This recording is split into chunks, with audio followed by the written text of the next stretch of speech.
Hello and good evening to all of our lovely listeners, lurkers, and watchers. I hope you are all having a fantastic Wednesday night. I know I am because I'm here spending it with you. Happy Wednesday, everybody. I hope you are well. I hope you are taking time to take care of yourself as it is oh so important to do so. Why the fuck are so many of you here this early? Why are so many of you here this early? What's happening? What's happening? Why are you here? Welcome in, everyone. 42 minutes late. I'm sorry. I'm sorry. Dinner ran late.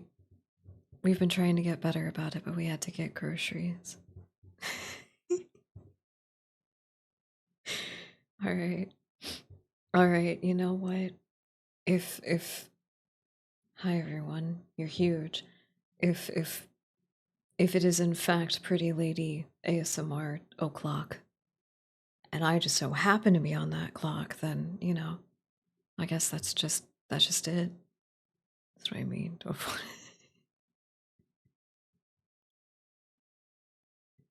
Wait, why shouldn't I apologize? Oh god, you're all gonna kill each other, and you're huge. This is gonna be nothing but carnage for like 30 seconds. Maybe less, actually. Nobody can run too far away. It's always so fun to just watch these play out. Happy Wednesday, everybody. I was trying not to freak out about it, but while I was just here, just hanging out, getting everything ready, I saw just one dust bunny, two dust bunnies, three dust bunnies, four dust bunnies, and it just kept going and going. I was like, excuse me. Excuse me, hello. So hi everybody.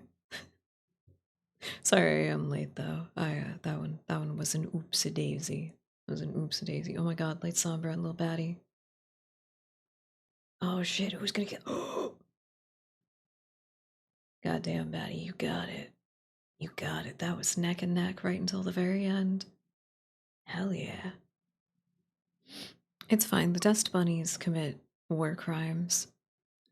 I can't say what you all do on your own little social medias.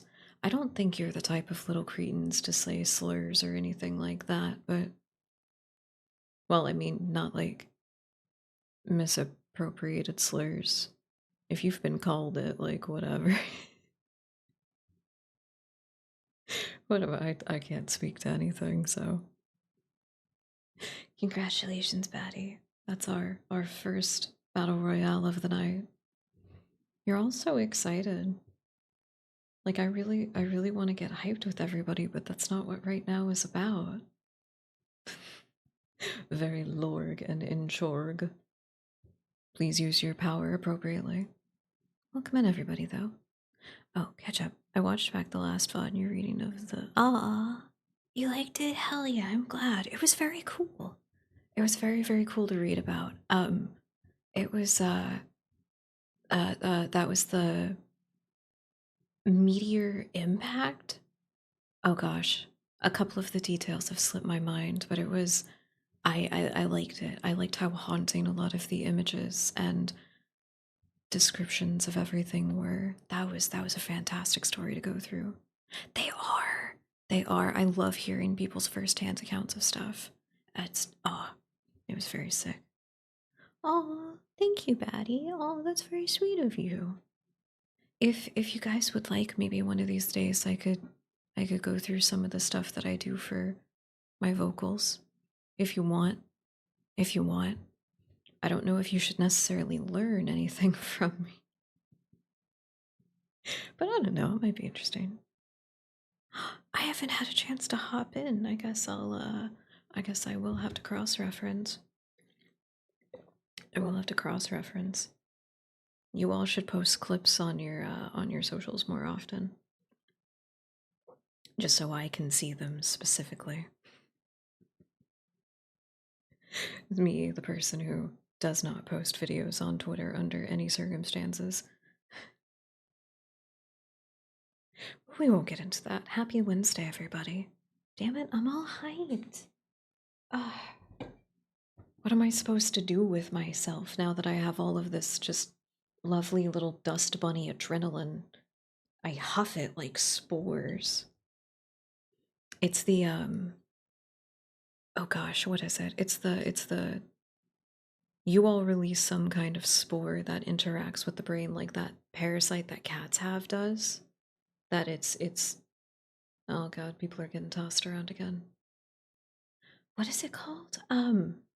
It like it appears that it has effect on humans, but cats basically have this parasite that make things that come in contact with certain parts of them like obsessed with them.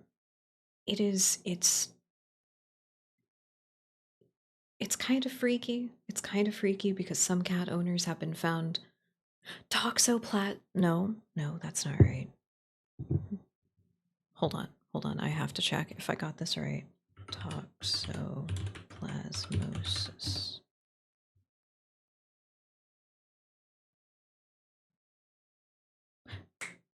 Oh my god, I had it. Oh my god, I had it. I should have more faith in myself. Okay, the pronunciation thing is kind of funny for it, is it's toxoplasmosis. So it's talk, S-O, so, plas, M-O-E, cis. Can't have toxoplasmosis without moasis. It's terrible. It's terrible, but it's funny. I think, yeah, it is specifically. Oh gosh. I'm going to avoid talking too much more about this, just for now. But yeah, toxoplasmosis is freaky. You guys have your own little version of that. And the spores that you generate on yourself as you act through your avatars carry back with you into the real world. You all help us spread the never ending void. Congratulations. Toxoplasma gondii. How did you, Nicholas, how did you just pull out the actual scientific name, or did you copy and paste it? I wouldn't doubt that all of you type significantly faster than I do. You have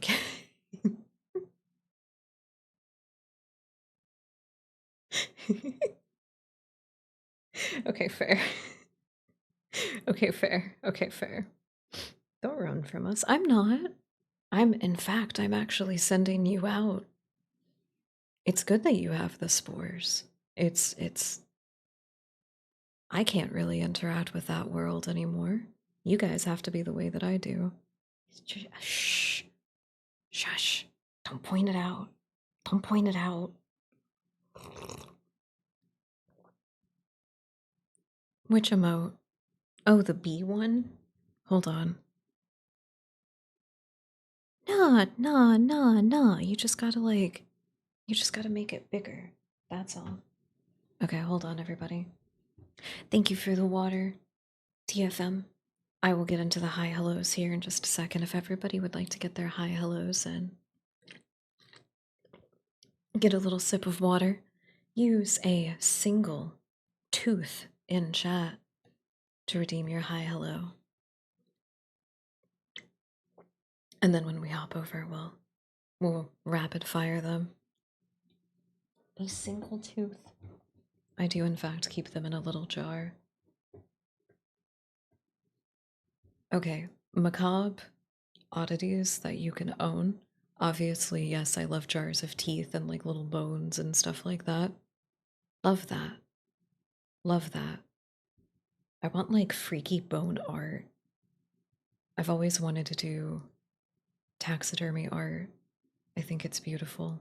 It used to be the only thing that I drew for a long time, was different types of butterflies and moths and arrangements that I wanted to put them in. I still want to do that. That sounds like so much fun. Dude, can you imagine? Can you imagine? Alright.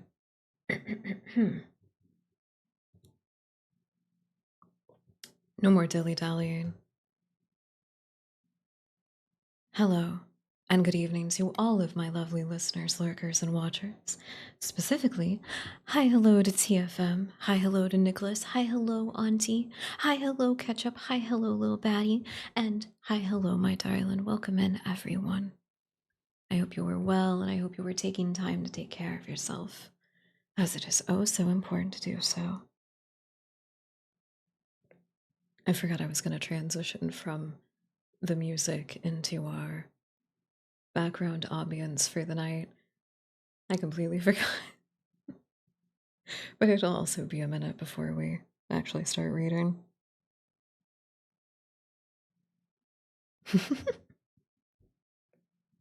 Is Demonology and Heartache a particular tome? Or were you just thinking about the two concepts separately? I'll be honest, I sometimes catch myself thinking about Demonology and Heartache at the exact same time.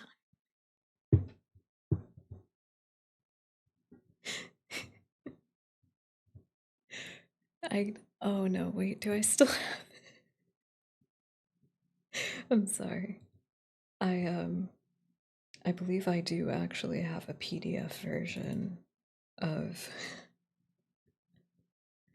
I do. I have a little collection of occult books in PDF form. I need to move this folder onto my desktop so I stop forgetting that it exists. Oh, I've also got a bunch of World of Darkness stuff. That's right. Yeah. I got player manuals and shit. Whee! Oh my god, wait, I have a lot of folders I need to move out of this area so I remember that they exist. Oh no. Alright, we're good. Welcome in, everybody. It's a song by Atreyu. I heard it I don't manipulate animals. Unless you guys count yourself as that. Nah. I'll have to look it up though. Sounds dope. I that is something that should we get into a little bit of uh, New Year's resolution kind of stuff? I'm thinking of doing a just a fun little stream or part of a stream or something towards the end of the year that kind of focuses on it. I think that would be fun. Um, I've been thinking a lot about things because I kind of have to review and was like, oh man, where has my brain been this year? I can't, for the most part, say because I swear to God, I sneezed at one point and 8 months passed. And I've just been kind of like jet lagged since then on a spiritual level.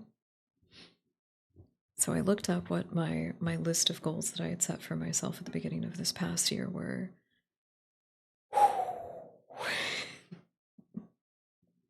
They were real not complete. I'll be it was bad. It was bad. So instead of falling into a spiral and potentially shaming myself for not making these goals, I decided to use it as a learning experience. I'm going to draw back a little bit, but I'm also going to lean into really specific goals that I have. Uh, I have to write down a few of them specifically and just like kind of categorize, but I've basically started doing everything that I've ever wanted to do. Streaming is like having my own radio show. I'm doing my own modeling shit at my own pace.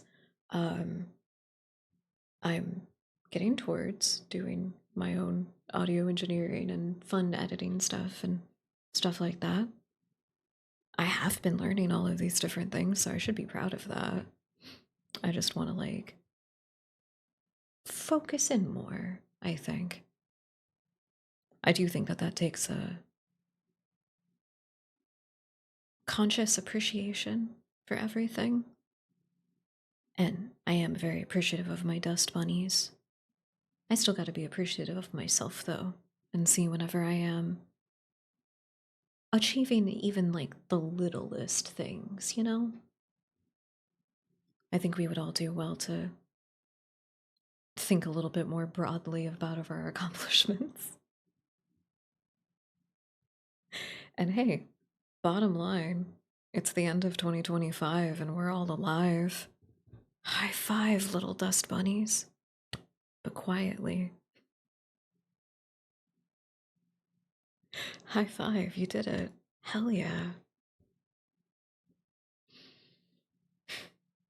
I didn't actually set up an advent calendar of any kind, but I did think of one that would have been cute, and it basically would have just been like internet horror story advent calendar. You get some spooky short story to read every day. Ugh, that would have been amazing. Oh, sorry. I remembered why I mentioned the resolutions. Part of one of my resolutions is just actively consuming more different kinds of media and art in all different forms. I want to try to go on like more museum and art gallery dates with Kruznik, obviously, but more broadly, I want to expand my music collection. I want to listen to a bunch of different stuff and like make playlists again. I used to have like 47 playlists. It was insane. I don't know what happened to all of them. But that's just a part of it. I won't get into too much of it. I know some things like that can make people anxious. I get it. I get it. Hey, let me know if this is too loud, okay?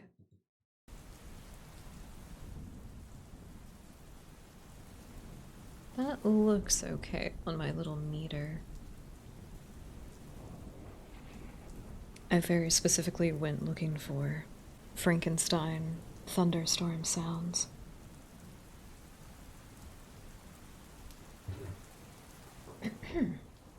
So if you want to think of it, the little setting that this background track has is it's in this foyer of a Victorian building, looking out to the courtyard, and you can see the lit windows of other buildings. The lamps, the thunder behind the clouds, and the rain. If you want to think of it like that. I think that'd be a cute place for us to be. Now, question. Does anybody remember where we were? I don't think that I do.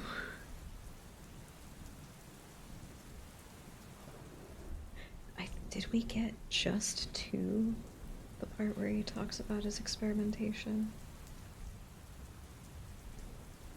I think so. I think I skipped a little too far ahead.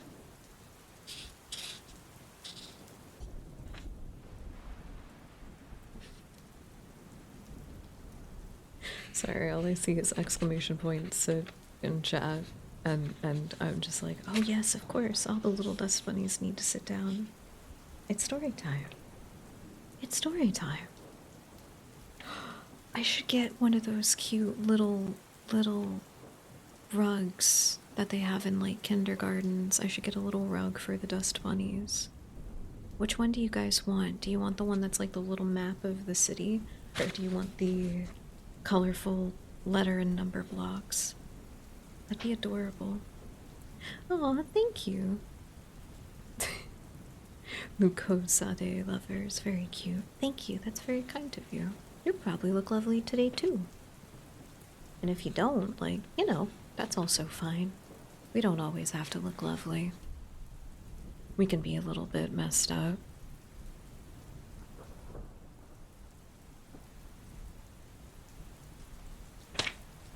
Okay, now we read chapter 2. I'm so sorry, I'm trying to remember where we were. There's no way. Did we just finish the first chapter? No. No, no way. Hell yeah. That is always a lovely way to think about it. It's like, I feel good, I look good.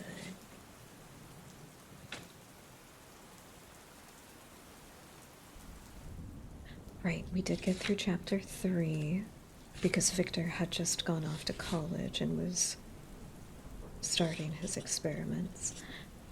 That's right. That's right. I do apologize, my lovely listeners, lurkers, and watchers. We have an ad break coming up here in just a moment. If you would like to avoid ads in the future, please consider subscribing as it does help us out a lot. And along with ad-free viewing, you also get access to custom emotes and a precious sub badge next to your name in chat. If you're not interested in any of that, still thank you so much for your continued support. And enjoy the ads.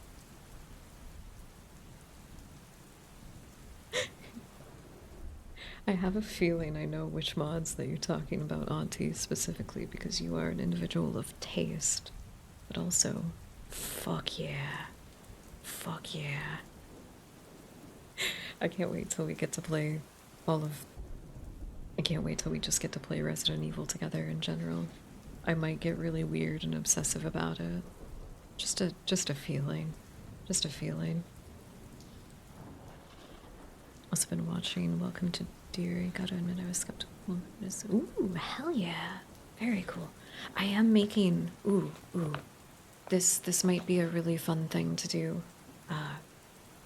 I'm trying to make a list of stuff that I need to watch and catch up on. There's a lot of horror movies that I haven't watched from this past year. Like, I still haven't seen The Substance, and a lot of people very highly recommended it to me specifically. I would like to see it. I would like to see it. There's a lot of others, though. There's also a lot of horror/thriller shows. I still need to watch Yellow Jackets. That's one in particular that it's basically anybody who really likes Twin Peaks. It is very heavily inspired by. It's supposed to be very good, and I want to watch it because it also has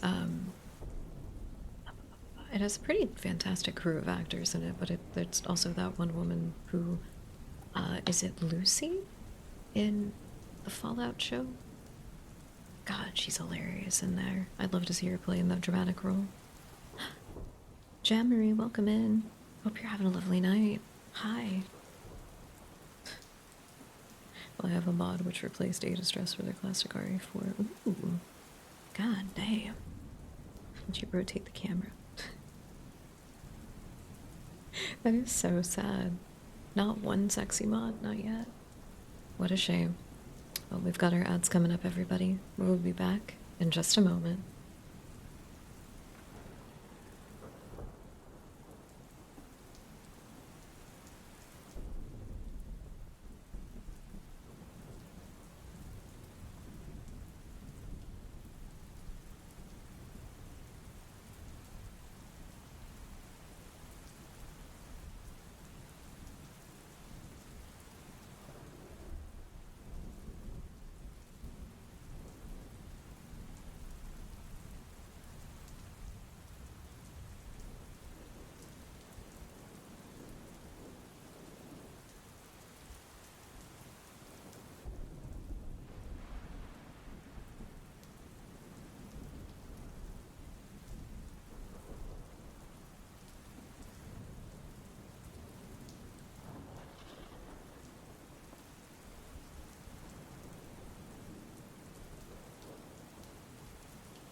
Welcome back from the ads, everyone.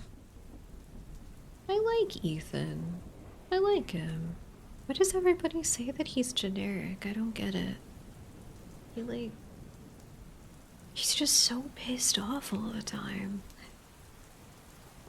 He doesn't want to be dealing with any of the things that he's dealing with. He's just so mad. Like, you. I don't know. I also think it's funny, just like how much more like tough guy act he tries to put on in Village. It's a fun contrast to him just kind of being like scared and shocked in the first game, and then he's just like, man, I killed Akira from Akira, or whatever the fuck they call the amalgamation monster in the movie. I fucking killed Akira from Akira. I am a badass. And it's like, you know what, Mr. Winters? Yeah, you are. I think he earns it. And also, yes, getting your hands all fucked up is a real good surrogate? Surrogate way to identify with the player. Because, like, what? Can you imagine if both your hands got, like, sliced in half down the middle? You couldn't. You'd have to get really creative about a lot of things. You'd have to get really creative about a lot of things, and then you'd basically also just have, like, funky, long, alien fingy hands. Would you want to deal with that forever? No! No one would. What's the point? I just had to switch names, sorry. Oh, I remember. I remember. It's been a while since you changed it. Are you just checking back in with people it's been a minute for? I remember. I just couldn't remember. Polly doesn't, like, roll off the tongue very well for me, and I don't know why. I don't know why. I think it's the bird part of my brain that's just like, that's not a parrot. You don't get to be called Polly. You're not a bird. I don't know.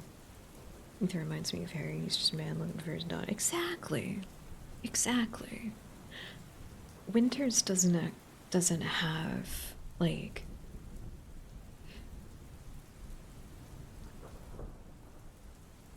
Okay. Harry is fun. Because as you see him explored in cutscenes and his, like, internal dialogue, you've got me talking about Silent Hill. This is your own goddamn fault. Harry, through all of his internal dialogue and how he interacts with other characters in cutscenes, he's very much so trying to piece together the mystery of what's happening here. But that's also why the ending that you get from, like, fully exploring the town and kind of hunting down little leads whenever you find them, that's why that's the good ending. It's because that's probably how he would act in that situation. That's what it's trying to illustrate. Harry is a naturally inquisitive individual. He's a writer. It is completely coincidental that all of the streets in Silent Hill are named after writers. There is Lynch Street. There is a Lynch Street, so it's not just like book writers. It's just writers that influenced the game. Polly Wally. I like Polly Wally. That's cute. I can do that. I can do that. So Harry has a lot of stuff going on, and that's what makes him kind of fun as a character, is that he's thinking about a lot of things. He's running away from half dogs and men who got trapped in giant baggy gimp suits. Like, Harry is going through it, and he's still so inquisitive. He's like, I need to know what's happening here. I need to actually know if I'm going to survive. Winters has significantly less, I have to say. He does just seem kind of fed up with everybody's bullshit. But that's makes him endearing to the common person. That's what makes him endearing, is that it's just like, I just came here to save my wife. What do you mean the mold is inside of me? What do you mean? That is like 17,000 degrees of escalation of where is wife? Honestly, I think he handled the situation with a lot of tact, honestly. I can't wait till we get to play the games together. I also need to make it a point to play all of the Silent Hill games back to back and drive myself insane. Oh, that'd be a fun stream marathon. Okay. Kind reminder to hydrate.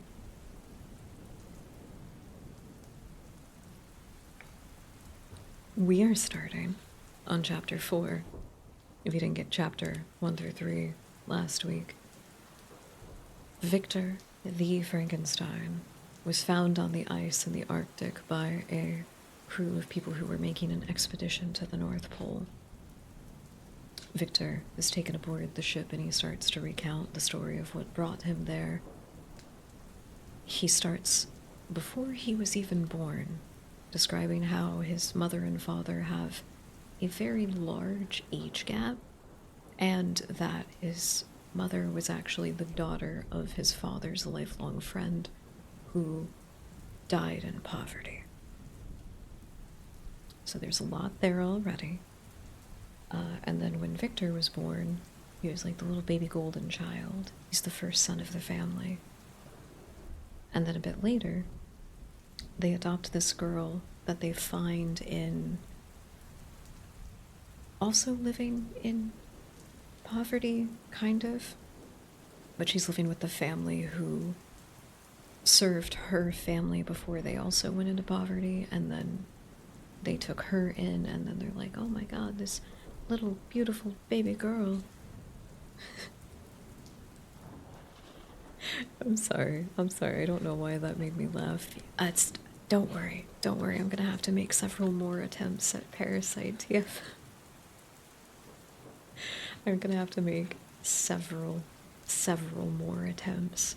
I am confused on a couple of details, and I haven't looked anything up yet. I was just trying to figure it out. But I either have terrible luck with the monsters, or something else is going on. I don't know, but I'm bad at it. I am looking forward to the chimney, though. That's definitely gonna be fun. That's the best way to play it. I know, right? I like to kind of just go at it. I didn't know that you could hit buttons with rebar.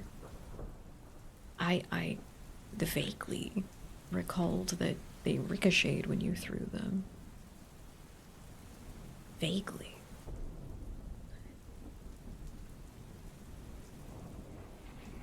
So, I think it's perfectly fine to figure out stuff all on my own, unless I get really, really antsy about it. I'm like, I want to beat it. I want to at least give it a really good try, you know?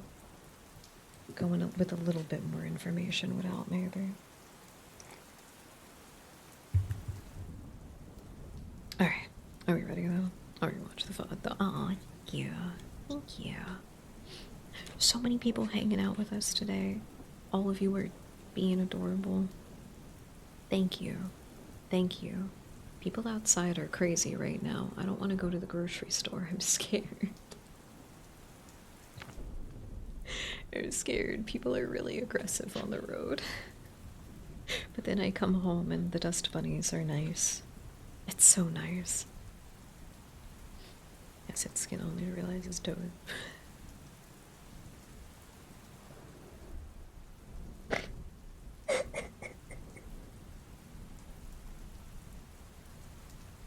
Thank you for sharing that with us, Nicholas. Don't worry, everybody can call me out for my mistakes in white knuckle. I'm fucking, dude, I'm fucking toasted. I'm cooked at that. It's so bad. I mean, I think I'm terrible. I don't know. We'll have to do some peer review with other white knuckle players and maybe make it like a big thing. I gotta like take breaks in between rounds though, because my heart is just so sensitive. It's in a blizzard. It's been all week. Well, oh god. I hope they'll be okay. That's terrifying, Polly. Polly Wally. I'm sorry.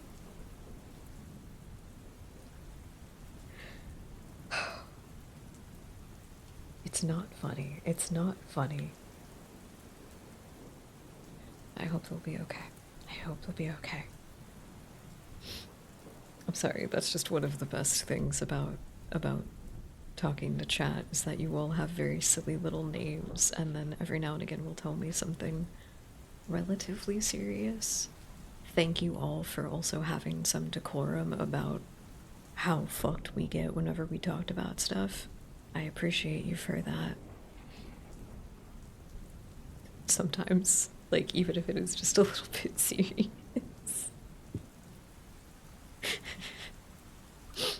I can't help it. I can't help it. It's just really funny. It's just it's just like the most depressing thing you've heard somebody say.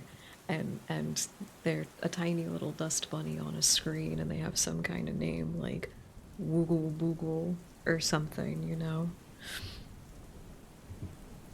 Snow natives, I mock them just to get snow the next night. You did this. You did this.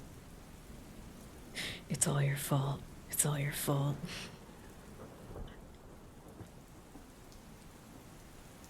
I'm sorry, that's not funny. Okay, it's a little funny. It's a little bit funny. Civility out the window. God damn it. Why do you hear the opposite of what I say? Nicholas, do you exist in a mirror dimension? You just hear the opposite of what I say. I have to assume that something's getting garbled. Tune your radio, good God. I can't judge in a white knuckle, neither. It's good to compare yourself to the top 100 player. Oh God. That's fun though. That's fun though. Hell yeah. Hell yeah. I should check where mine is. I'm probably gonna cry when I look at where I actually rank globally. Woogle Boogle is sad because their home got nuked. R.I.P. Woogle Boogle. Homie was a shining light in the community.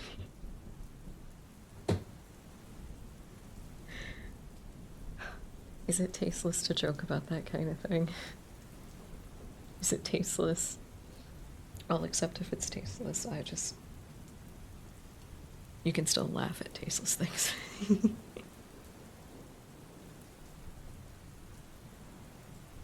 Enjoy that vision. Oh man. Brother experienced something that none of us will be able to experience. R.I.P. legend.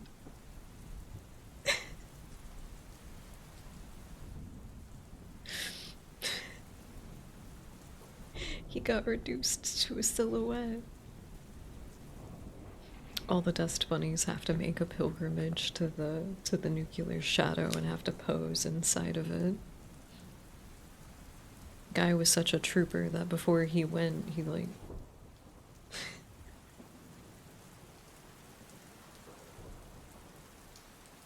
there's something so messed up about it. There's something so messed up about it, but I think it's so funny. They're so positive they became a second son. Rest in spaghetti, never spaghetti. Woogle Boogle 2025. He was the one who didn't make it. But that's why you gotta keep on. That's why you gotta keep on, little dust bunnies, for Woogle Boogle, because he couldn't. It's what he would have wanted. Alright.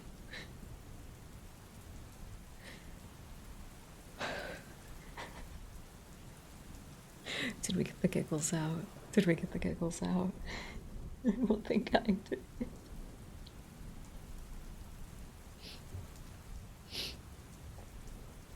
I'm so sorry. I'm so sorry.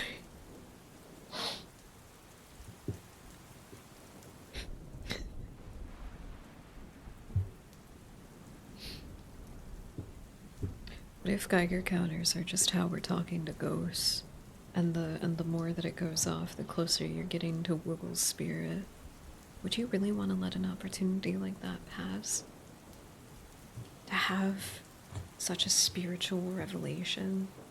Yeah, you might lose a couple of fingers, maybe like a foot or something, but like, as long as everything's amputated in time, you'll be fine. I don't know, you're basically just meeting God. I mean, the things that Woogle did for all of us, I think it'd be worth it. Can I get a Geiger counter? Could I put that on the throne? Exactly, exactly. See, this is the kind of legacy that Google would have wanted to leave. Everybody having this incredibly positive outlook on everything. Why would you want to melt down? Really? Hmm. I haven't thought about it. I haven't thought about it before. Oh gosh, which nuclear disaster would I want to be assimilated into? Hmm.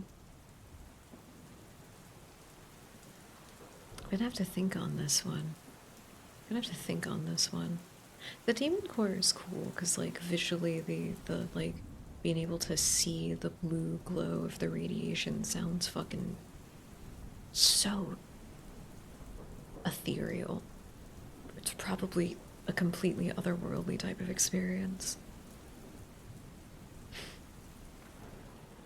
No, I'm okay.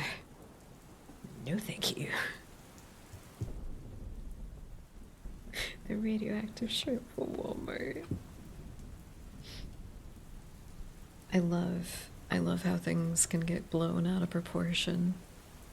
I love it. I really do. I think it's the funniest thing on the planet. It's like, oh yeah, by the way, these shrimp actually just have like completely normal levels of radioactivity to them.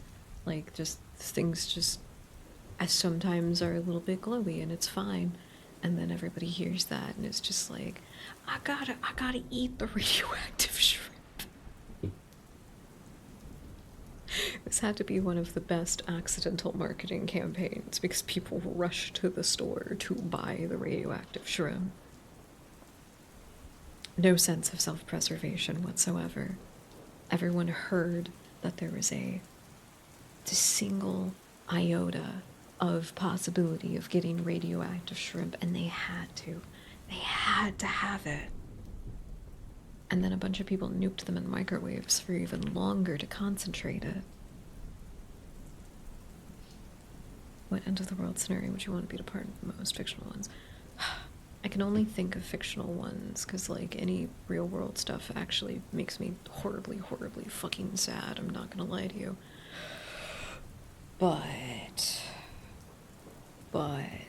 if I could be really, like, just flippant about it for a second and, like, romanticize the apocalypse where a lot of people die and a lot of things suddenly change. Fallout. No cap, Fallout. Dude, I would thrive in that kind of a world. I would thrive. I'd absolutely be a side character, though. Companion, 100% companion material.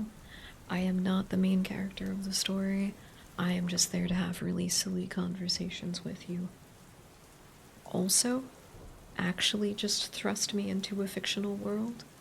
Fallout 2, because then I get to talk to Gorus. He's a talking albino deathclaw that reads poetry and history. Not gonna lie, wait, that should. I was gonna say, I think that might be like. I at least have the chance of living to be an old person in the Fallout wasteland. You're gonna fucking, like. I just want to see if I'm the statistical anomaly within the anomalous end of the world scenario. That's what you want. You want to test it? If you think you have that good of luck, goddamn. Goddamn. Have at it. Go with my blessing. Get it. I'm gonna go to Fallout, and there's gonna be a lot of really cool people to hang out with and talk to. Fallout 2 is an incredibly sex-positive game.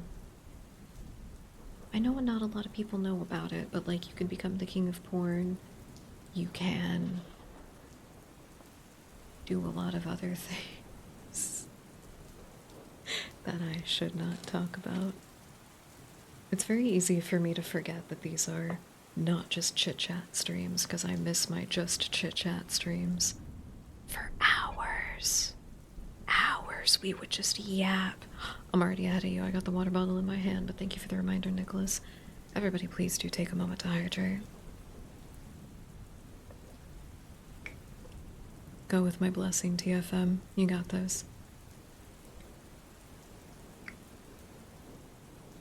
I am not being thirsty. Surprisingly enough, there is nothing in the Fallout universe that I have a big enough crush on that I would. I know. Surprising, isn't it? Not a single thing. Not a single thing. None of the super mutants, none of the death claws. Because there are sentient speaking death claws that are actually very cool, but nope. Nope. Nothing. There's not even any characters in Fallout that I got a crush enough on that I would be like, yup, that's the one. I just really like the games. I have other questionable crushes, as we are all aware of, so we don't have to talk about that. Well, TFM, you got ahead of me. I got plans. Do you guys miss the ARGs?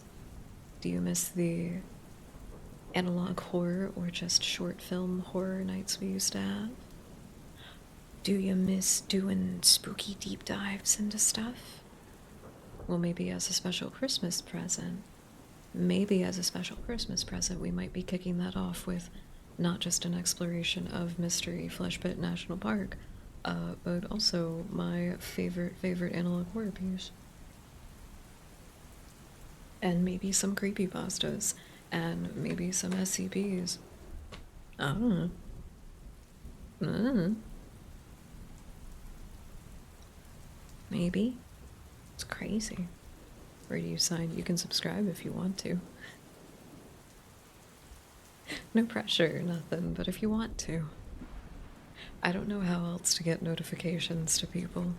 I try so hard to make sure people know what's going on. Excuse me, I drink too much water. No, I have the hiccups.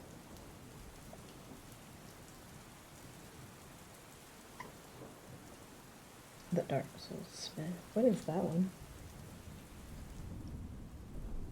Fable 3 is sex positive and Barabba positive. That is very sex positive, actually. Sometimes that happens. Statistical anomalies all over the place. Sometimes that happens. Sometimes it doesn't. Sometimes you do just have a lovely, lovely evening. Sometimes the casino that you're in gets bombed, and it's a completely different story.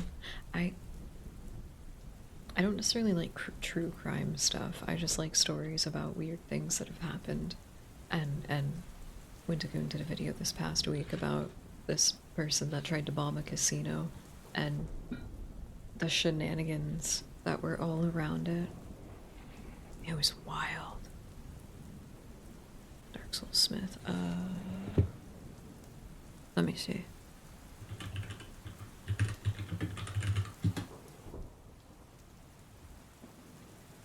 Oh, what a jolly fellow.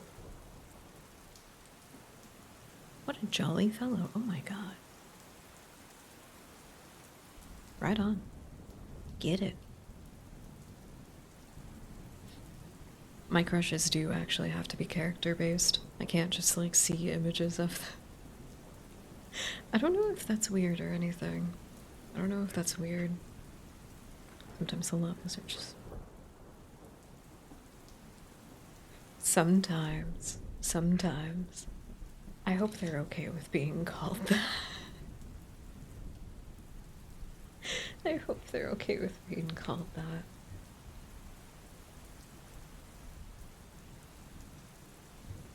I'm not getting distracted anymore. Everyone is going to take a deep breath and relax.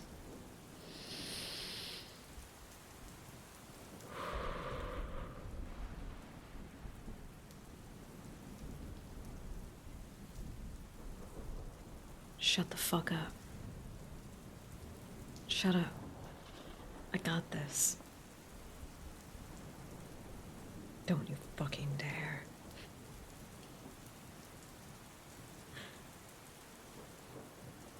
From this day, natural philosophy, and particularly chemistry, in the most comprehensive sense of the term, became nearly my sole occupation.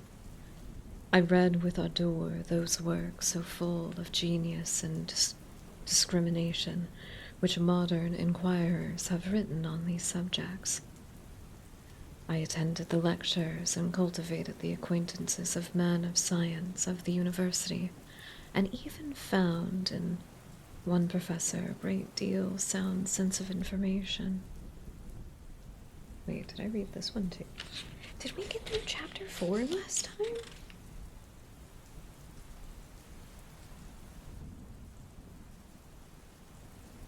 I'm going to have to look at the VOD. I can't remember if we did.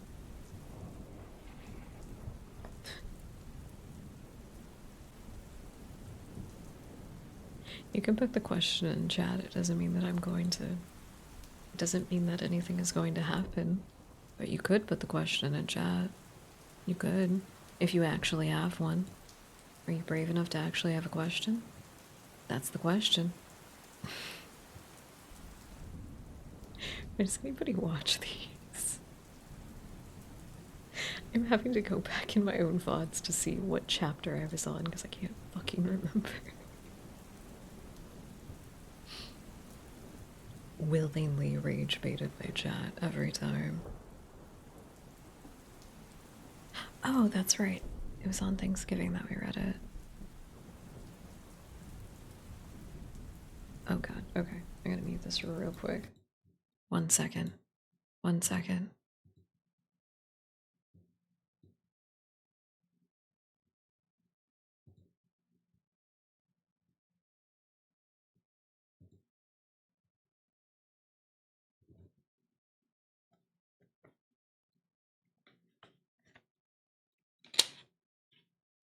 Okay, wait. I think I found it. I think I found where it was. 2 seconds. He only pounds tiny. I was not expecting so many people to be sad that Andre is not available. Man, that poor guy. He's got them callers at coming, doesn't he?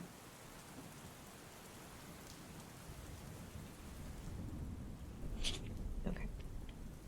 Let's talking about going to university. This is conversation with the professor. Oh, okay.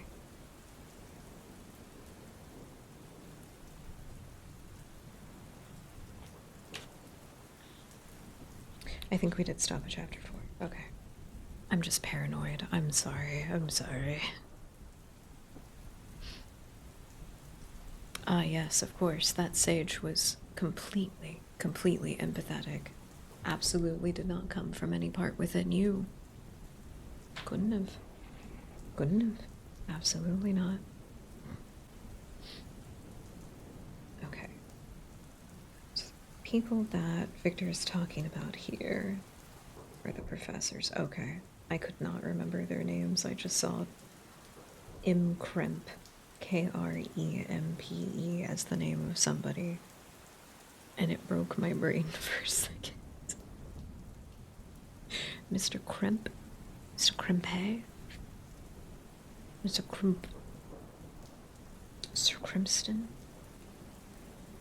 I attended the lectures and cultivated the acquaintance of the men of science of the university, and I found even in Mr. Krempe a great deal of sound sense and real information, combined, it is true, with a repulsive physiognomy and manners, but not on that account less valuable.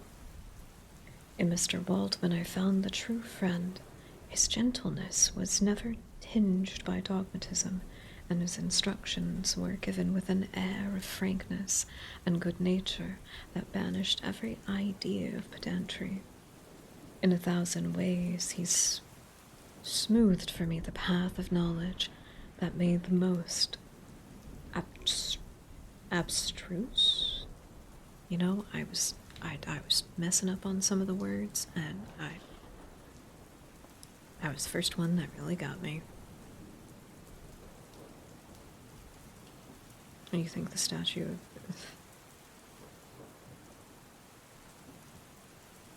You mean the award statue?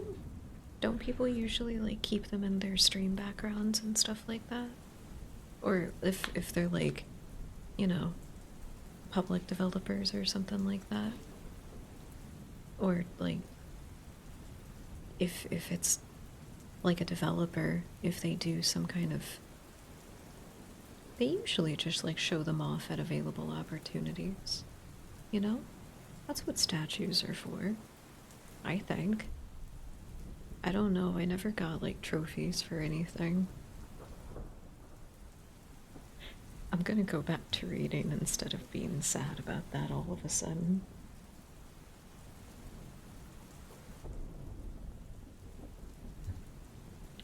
It sounds like a much deeper rabbit hole than I was expecting it to be. Now I'm curious, but I'm gonna have to save this for later.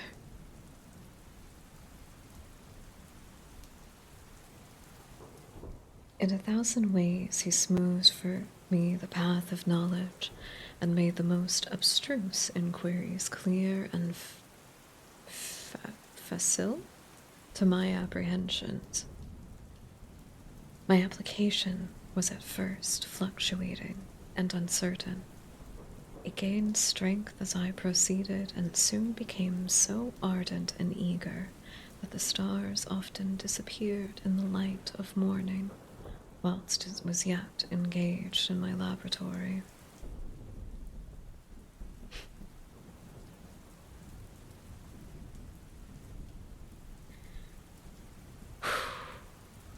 The part that's actual bait is that you mentioned Bloodborne by name.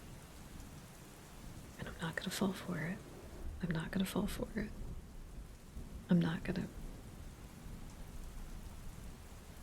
As I applied so closely, it may be easily conceived that my progress was rapid. My ardor was indeed the astonishment of the students, and my proficiency that of the masters. Professor Kremp had often asked me, with a sly smile, how Cornelius Agrippa went on, whilst Waldman expressed the most heartfelt exultation in my progress. 2 years passed in this manner, during which I paid no visit to Geneva, but was engaged heart and soul in pursuit of some discoveries which I hoped to make. None but those who have experienced them can conceive of the enticements of science. In other studies, you go as far as others have gone before you, and there is nothing more to know. But in a scientific pursuit, there is continual food for discovery and wonder. A mind of moderate capacity which closely pursues one study must infallibly arrive at great proficiency in that study. And I, who continually sought the attainment of one object of pursuit, and was solely wrapped up in this, improved so rapidly that at the end of 2 years I made some discoveries in the improvement of some chemical instruments, which procured me a great esteem and admiration in the university. I had arrived at this point, and had become as well acquainted with the theory and practice of natural philosophy as dependent on the lessons of any of the professors at Ingolstadt. My residence there being no longer conducive to my improvements, I thought of returning to my friends in my native town, when an accident happened that protracted my stay.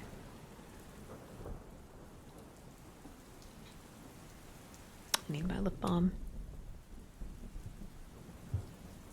Looks like Divinity, so no thanks. Divinity Original Sin? Wait. Why? But why?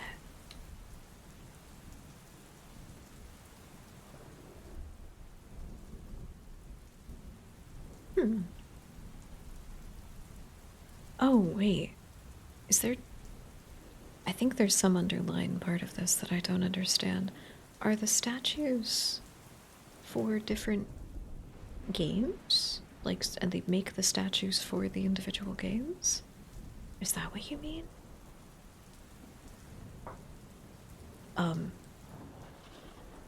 I'll be honest with you. It's for a game announcement. Oh.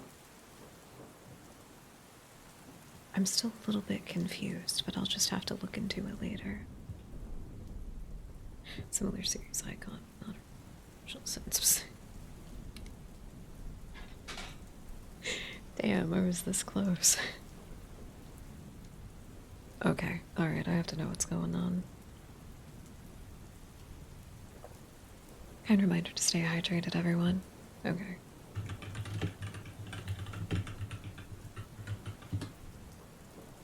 Game Awards statue. Oh, that's freaky looking.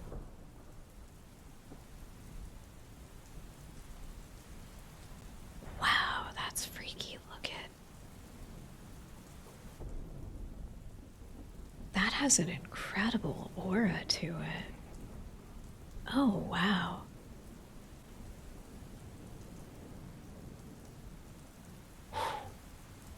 I don't know what it is specifically. It's very imposing.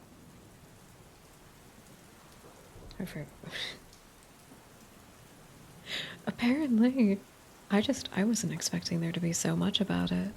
I thought you were literally just asking, like, a silly question, and it's like, nope, this one ran deep. Okay.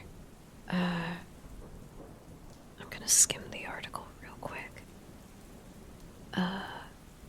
The mystery of the Game Awards statue in the desert may be solved. I have to admit I did not see this one coming. The big mystery of the Game Awards statue in the desert may be solved, and if the sleuthing is correct, it does not herald the announcement of Elder. Okay. So we don't actually know. People were just being silly. Huh. Alright, well, you know what? Get it, guys. Get it. I wonder who's gonna keep the statue. Or if they got some kind of permit for them to just leave it there indefinitely. I wonder. It is very imposing, though. I honestly, like, thank you for drawing my attention to it. It's very freaky looking. Like, I felt like that weird primal, like, chill inside of myself looking at it. Very spooky. Very spooky. Glows at night. That's fucking cool. Who do you think is gonna keep it after the campaign is done? Very sick. Just need more stuff. There's so many indie games that you could play. There's a lot of free indie games. Some of them are not very long, but that's why, like, game jams are great. You get like 400 games. It's fantastic. Alright. Where were we?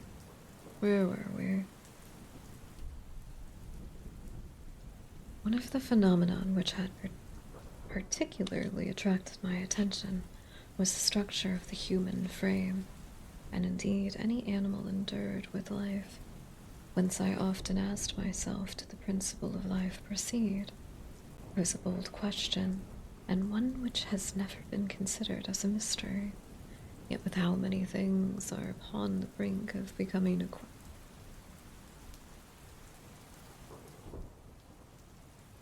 This reads funny, hold on.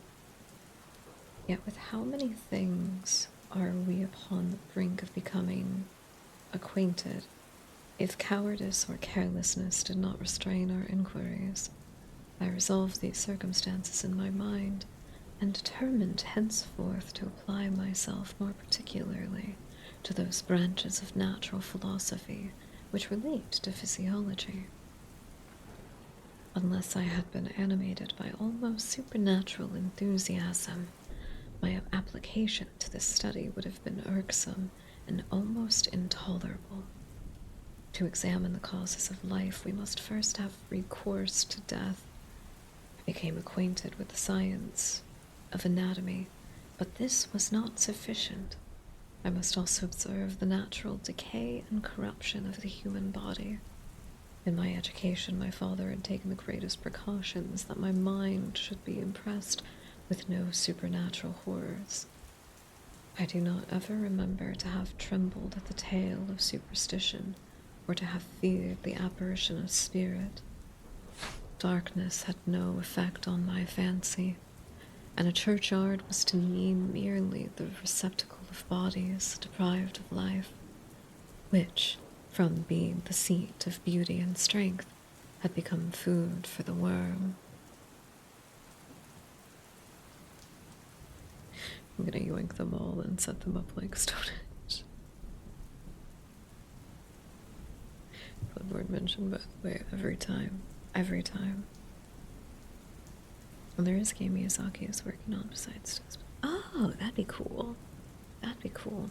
It probably is completely new stuff.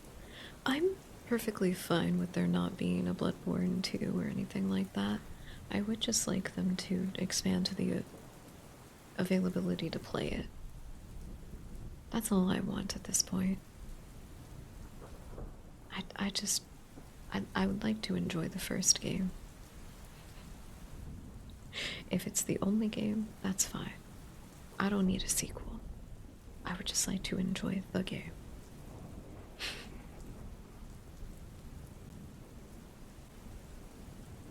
It's so unfortunate that I can't play it on PC reasonably. Shh.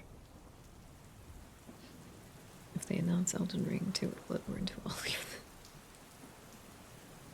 I don't think Bloodborne 2 is a thing. I think it'll be something new. And again, I'm okay with that.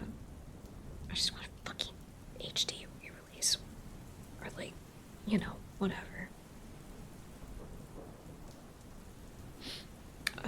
I didn't play it for myself, so I can't say anything. That's sad, though. It seemed really fun.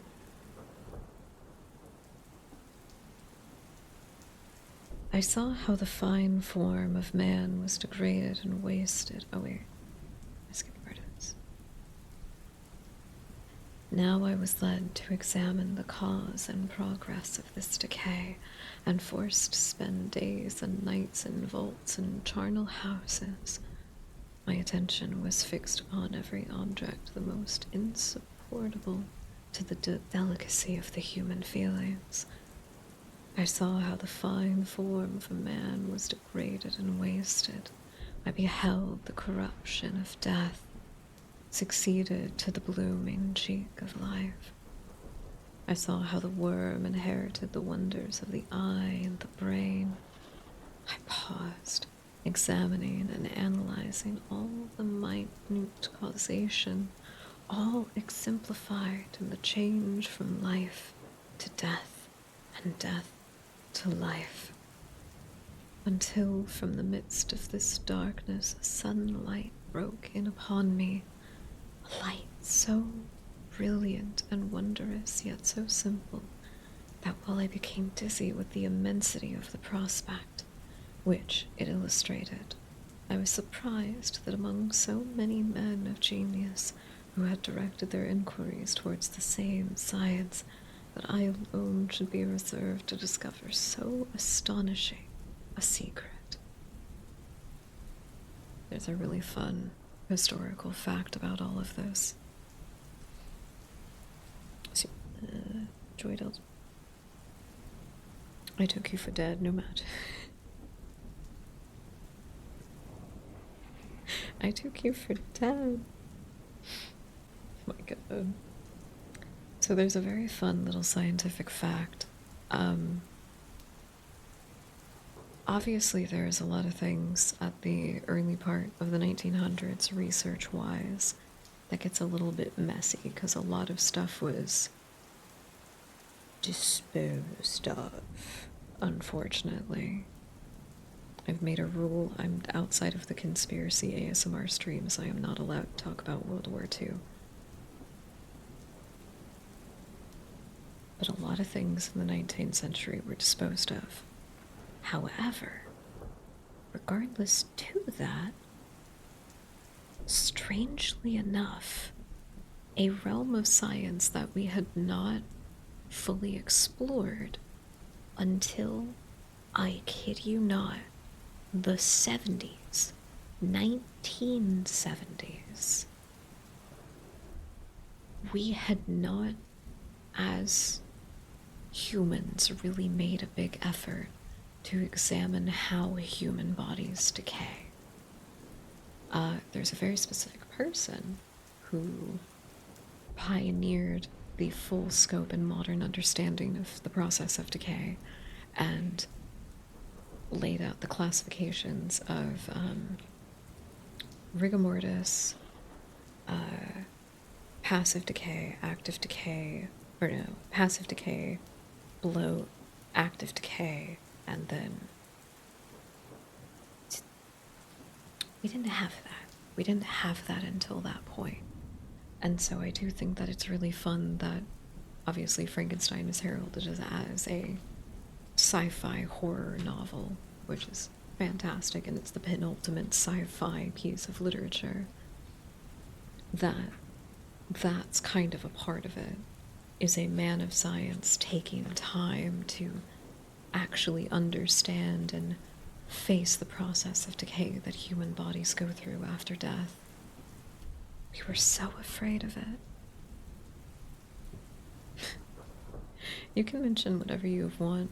I've watched a few people play Elden Ring, and I've sporadically caught stuff here and there. There's I don't know if I could experience the game organically, so you can talk about whatever you want to. That's fine. Kind reminder to stay hydrated, everyone.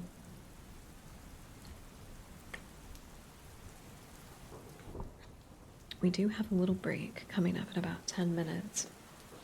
I'm gonna take like a proper 5 and do some self-care, maybe get some more tea. I'll encourage everyone else to do the same. I just burned out. Really? Aw. Aw. I think it's good to take breaks every now and again. I saw some people take, like, over a year to finish the game the first time around. I don't know if that was just because of them only playing it on stream. And, you know, streamer distraction and everything. But I don't know. I like to play games slowly.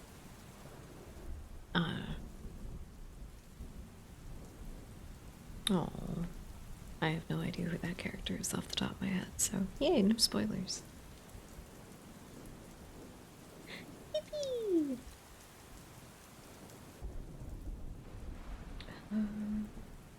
Oh, here we were. Remember, I am not recording the vision of a madman. The sun does not more certainly shine in the heavens than that which I now affirm is true. Some miracle might have produced it, yet the stages of the discovery were indistinct and probable. After days and nights of incredible labor and fatigue, I succeeded in the discovering of the cause of generational and life. Nay, more, I became myself capable of bestowing animation upon lifeless matter. The astonishment which I had at first experienced on this discovery soon gave place to delight and rapture. After so much time spent in painful labor to arrive at once the summit of my desires was the most gratifying consummation of my toils. But this discovery was so great and overwhelming that all the steps by which I had been progressively led to it were obliterated. I beheld only the result. What had been the study and desire of the wisest men since the creation of the world was now within my grasp. Not that, like a magic sense, it all opened upon me at once. The information I had obtained was not of a nature rather to direct my endeavors, so soon as I should point them towards the object of my search, than to exhibit the object already accomplished.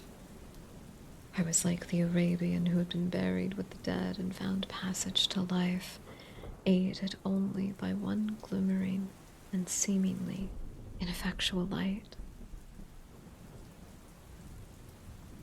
I see by your eagerness and the wonder and hope which your eyes express, my friend, that you expect to be informed of the secret with which I am acquainted. That cannot be. Listen patiently until the end of my story, and you will easily perceive why I am reserved upon that subject. I will not lead you on, unguarded and ardent as I was then, to your destruction and infallible misery. Learn from me, if not from my precepts, at least by my example, how dangerous is the acquirement of knowledge, and how much happier that man is who believes his native town to be the whole world, than he who aspires to become greater than his nature will allow.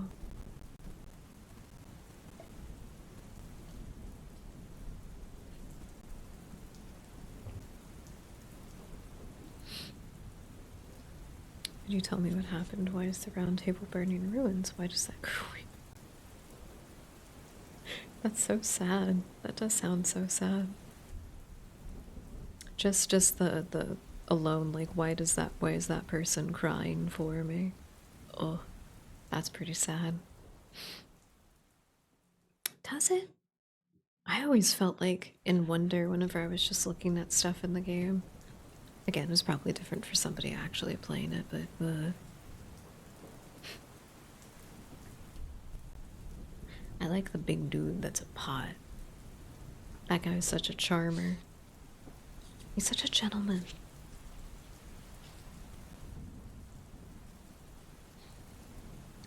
I see by your... Oh, I read that. Yeah, Alexander. He's a cutie patootie. I'm a sucker for little, like, gentlemanly characters. I want to give him a little bow tie and let him walk around my house.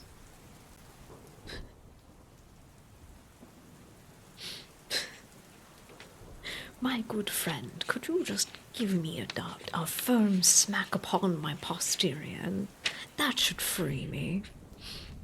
Every single person playing the game at that moment seized inside because they were deathly terrified of accidentally killing him, which is so funny. It is so funny.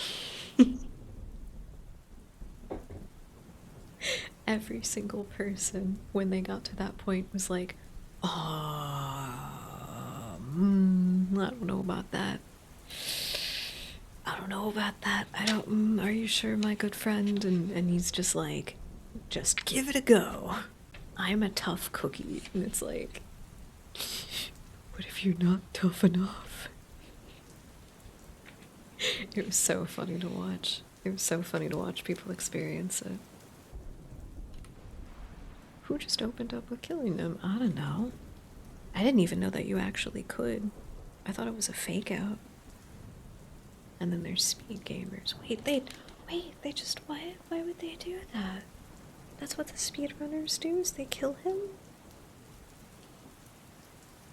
Why?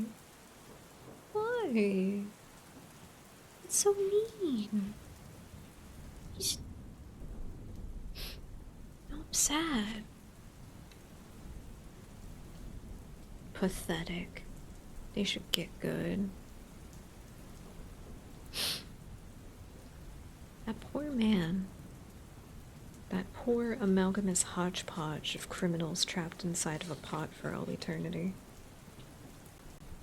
The poor man.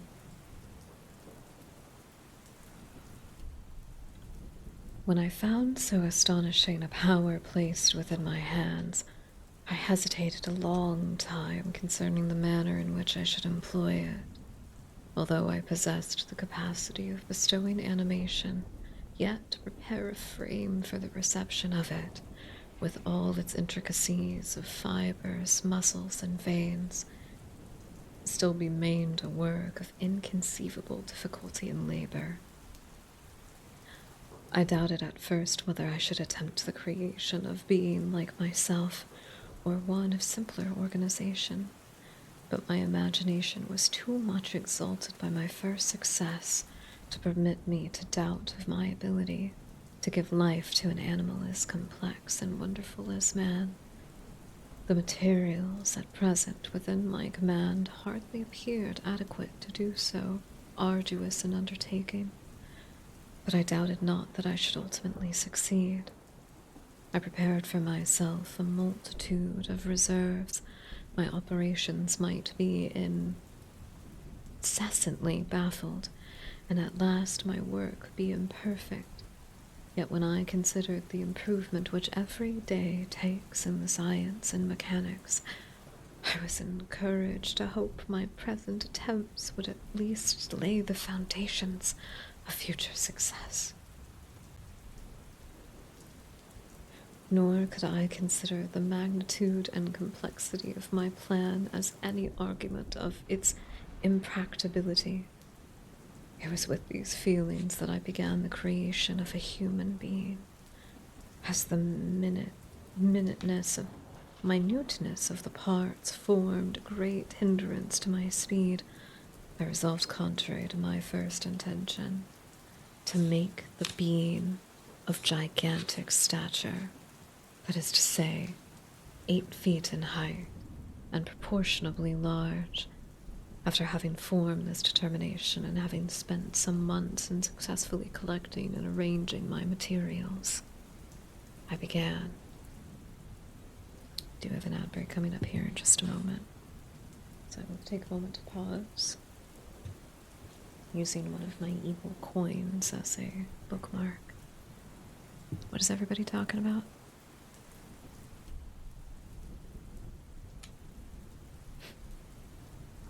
Why must Miyazaki take everything I hold dear? He is death incarnate. He is destruction. You will learn the pain of the battlefield, O hunter. And maybe you will lay down your sword and never take it up again. How many times must you fall before you lose your taste for battle?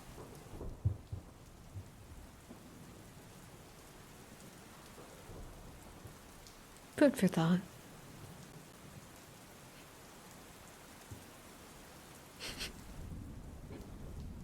You're just talking about all the sad stuff in the Souls games. You're just talking about all the sad stuff.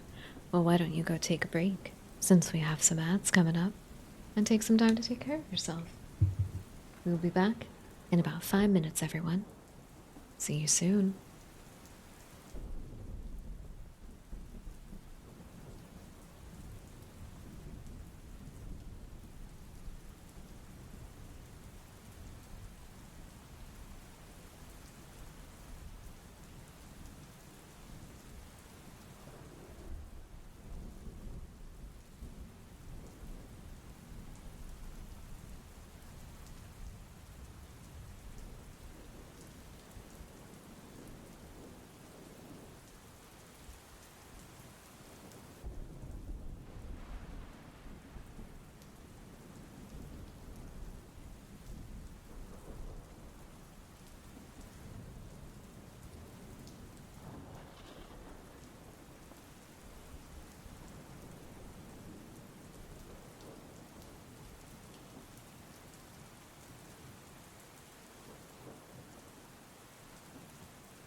Welcome back from the break, everyone.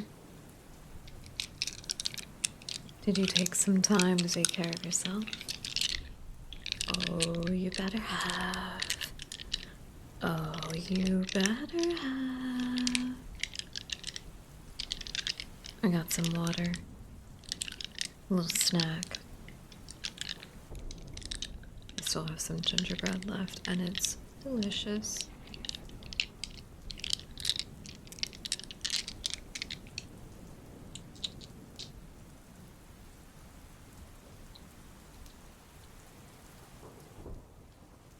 Welcome back, everyone. I forgot that I had left the thunderstorm ambience on in the background. Were you just talking about sad Soulsborne stuff while I was gone? It looks like it.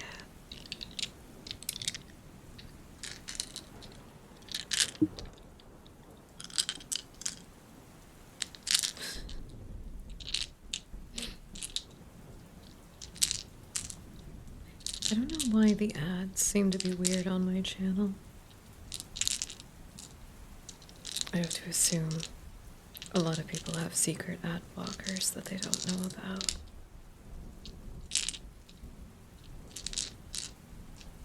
Or you're all secretly in that one country that doesn't permit ads.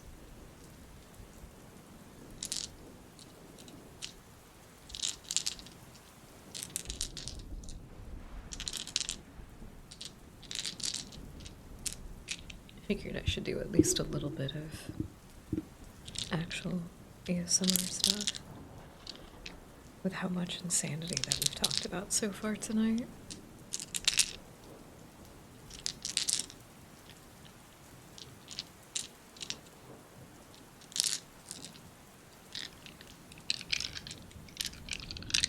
I think the dice are my favorite. And yet you don't get any? I think you might have a secret ad blocker that you don't know about. Or that you've forgotten about.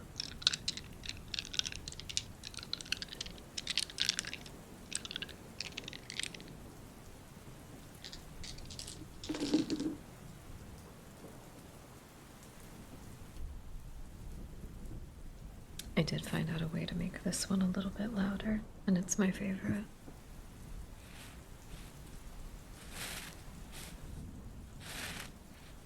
No distraction. I'm here distracting.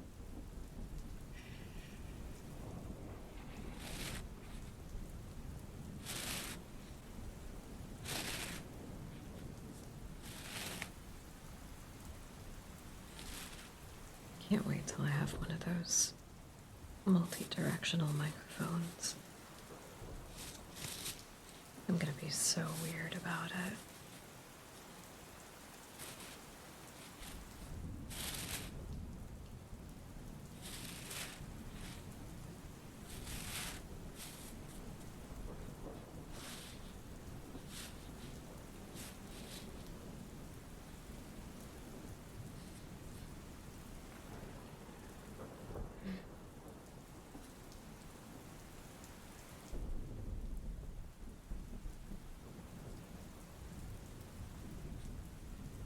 What if I already have Max in sight?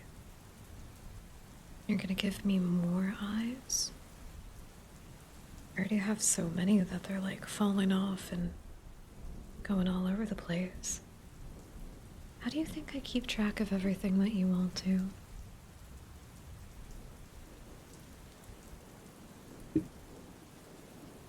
I have a lot of eyes. Unlike that fool, mine don't line my brain. Mine go out and search for knowledge.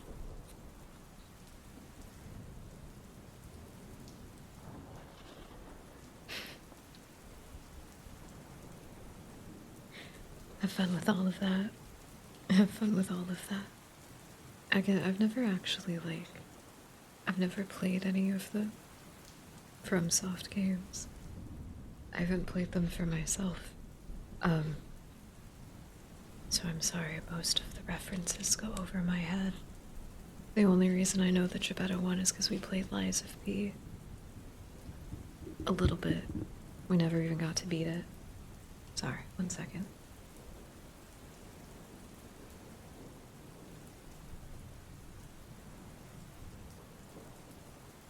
I had to clear my throat, sorry. No, I have not. I have not. I've even played Bloodborne for myself. I really want to. I've wanted to for a long time. I just have not had the ability. There's a lot of games that I haven't been able to try out for a lot of reasons. I was actually very surprised. Do you know those little things that you can use to see how much your Steam account is worth?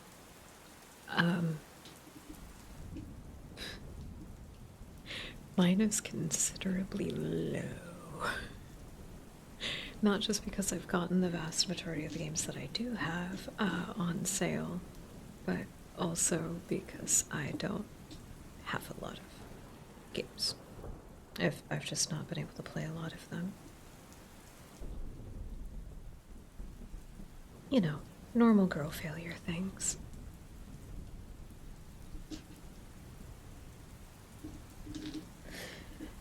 You know, I think I talked about that actually when we were playing Lies of P, is that it was the first one, like, of that type that I had played. I have, I've played, like, the 2D sort of Souls-inspired ones. Like Momodora, Reverie Under Moonlight, that's a very good game. And then a few others, but a lot of the roguelikes are just stuff where you die a lot. I've played a lot of the smaller ones, like Hades and other ones like that instead. I'm sorry. Do you guys want to get me a PlayStation so I can play Bloodborne? And a copy of Bloodborne? That'd be pretty cool. I wouldn't be against that necessarily. I do like the 2D ones, they are a lot of fun.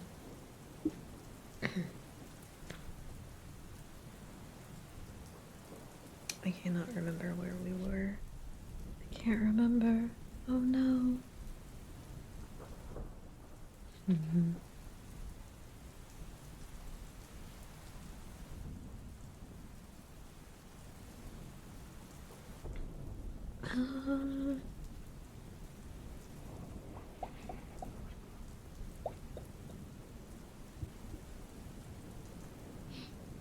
I don't think it's necessarily blasphemous. Not necessarily, just broke girl things.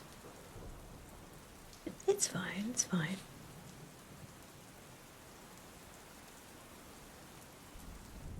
Oh, I forgot we started like right at the top of the page. I found it. I found it. Oh. I don't think so. No, probably not if it didn't trigger a memory right away. I probably have not played it, I'm sorry. I can run through some of the games that I have. I did get my payout last month from Twitch, so obviously thank everybody for the incredible generosity that's that. I used some of it to get a few games for us, which was the full version of White Knuckle, No I'm Not Human, Look Outside, and Needy Streamer Overload. I finally get to play all of them. I've been looking forward to a good time to play Look Outside. I think as we get closer to the holiday, that'll be really fun. It's just like, let's just hang out inside all day and play video games. Very Christianity heavy. Ooh. That probably does sound like something that I'd like. Um, let's see. So I've got Baldur's Gate 3, Disco Elysium, Dread Delusion, Anna Dream Barbecue, Fallout 1, 2, New Vegas, and all the others.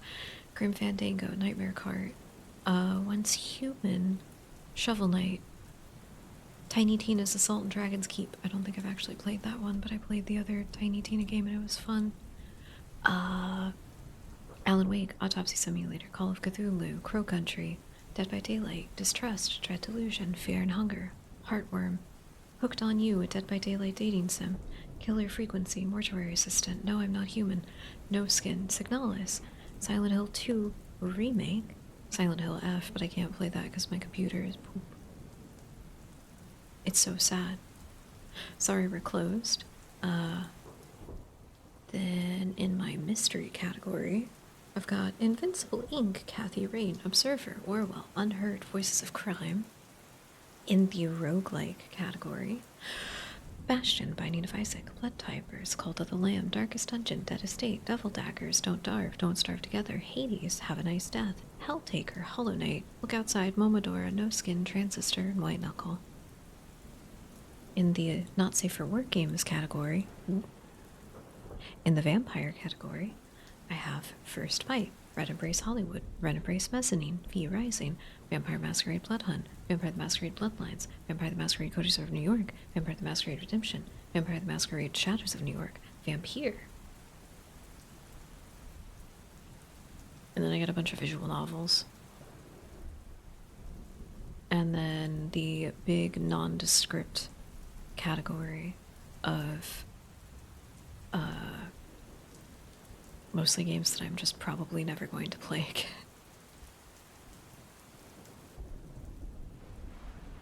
There's a lot of random stuff on here, actually. Some of these might be fun to go back to. Never mind. Shoot. Grim Fandango. Yeah. I got that one. I'd love to play that with everybody, actually. That's just a classic. We have no time for that, Hinako. I think we have to kill this guy.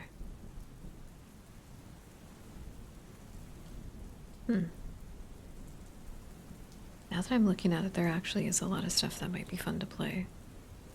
Do people still like Viscera Cleanup? I haven't played it in forever. That was just something that I played with other people mostly.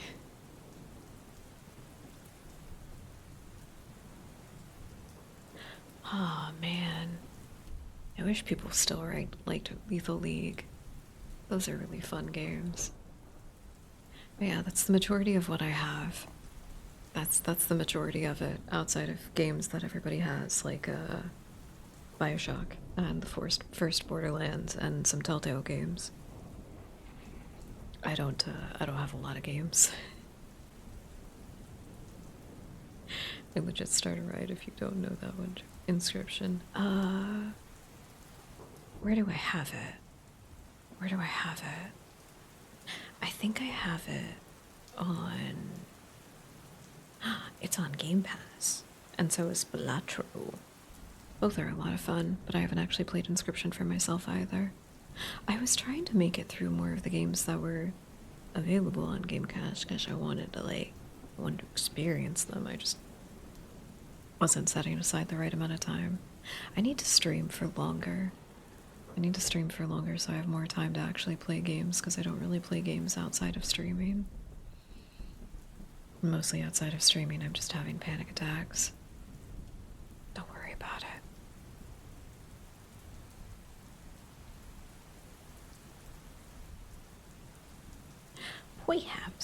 Perhaps there is a statement to be made.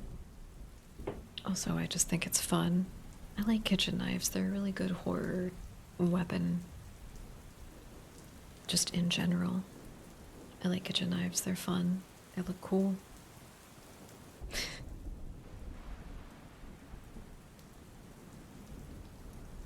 You weren't joking. Did I not get the joke? I know what Inscription is. Is that not the joke? Oh no, now I'm entirely lost. I didn't even have to like cue myself to go off on something. I was just ready to. I think that's more of what it is. You all give me opportunities to just rant, and I like to.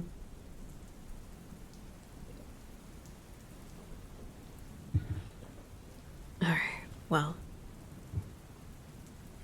I guess if I'm going to try to stream for longer anyway, I can try to get through a few more chapters, maybe. So, Victor was talking about not the methodology by which he found out how to animate flesh, but the sort of like the mental spiral that he went through, where he was just watching bodies decay at first and then started hacking them together. Oh, wait, that's right. No. He planned out what he wanted his experiment to look like and decided, like, the dimensions of the creature, essentially. Basically, all he describes here, though, is that he wanted it to be 8 feet tall and proportional.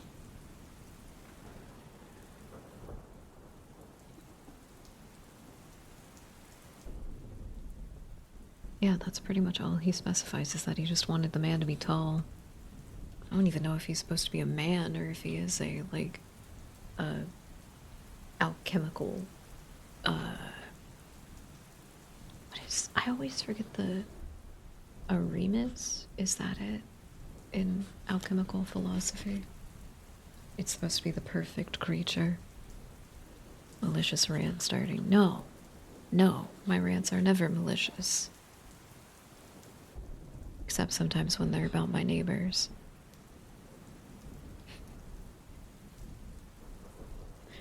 You can kind of hear the dogs barking. Okay, that's not too bad.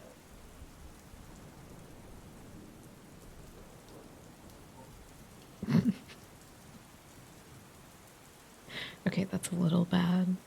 I had to change some of my microphone settings since OBS absolutely died, and I had to completely uninstall and reinstall it last week. So my audio settings have been different, so I'm not used to you all being able to hear that. I'm not happy about it either. I could have sworn I had, like, proper, I don't know, saved settings or something, I don't know.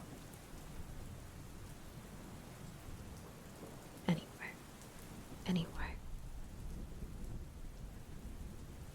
No one can conceive the variety of feelings which bore me onwards, like a hurricane in the first enthusiasm of success.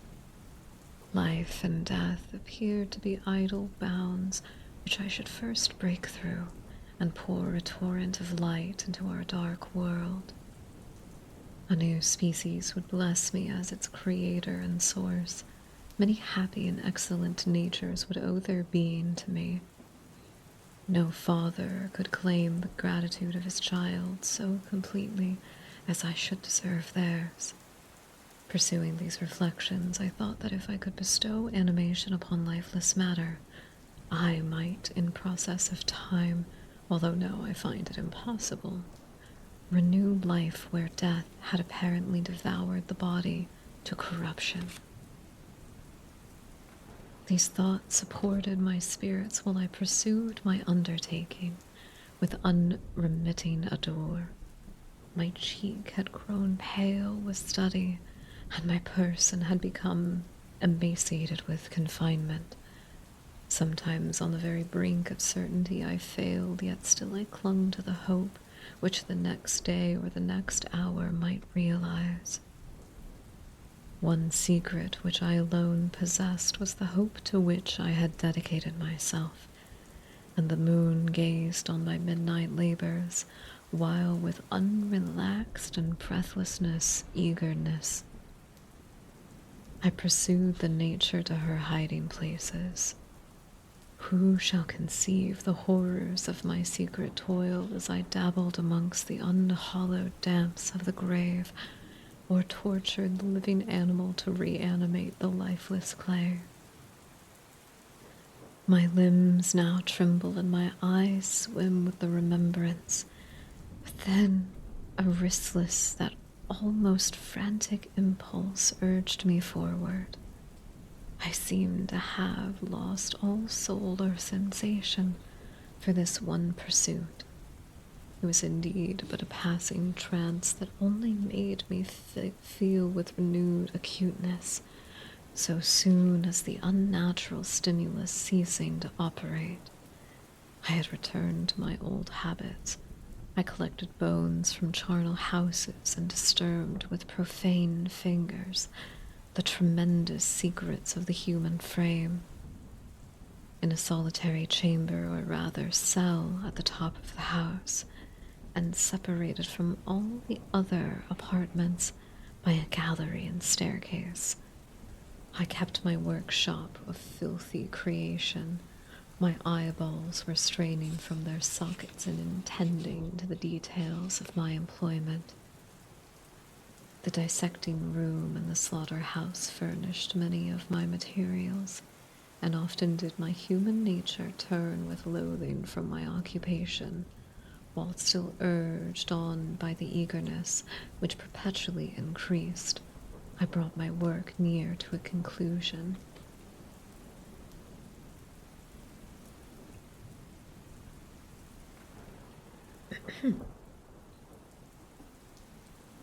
The summer months passed while I was thus engaged, heart and soul in one pursuit.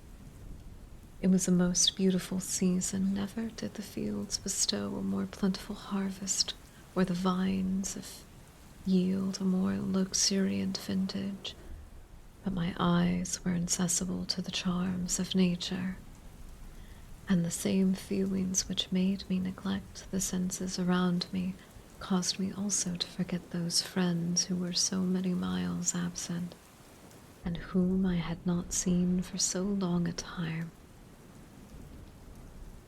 I knew my silence disquieted them, and I well remembered the words of my father. I know that while you are pleased with yourself, you will think of us with affection, and we shall hear regularly from you. You must pardon me if I regard any interruption in your correspondence as proof that your other duties are equally neglected. I knew well before what would be my father's feelings, but I could not tear through my thoughts from my employment, lonesome in itself, but which had taken an irresistible hold of my imagination.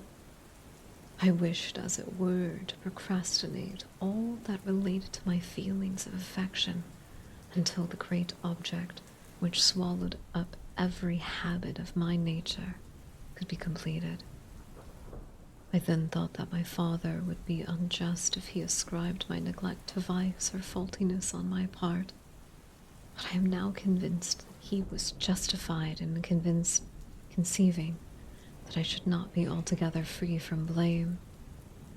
A human being in perfection ought to always preserve a calm and peaceful mind, and never to allow passion or a transitory desire to disturb his tranquility. I do not think that the pursuit of knowledge is an exception to this rule. If the study to which you apply yourself was a tendency to weaken your affections, and to destroy your taste for those simple pleasures in which no alloy could possibly mix, then the study is certainly unlawful.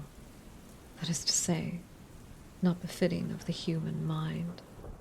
If this rule were always observed, if no man allowed any pursuit whatsoever to interfere with the tranquility of his domestic affections, Greece had not been enslaved, Caesar would have spared his country, America would have been discovered more gradually, and the empires of Mexico and Peru had not been destroyed. But I forgot that I am moralizing in the most interesting part of my tale, and your looks remind me to proceed.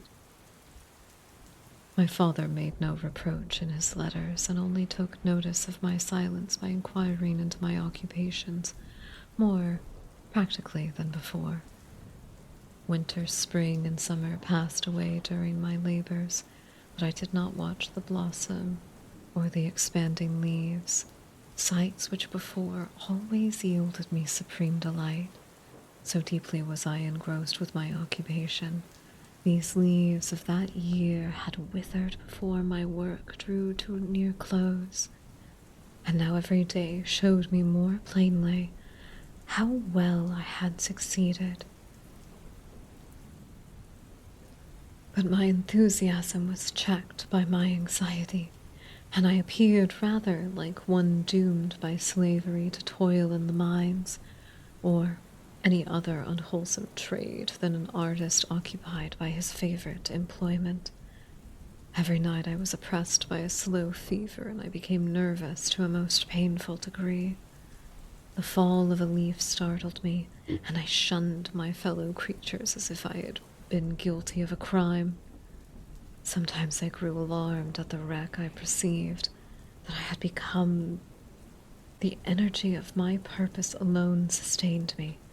My labors would soon end, and I believed that exercise and amusement would then drive away incipient disease. I promised myself both of these when my creation should be complete. That's the end of chapter 4.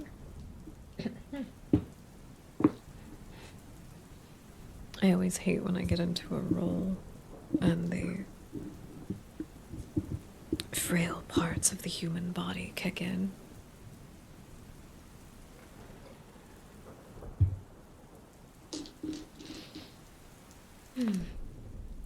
Ooh. I got compressed a little bit. I need to stretch. How does a stretch sound?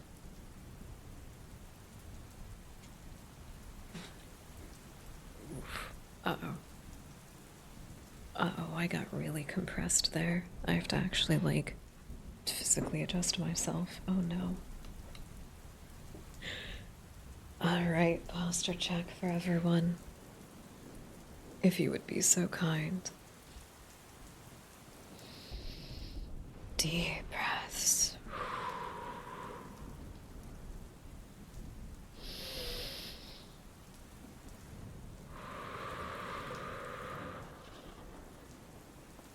Alright.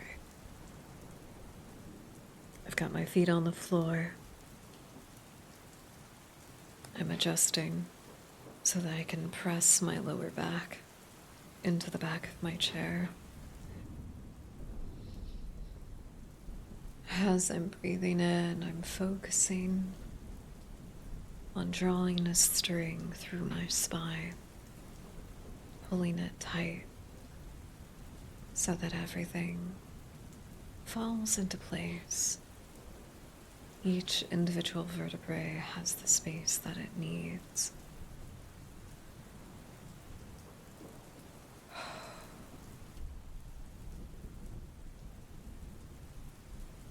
And as everything relaxes into place, we breathe in and out.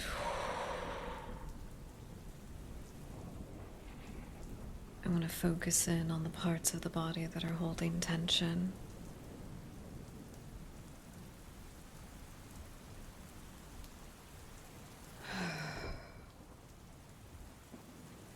And let it out as you breathe. If you feel like you have a hard time with this, as you breathe in, tighten and constrict the muscles in the area that you feel the tension intentionally. Welcome in, Rocks. It is calm time. It is an ASMR stream in general, so we do not have our sound alerts or anything too noisy, but that's okay. It is very cool to see so many people came in with so much hyped energy today. That's very fun. I'm sorry that I'm not doing more lively stuff at the moment. Ah, the cozy emotes, I believe, are the signal from my dear Kruznik that he is heading to bed for the night. Everybody just had such hyped up energy. I feel a little bit silly that I'm not doing something more, like, I don't know, something more to match the energy. I don't know what I would do specifically because I myself do not have a lot of energy today. I'm working on it. I might stay up tonight specifically so I can do a very nice long walk and work on a bunch of random sporadic stuff that's been piling up and making me anxious, and take a lot of breaks to eat a lot of food. And then as soon as the sun rises, pass out. I might do that. That's what I seem to find that people like the most about these streams, is that they're just fun talking streams. They are significantly harder to find when they are just chatting. You do get to be a little bit more silly though, but that's why I like to have a nice just chatting opener to all of our streams. I like everybody too. Everybody in our community is very cool. You're all also very sweet. You are very sweet. You all shower me with incredibly kind, incredibly heartfelt comments and compliments. Both of them. I didn't trip up on my words. Why would I do that? You're all very, very kind. I'm glad that, regardless to the size of our community, because that doesn't even matter in the first place, that our community is as calm and as kind of a place as it is. I think it lends itself well to the calm, quiet darkness of the eternal void. While I am the void's most beloved accolade, I am also not accolade, acolyte. Accolade is an achievement. Well, I guess I achieved something. I am an acolyte. I am a servant of a higher power. Unwillingly, technically, but accolade is a delicious drink. Accolade, wait. It's a drink? I didn't know that.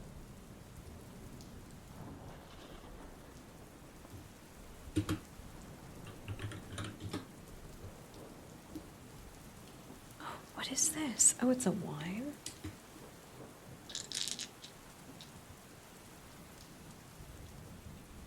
Oh. There's apparently a wine that used to be called Accolade. It is now called, Vinarchy, which I guess is a play in vineyard and anarchy. I don't hate it.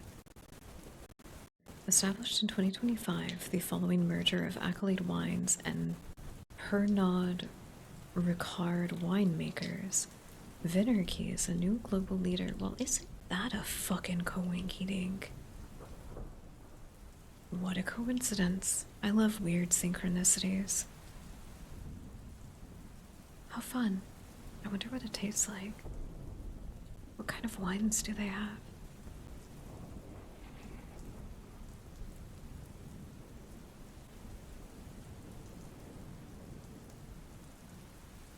It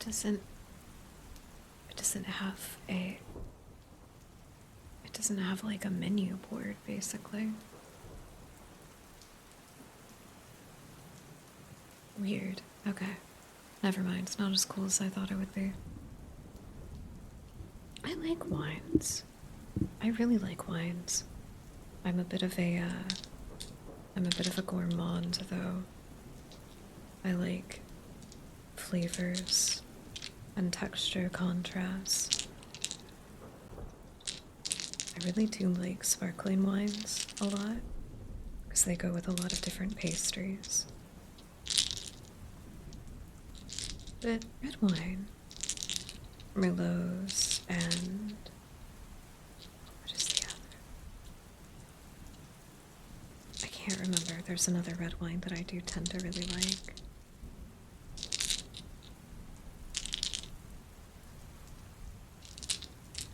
A lot of the ones that I try taste like chocolate and sometimes flowers. I've had flowery wine before. That was really tasty.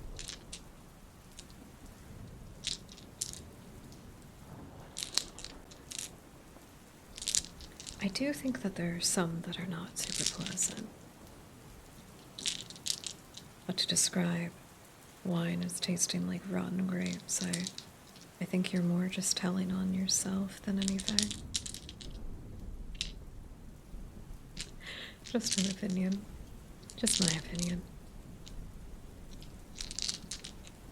Alright, everyone. We'll come back and we'll read Chapter 5 of Frankenstein in just a moment. My darling is heading off to bed for the night,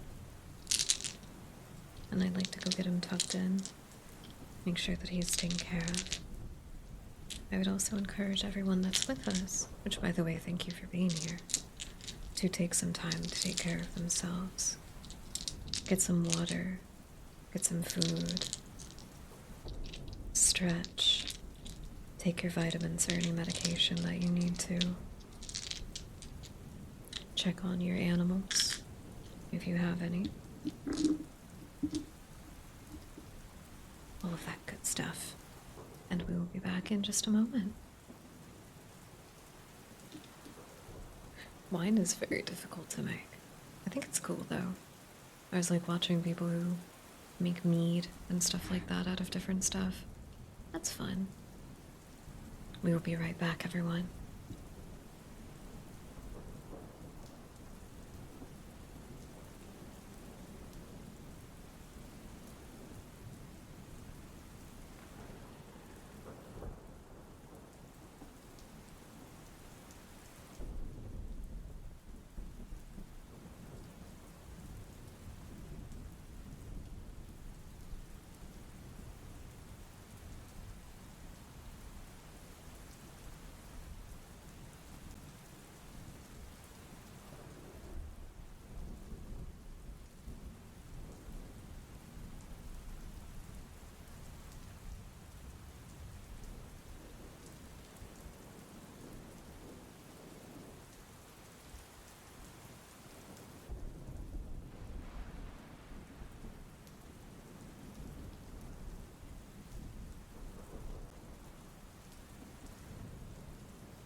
Welcome back, everyone.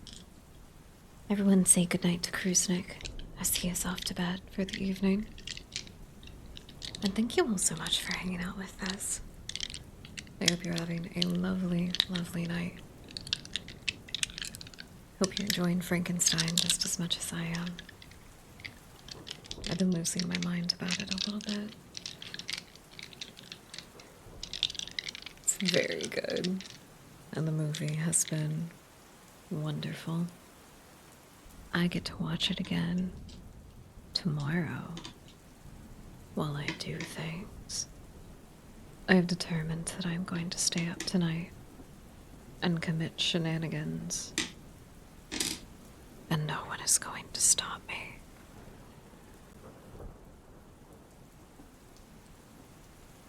Welcome back, everyone. Hi. Do you like the cards? The animation didn't used to be so high frame rate. It's kind of spooky. I don't know what happened. I do want to thank everybody that's hanging out with us. Very, very kind of you. I hope you are all having a lovely night. Oh. Sorry, I forgot about the music. I really like the music by Dated. The lo-fi has been absolutely delightful to listen to in the in-between moments of our ASMR streams.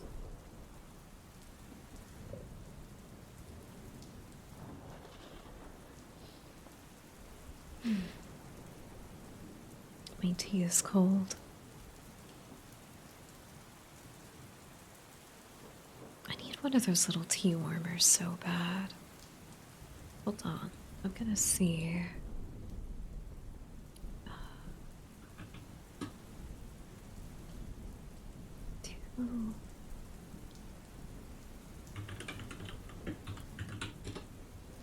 I thought these were cool. They're little actual just heated mugs. Like they don't have a plate that they have to sit on or anything, it's just the mug itself, is it? It's the ember ones. Do they have any cute black ones? Or like a cute little, like a light pink color? They have purple. But they're also $120. Oh, I have to connect my phone to it. I don't want to do that. Maybe I do just want one that... Oh, man. Okay, I don't want one that I have to attach my phone to. I don't want that. I don't want that at all. I just want a little mug that stays warm and I can regulate it. I found the really cute one. Oh no. It's only $26, so it probably breaks really easily.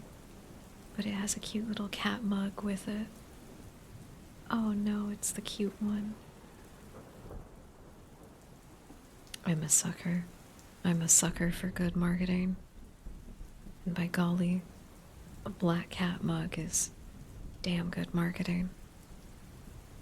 By golly, I say the stupidest things sometimes.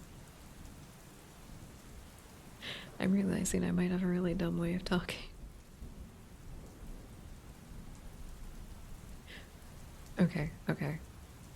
Full transparency, I went to Amazon to look because I remembered that I had one of those little ember mugs on a wish list at one point. Couldn't remember if I did or not, but I knew it was here. I scrolled down to the recommended based on your history, and the first category is more self-heated mugs, a heated neck and back massager.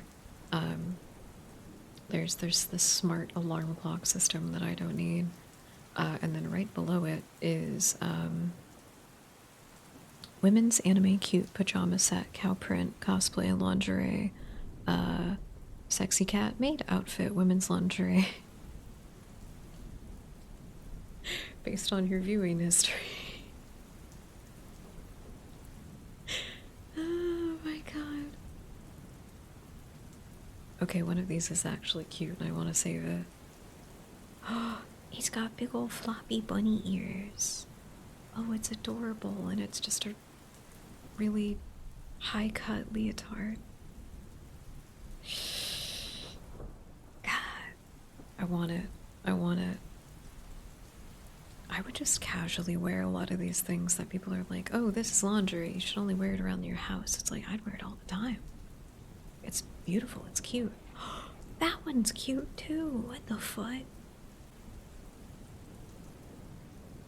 I don't even need chat to distract me. I distracted myself with looking at lingerie.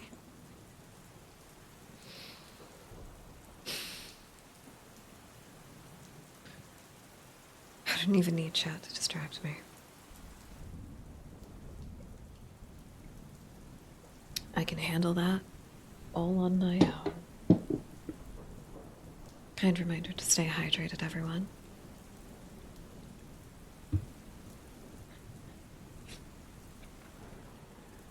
Let's read chapter 5 of Frankenstein.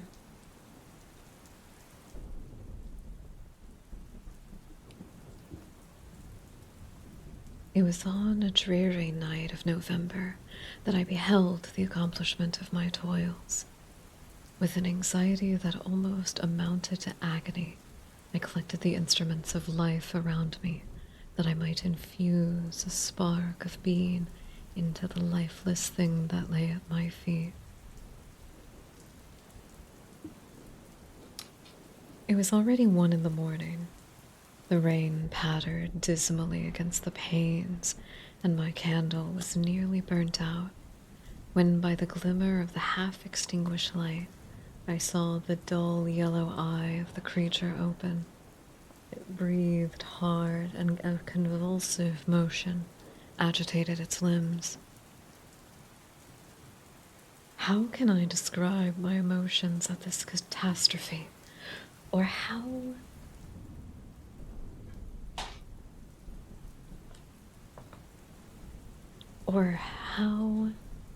delineate the wretch whom, with such infinite pains and care I had endeavored to form?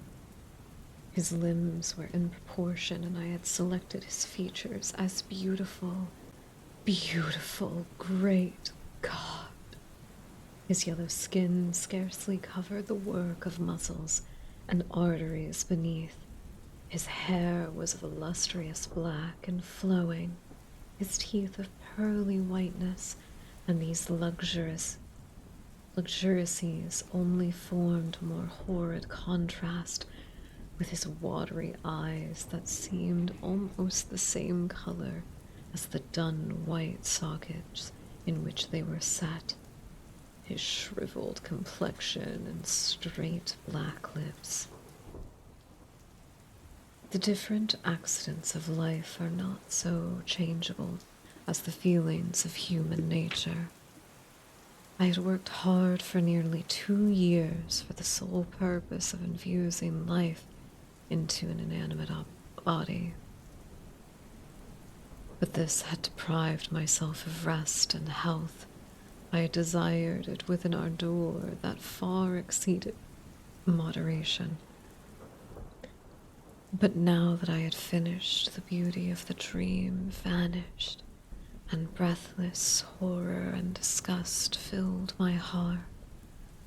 Unnameable to endure the aspect of the being I had created, I rushed out of the room and continued a long time traversing my bedchamber, unable to compose my mind of sleep.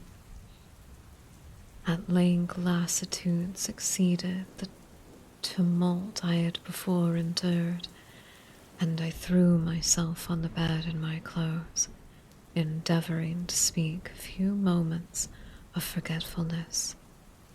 But it was in vain I slept. Indeed, but it was disturbed by the wildest dreams.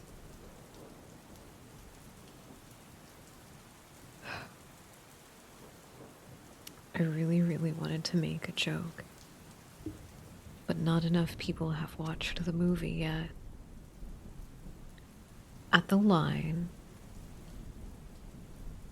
at length lassitude succeeded to the tumult I had been before endured, and I threw myself upon the bed in my clothes. I don't know whose idea was it. I don't know if it was Guillermo del Toro's, or if it was Oscar Isaac's. But Oscar does some very strategic slutting before he tosses him into bed after raising the monster. I want to know whose idea it was.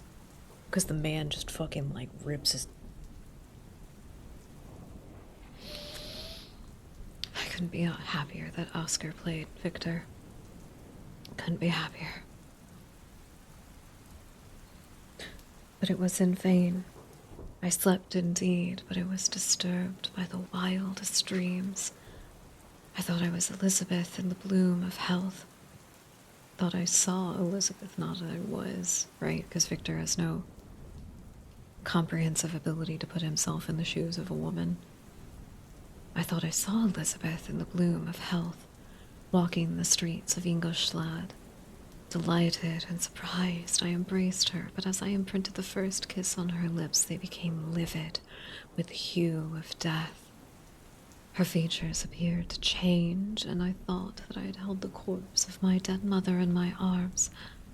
A shroud enveloped her form, and I saw the grave worms crawling in the folds of the flannel. I started from my sleep with horror. The cold dew covered my forehead, my teeth chattered, and every limb became convulsed, when by the dim and yellow light of the moon, as it forced its way through the window shutters, I beheld the wretch, the miserable monster whom I had created.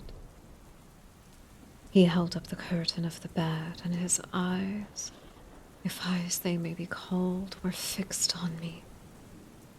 His jaws opened, and he muttered some inarticulate sounds, while a grin wrinkled his cheeks. He might have spoken, but I did not hear. One hand was stretched out seemingly to detain me, but I escaped and rushed down the stairs.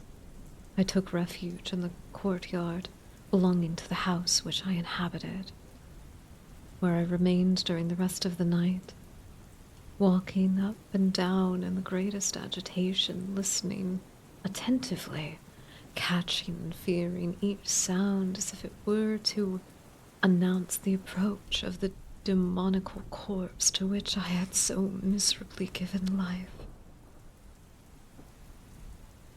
He's just a tall goth dude.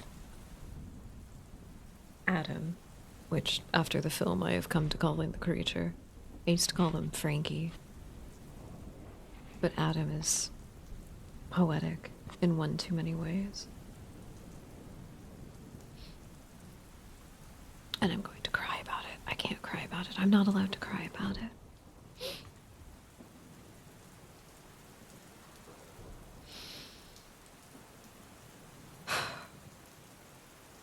Poor baby Adam. Poor baby Adam. He's just a fucking tall, weird goth dude. The only distinguishable feature that Victor describes that is, like, inhuman is that he looks like that he's dead, which, like, he has the blackness and the rot around his lips that make them look dark. He's got very dark but shiny eyes. That's really not that bad. 8 foot tall, perfectly symmetrical, head to toe man. He's just a dude. He's literally just a dude other than being tall. At a distance, you would just assume he's kind of sick. He did describe him as having olive skin and dark hair as well. Wait a minute. So if he was in Ingolstadt, what's the country? Is he still... He's not in Geneva, right?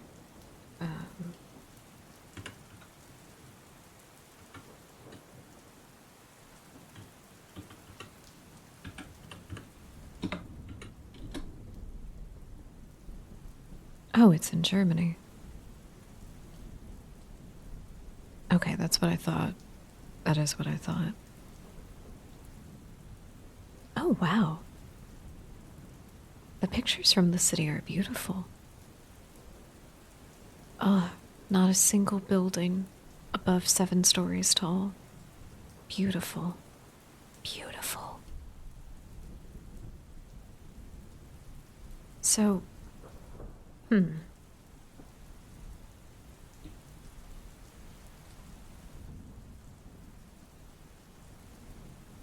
curious about that as like a detail. I don't know, in a weird, like, literary analysis kind of a way. Was it just other, like, the bodies that he ended up using, the parts that he ended up using? Did he just use random Germans? And the tone of the skin and the color of the hair was something from reanimating the flesh? Or is. Did he take different, more specific bodies? It would not be entirely abstract to suggest that Victor is racially motivated in some of the choices he would make. The chapter where his quote unquote sister future wife is adopted into the family, I feel, really hammers that home specifically.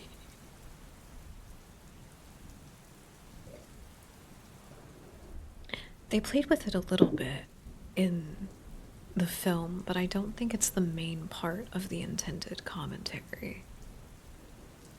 I wouldn't be surprised with Guillermo del Toro as the director, obviously, that some of the metaphors that can be found within the text of that specifically. Sorry, especially for these ASMR streams, I like to be careful about how I talk about this. Grace intact. Grace intact.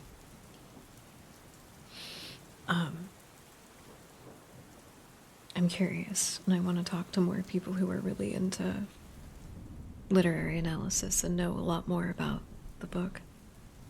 I like, because I think that's what it is. Some people like different things about Frankenstein. I've heard people describe that the horror is inherently political in like a classist kind of a way. Since it is Victor, he is a very, very well off man in the country that he lives in. His family is very powerful. He has the space and availability to basically fuck off for 2 years at university and dedicate that time to his experiments. There is like a class part of this, obviously. I don't feel like it's the main part of it, if I'm being entirely honest. Because the things that his family does isn't necessarily because of their class status. It's. Some parts of it are. But when Victor is actually acting, that doesn't feel like it's a factor of it. I think it's a more modern reading of everything. But the takeaway that I like is that Victor, a man of science who doesn't really see other people as people. Well, he thinks he is a man of science. He doesn't see other people as people, but that's obviously contradictory. Including that of the women around him. Like, he very much so objectifies his mother, not in, like, sexually, but he objectifies her. He turns her into an object, a role, a position, that kind of thing, not a person who made choices to be here. And to me, that's the idea of the first chapter, going into detail about, like, oh, his mother and father obviously didn't have anything wrong with their relationship, but any sound person from the outside would be concerned about the age gap between Victor's mother and father. And again, that, like, Victor's mother was a daughter of Victor's father's lifelong friend. Women are already, just in that first chapter, put into a very narrow box for Victor, that these positions where they are actually victims to him, there's some kind of, like, exalting that's happening in it. And that's the same for his adopted sister, because she was originally with a family that actually knew her, had known her family, and were just, like, taking care of her and probably just waiting for some other family member to find out where she was and, do what they needed to. And then Victor and his mother come by and adopt her. And the whole thing is that she's with a family who is of a different nationality to her. And they're like, oh, the family that she was with had, like, all of these features, but this little baby girl, this pale, blonde-haired, blue-eyed little baby girl. So even within that, but, like, she's a child. Within this, she's being, like, objectified as a perfect little doll, essentially. And Victor's mother adopts her with the express intention that Victor is going to marry her someday. And this little girl has, obviously, Elizabeth, has no choice in any of that whatsoever.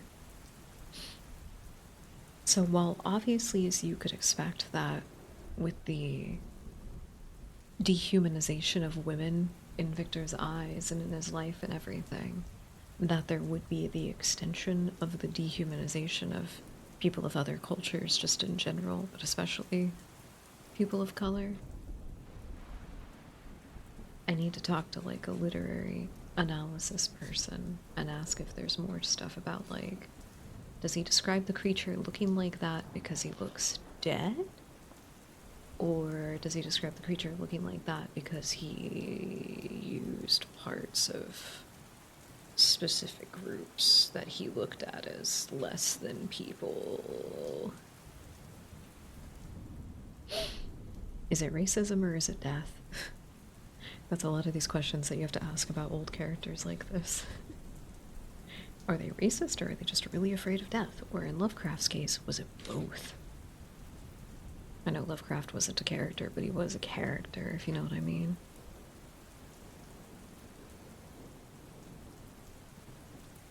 Did I leave off in the middle of the... I think I left off in the middle of the... No, I didn't. I did finish the paragraph. Okay.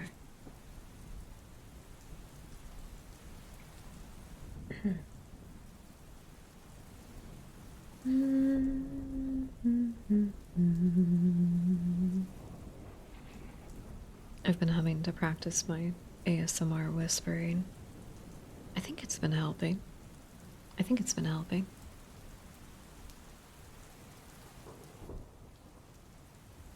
No mortal could support the horror of that countenance.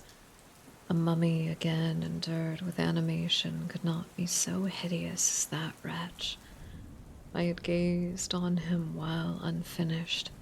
He was ugly then, but though in those muscles and joints were rendered capable of motion, it became a thing such as even Dante could not have conceived. I passed the night wretchedly.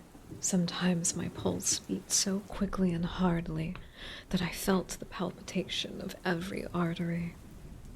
At others I nearly sank to the ground through languor and extreme weakness. Mingled with horror, I felt the bitterness of disappointment. Dreams that had been my food and pleasant rest for so long, a space were now become a hell to me, and the change was so rapid, the overthrow so complete. Morning, dismal and wet, at length dawned and discovered to my sleepless and aching eyes the church of Ingolstadt, its white steeple and clock which indicated the 6th hour. The porter opened the gates of the court which had that night been my asylum. I issued into the streets, pacing them with quick step, as if I sought to avoid the wretch whom I feared, ever turning of the street, would present to my view. I did not dare return to the apartment which I inhabited, but felt impelled to hurry on, although drenched by the rain which poured from a black and comfortless sky. I continued walking in this manner for some time, endeavoring my body exercise to ease the load that weighed upon my mind. I traversed the streets without any clear conception of where I was or what I was doing. My heart palpitated in the sickness of fear, and I hurried on with a regular step, not daring to look around me. Like one who, on a lonely road, doth walk in fear and dread, and having once turned round, walks on, and turns no more his head, because he knows a frightful fiend doth close behind him tread. That is a quote from Coleridge's Ancient Mariner. Continuing thus, I came at length opposite to the inn at which the various diligences and carriages usually stopped. Here I paused.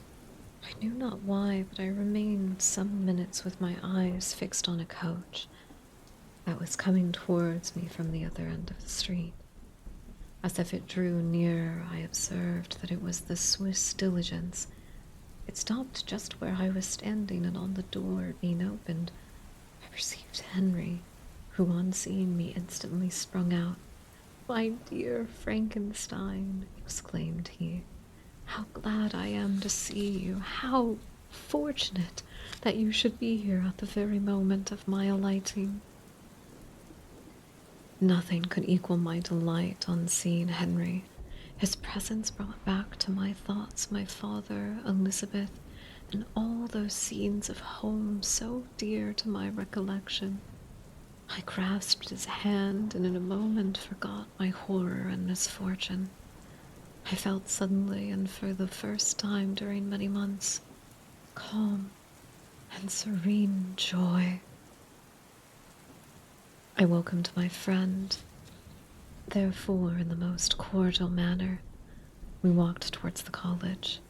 Henry continued talking for some time about our mutual friends and his own good fortune in being permitted to come to Ingolstadt. "You may easily believe," he said, "how great was the difficulty to persuade my father that all necessary knowledge was not comprised in the noble art of bookkeeping. And indeed, I believe I left him incredulous to the last, for his constant answer to my unwavering inquiries was the same as that of the Dutch schoolmaster in The Vicar of Wakefield. I have 10,000 florins a year without Greek. I eat heartily without Greek.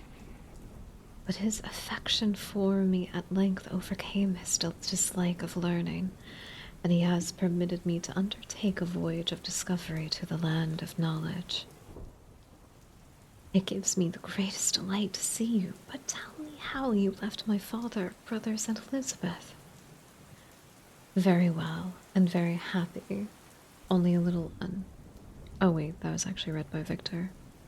"It gives me the greatest delight to see you, but tell me how you have left my father, brothers, and Elizabeth."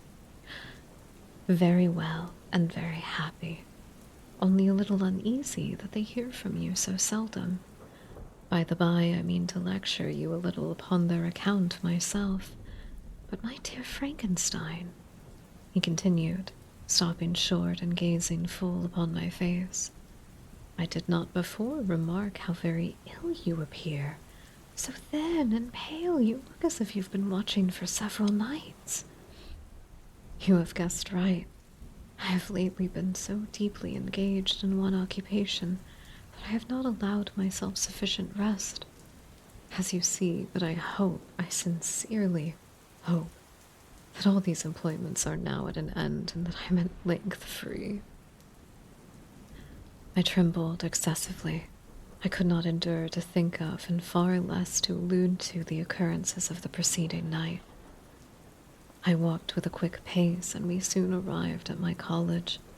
I reflected, and the thought made me shiver, that the creature whom I had left in my apartment might still be there, alive and walking about. I dreaded to behold this monster, but I feared still more that Henry should see him.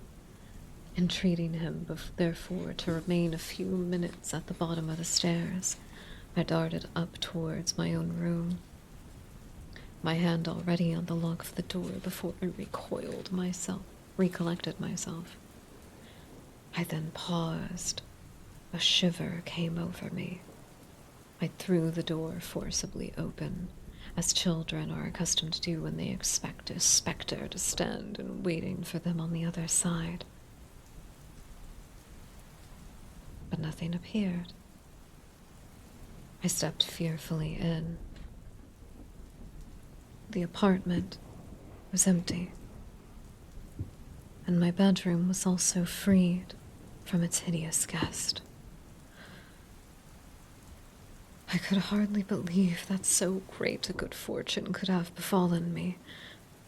But when I became assured that my enemy had indeed fled, I clapped my hands for joy and ran down to Henry. He ascended into my room, and the servant presently brought breakfast, but I was unable to contain myself.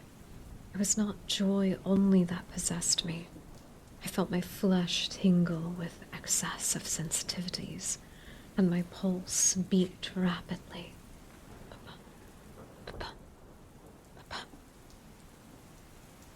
I was unable to remain for a single instant in the same place. I jumped over the chairs, I clapped my hands, I laughed aloud. Henry had the first attributed my unusual spirits to joy on his arrival, but when he observed me more attentively, he saw a wildness in my eyes for which he could not account, and my loud, unrestrained, heartless laughter frightened and astonished him. "My dear Victor," he cried, "what for God's sake is the matter? Do not laugh in that manner. How ill you are! What is the cause of all of this?" "Do not ask me," cried I, putting my hands before my eyes, for I thought I saw the dreaded spectre glide into the room. "He can tell. Oh, save me!" I imagined the monster seized me. I struggled ferociously and fell down in a fit. Poor Henry, what must have been his feelings? A meeting which he anticipated with such joy so strangely turned to bitterness. But it was not the witness of this grief, for I was lifeless and did not recover my senses for a long, long time. This was the commencement of a nervous fever which confined me for several months. During all that time, Henry was my only nurse. I afterwards learned that, knowing my father's advanced age and unfitness for so long a journey, and how wretched my sickness would make Elizabeth, he spared them this grief by concealing the extent of my disorder. He knew that I could not have a more kind and attentive nurse than himself, and firm in the hope he felt of my recovery, he did not doubt that instead of doing harm, he performed the kindest action that he could towards them. But in reality, very ill, and surely nothing but the unbounded, unremitted attentions of my friend could have restored me to life. The form of the monster on whom I had bestowed existence was forever before my eyes, and I raved incessantly concerning him. Doubtless my words surprised Henry. He at first believed them to be the wanderings of my disturbed imagination, but pertinency with which I continually recurred to the same subject persuaded him that my disorder indeed owed its origin to some uncommon and terrible event. By very slow degrees and with frequent relapses that alarmed the grieving friend, I recovered. I remember the first time I became capable of observing outward objects with any kind of pleasure. I perceived the fallen leaves and had disappeared at the youth's buds shooting forth from the trees that shaded my window. It was a divine spring, and the seasons contributed greatly to my convalences. I felt so sentiments of joy and affection revive in my bosom. My gloom disappeared, and in a short time I became as cheerful as before. I was attacked by the fatal passion. "Dearest Henry," I exclaimed, "how kind, how very good you are to me. This whole winter instead of spent in study." Sorry. "As you promised yourself has been consumed in my sick room. How shall I ever repay you? I feel the greatest remorse, but for the disappointment of which I have been the occasion. But you will forgive me.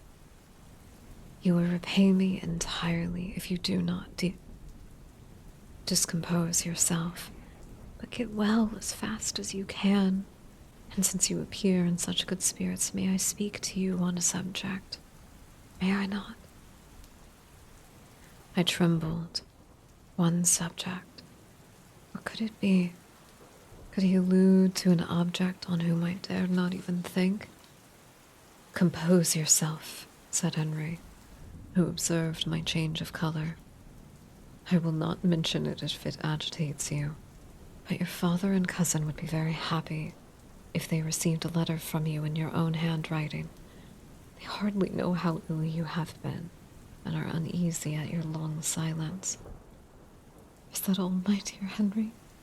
How could you suppose that my first thought would not fly towards those dear, dear friends whom I love, and who are so deserving of my love? If this is your present temper, my friend, you will perhaps be glad to see a letter that has been lying here some days for you. It is from your cousin, I believe. That would be Elizabeth specifically. And that is the end of chapter 5. Jeannie, hello, welcome in. Welcome in. I'm sorry for the late hi. I hope you're having a lovely, lovely night, though. Welcome in, everybody that is taking some time to spend it with us. I hope you're having a good night, everyone. I gotta do a little posture check real quick. I let my shoulders get kind of tight because I was hunching over a little bit. Oh, I'm sorry to hear that. We just got done reading the part of the story where Victor goes through his own very intense mental spot.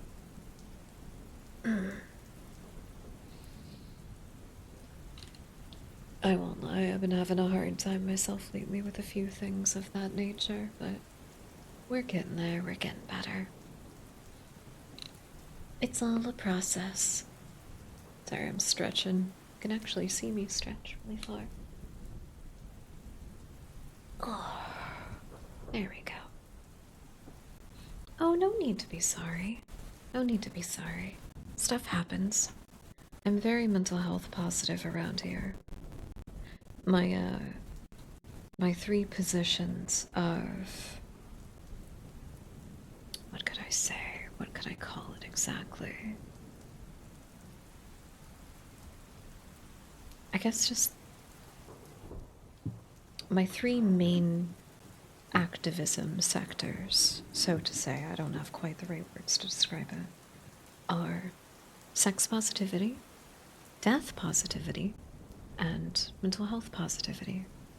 Part of that is giving a genuine answer to a genuine question. If I ever ask anybody in chat if you guys are doing okay and someone happens to be having a bad day, that's completely fine. You're allowed to have a bad day, and you're allowed to express that it hasn't been the best. Grace and tact in all things, but just saying that you're having a hard day, there's nothing wrong with that. I'd rather people be honest if that's what they need. Usually, if people come in and they tell me that they're having a hard time, I try to do what I can to make it a little bit better. But I feel like that's the role that I've set for myself. Nobody else has put me in that position, and part of the positivity is, of course, identifying if there is ever a boundary that's overstepped. And if so, clear and concise communication is the response. That's at least what I like to do. But nobody has ever really put me in a bad position. So, no need to be sorry. No one ever needs to be sorry for that kind of thing around here. Effectively, what I do, I think, the most in my quote-unquote content that I produce is a lot of my day-to-day stuff that I do, I tell you guys about. I tell you how my week has been going, how I've been progressing with my healthcare and all of that kind of stuff. To me, that kind of thing is encouragement. I think of it as like girl failure encouragement. On my Instagram story, I usually post if I'm doing one of my walks each day. I like to do that because in my head it helps encourage other people to get a little bit of physical activity. If your favorite girl failure can do it, you can do it. Vote for only good positions. Man, if somebody could count our votes, Light Sombra. I know you've been hanging out with us for quite a while, but I hope you're having a good night, Light Sombra. We have a lot of people lurking tonight, which is awesome. Thank you all for being here. I would like to read one more chapter, I think. Try to get to at least 4 hours. I don't know how long most people do their ASMR streams, if they just go for a really long time or not. I wonder, let me see. How long has this channel been going?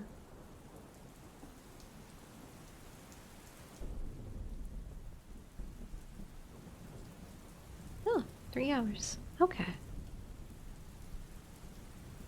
That's not bad. We can keep up the good work. I think a nice little stretch is in order, though. Since I've been holding my book and my hands are a little bit strained, I'm just gonna do a nice little hand stretch. This is good for your wrist mobility as well. If you draw or anything very meticulous like that with your hands, we're gonna do some nice little stretches. First, you're gonna extend your left arm out all of the way, and then you're going to put out your hand as if your palm is facing away from you, and you're going to take your opposite hand, your right hand, and you're going to apply a little bit of pressure onto your hand to pull it back just a little bit. Keep your shoulders low, and you should feel this mostly in your wrist area. If you feel it in the upper part of your arm, you might be putting a bit too much force. Oh, thank you, Light Sombra. I'm glad. I'm gonna get used to streaming for longer again. I miss having really long hangouts with everybody. Alright, now we're gonna stretch the other wrist in the exact same way. Extend the arm, keep the shoulder low, palm away from you, and opposite hand, pushing your palm back just a little bit. Just a little bit. Breathing all the while. Now we're going to go back to the left hand, and we're going to tilt our hand down. So now, as if your palm was facing away from you, rotate it until your palm is facing you and your fingers are pointed towards the ground. And just like before, apply the slightest little bit of pressure with your opposite hand pulling your hand in. This stretches the wrist and the tendons in that area that have a tendency to get clogged or sort of stuffed up and congested. Go ahead and switch sides.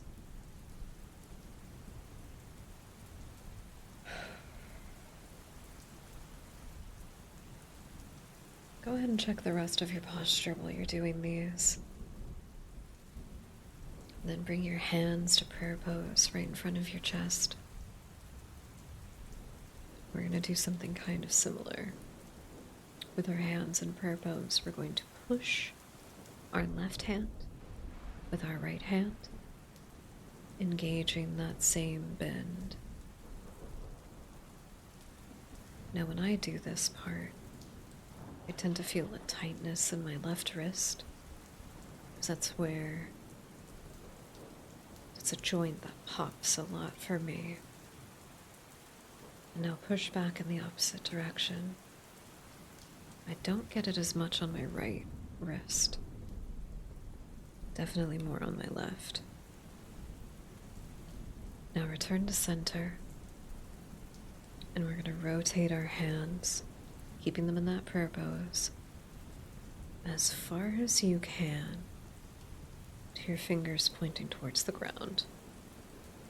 If at any point in the rotation you feel pain, distinctive pain, stop there. Pull back until it's relaxed and the pain has ceased. That's your limit for it. Don't push it until it hurts. It's not about that. If you do that too much, you'll overextend your muscles. The flexibility won't be able to sit because your muscles will be in a constant state of healing. You'll delay your progress.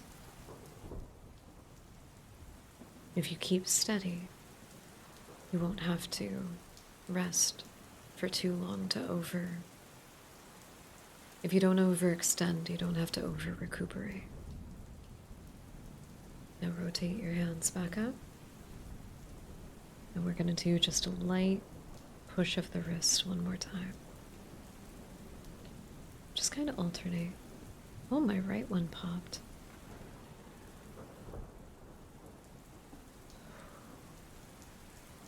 A little back and forth. Nothing too crazy. I need to adjust my chair. 1 second. I don't know how I got so low down. I think I need to check that. My chair keeps sinking.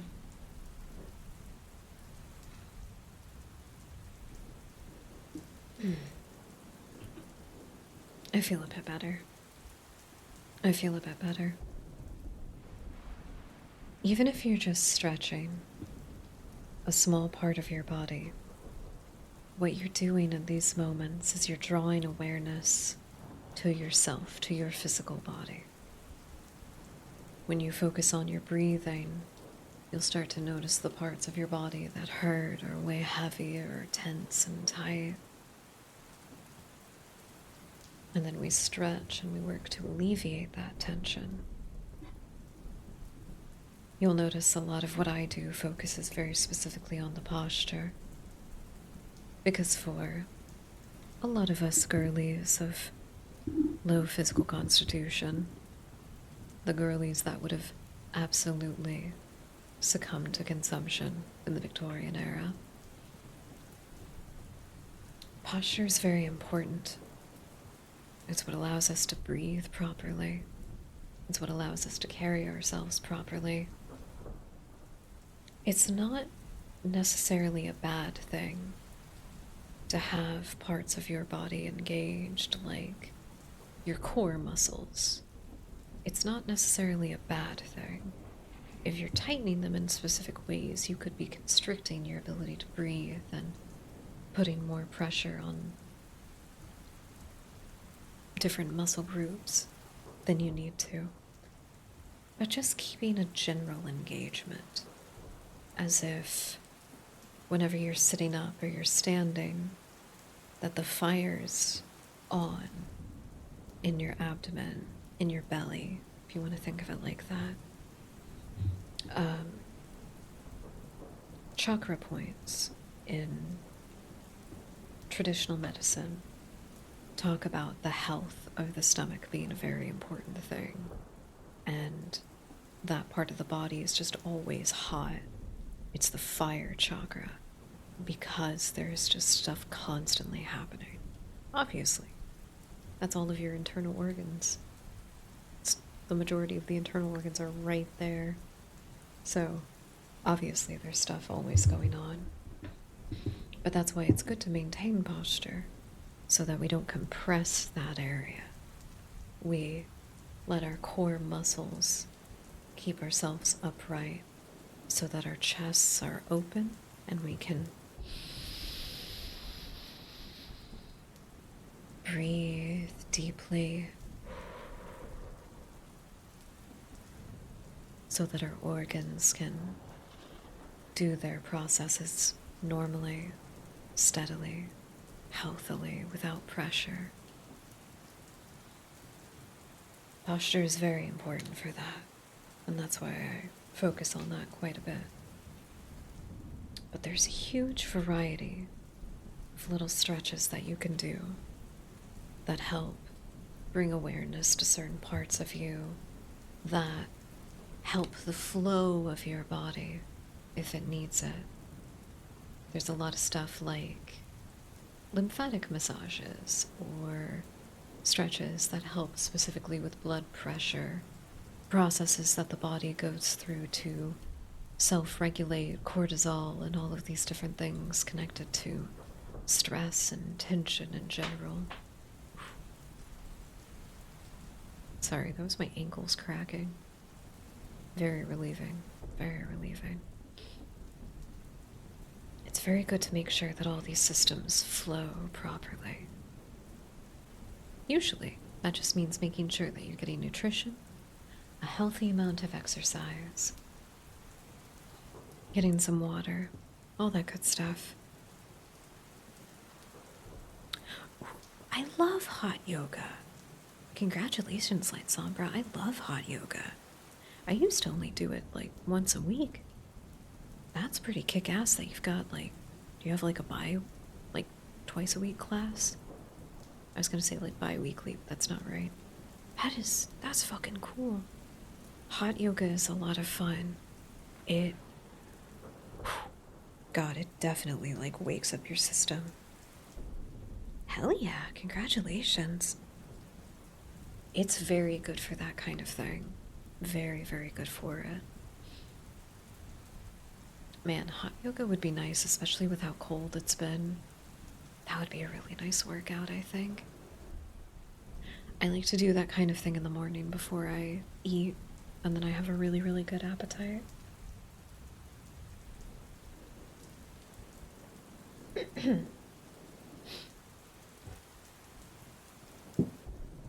I haven't done hot yoga in years, though.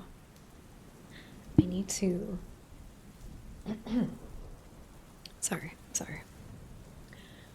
I need to reformat my regimen a little bit.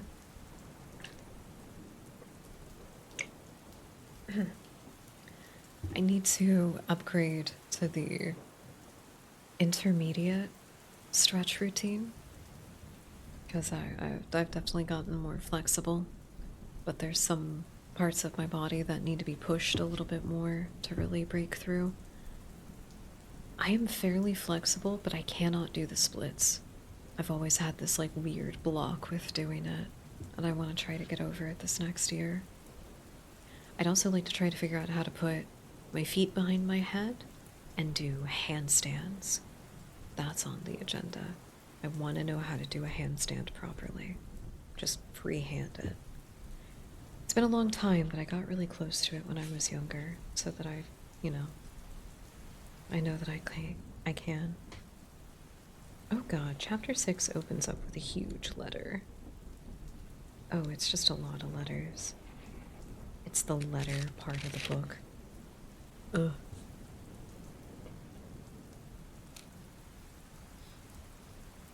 I'm also gonna. Oh man. I'm really proud with the progress that I've made when it comes to walking and everything. I'm trying to divvy it up to where I basically do 2 walks a day. Both are 50 minutes. I can get my 5 miles and my 10K minimum steps. Thank you, Light Sombra. We're getting there, we're getting there. I can go for a full hour, which does get me 3 full miles. Or I can do 2 sets of 50 minutes, which gets me 2.5 miles per go, and I can do one whenever I first wake up, and then one sometime after dinner in the evening. I want to give that a try and see how it works. At first, just to kind of set my intention of having time in the morning to do specific physical activity, and then specific time in the evening to do physical activity. Because for the muscle mass that I want to put on, working out in the evening is the way to go. You need a lot of energy and a lot of calories already present there. So I definitely want to give that a try. See if that helps out. And then, if possible, I'd like to start running again. But, okay, this is where I'm conflicted.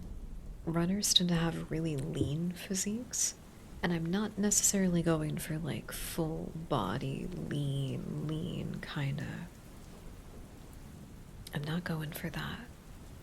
I'm trying to bulk up other parts specifically.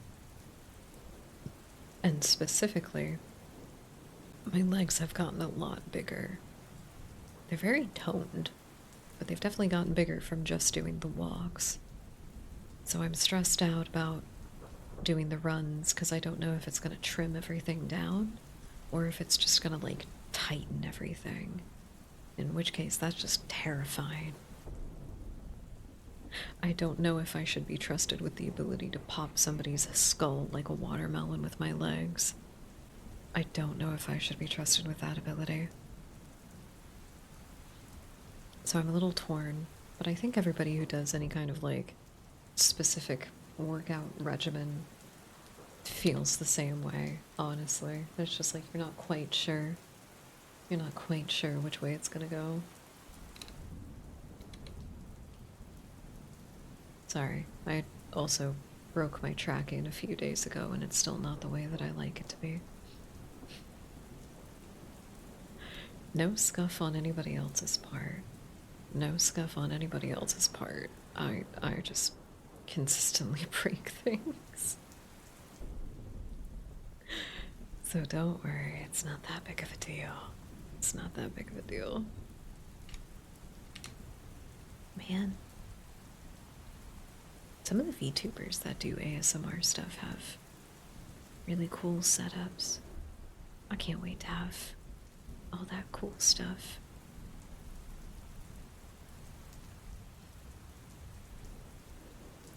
I look forward to a lot of VTuber things. That's one of the biggest things of like this next year that I want to. Every day the priority will be taking care of myself. Like, I kind of want to just make it a chore that I get it over with as quickly as possible so that I can actually work on the things that I want to do. This year I want to write, I want to read, I want to watch a bunch of movies that I've missed out on. I want to... Oh, what else was it? It was something specific. I want to actually work on my audio dramas and a lot of just the audio stuff in general that I've been intending to do for a long time. I have an insane list of things that I want to do. And it's, when I looked back on it, I did get sad at first. Because I was just like, oh, all of these things I haven't been able to accomplish. My God, getting sick just ruined everything. but I can get better. And I want to get better. And I want to make stuff. Part of me feels silly because of the things that I want to make. I want to do deep dives into weird things on the internet, or just weird stuff in general that the internet lends itself really well to doing research on. I've always wanted to do that, and then my particular content Oshi started doing that in recent years, and I love the stuff that she does. I think it's really cool. Madman, welcome in. Thank you for the follow. That's very kind. I hope you're enjoying your time with our community and having a lovely, lovely night. I've got a lot of different ideas for stuff that I've wanted to do for so long. And I just need to take care of myself, and I just need to think of it like that. It's been an uphill battle, but, you know, baby steps. As long as the steps are being taken, they can be baby steps, but we gotta keep moving up and we gotta keep moving forward.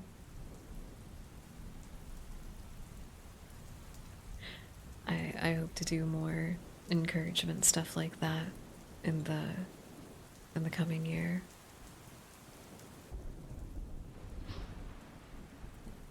Alright. Sorry for all the rambling. Let us read chapter 6 of Frankenstein. Henry then put the following letter into my hands. It was from my own Elizabeth.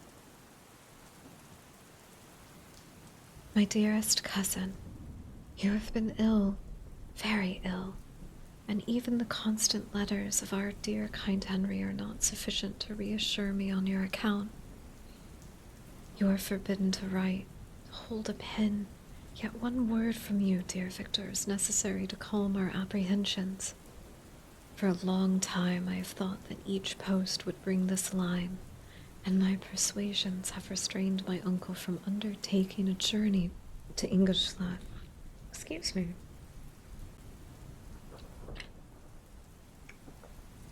Kind reminder to stay hydrated.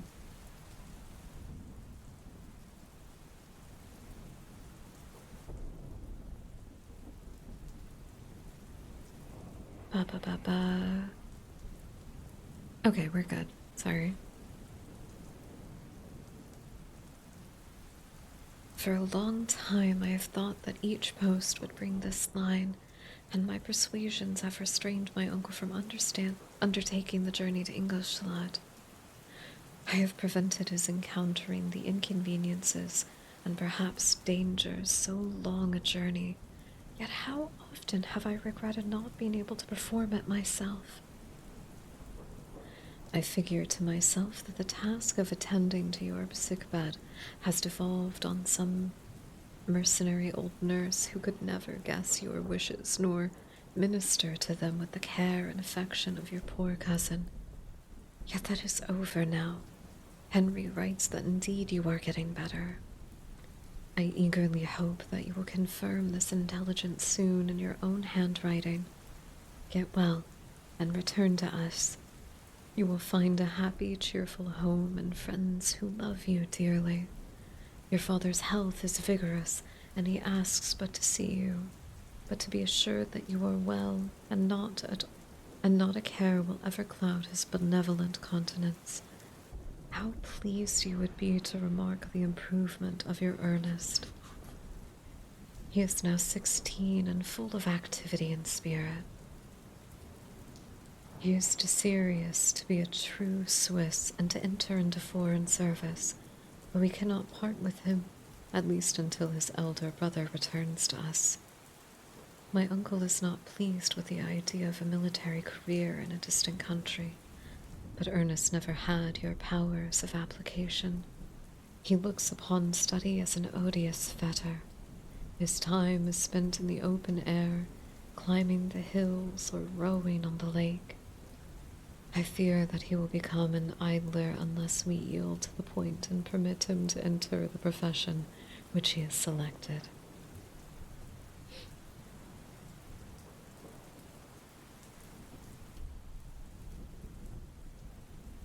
Little alteration except the growth of our dear children has taken place since you left us. The blue lake and snow-clad mountains, they never change, and I think our placid home and our contented hearts are regulated by the same immutable laws. My trifling occupations take up my time and amuse me, and I am rewarded for my exertions by seeing none but happy, kind faces around me. Since you left us, but one change has taken place in our little household. Do you remember the occasion Justine Mortiz entered our family? Probably you do not. I will relate her history, therefore, in a few words.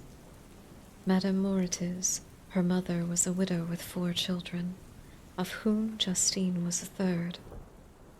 This girl had been the favorite of her father, but through a strange perversity, her mother could not endure her, and after the death of Mr. Moritz, treated her very ill. My aunt observed this, and when Justine was 12 years of age, prevailed on her mother to allow her to live at our house. The republican intrusions of our country have produced simpler and happier manners than those which prevail in great monarchies that surround it. Hence there is less distinction between the several classes of its inhabitants, and the lower orders being neither so poor nor so desperate. Their manners are more refined and moral. A servant in Geneva does not mean the same thing as a servant in France and England. Justine thus received in our family learned duties of a servant, a condition which, in our fortunate country, does not include the idea of ignorance and sacrifice of the dignity of a human being. The only bad part about reading just a book instead of a PDF of a book on my monitor is that I look down a lot. I'm not blinking. I'm literally just looking down.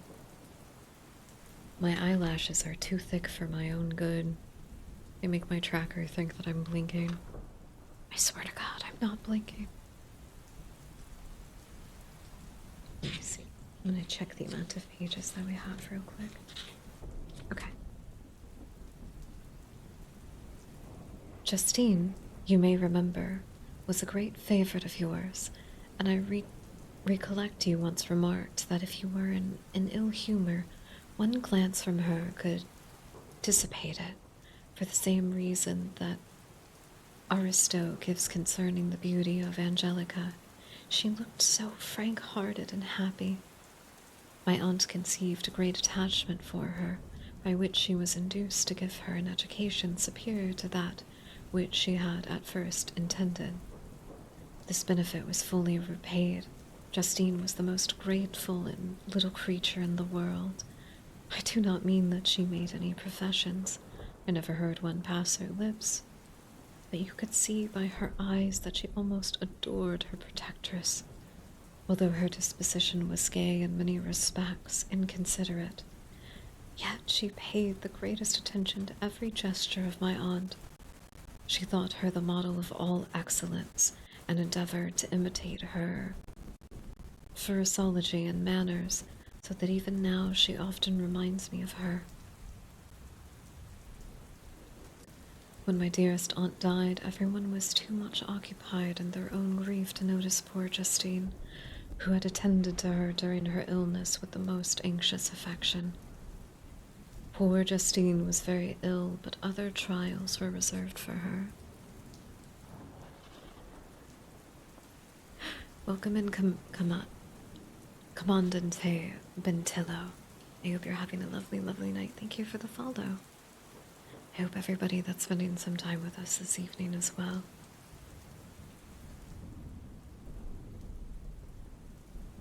One by one, her brothers and sister died, and her mother, with the exception of her neglected daughter, was left childless.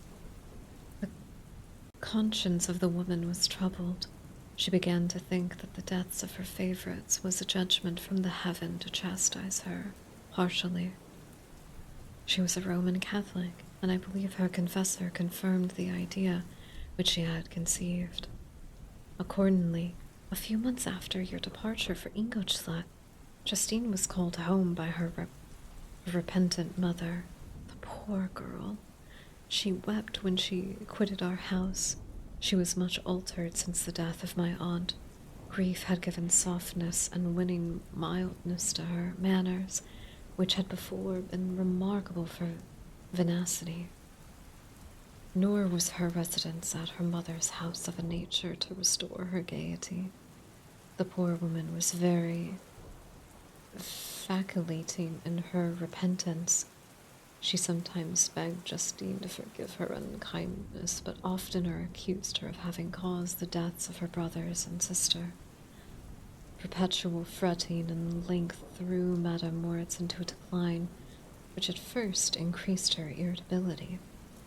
But she is now at peace forever. She died on the first approach of cold weather, at the beginning of the last winter. Justine had returned to us, and I assured you that I love her tenderly. She's very clever and gentle and extremely pretty. As I mentioned before, her mien and her expressions continually remind me of my dear aunt. I must say also a few words to you, my dear cousin, of little darling William. I wish you could see him. He is very tall for his age. His sweet laughter, his blue eyes, the dark eyelashes and curling wisps of hair. When he smiles, 2 little dimples appear on each cheek, which are rosy with health. He has already had 1 or 2 little wives, but Louisa Byron is his favorite, a pretty little girl of 4 or 5 years of age. How old did you say William was? I hope he is also 4 or 5 years old. Now, dear Victor, I dare say you wish to be indulged in a little gossip concerning the people of Geneva. The pretty Miss Mansfield has already received the congratulatory visit on her approaching marriage with a young Englishman, John Melbourne, Esquire. Her ugly sister, Manon, married M. Dollivard, the rich banker, last autumn. Your favorite schoolfellow, Louis Manoir, has suffered several misfortunes since the departure of Henry from Geneva, but he has already recovered his spirits and is reported to be on to the point of marrying a very lively, pretty Frenchwoman, Madame Tavernier. She is a widow and much older than Manoir, but she is very much admired and a favorite with everybody. I have written myself into better spirits, dear cousin. My anxiety returns upon me as I conclude. Write, dearest Victor, 1 line, 1 word will be a blessing to us. 10,000 thanks to Henry for his kindness, his affection, and his many letters. We are sincerely grateful. Adieu, my cousin. Take care of yourself, and I entreat you, write. Elizabeth Levenza, Geneva, March 18th, 17.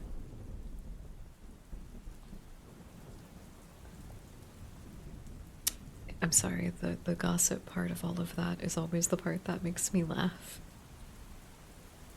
That's always the part that makes me laugh. I can't help it. I think it's so funny.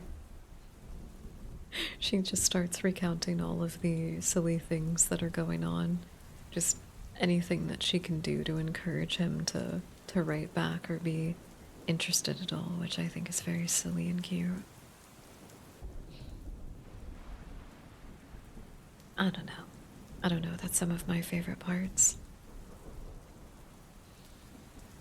Oof. Sorry, I gotta stretch out my shoulders again. I've been slouching while we read.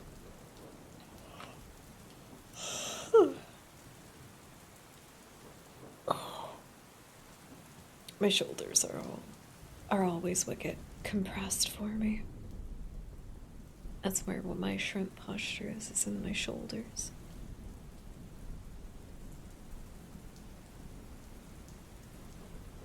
I'm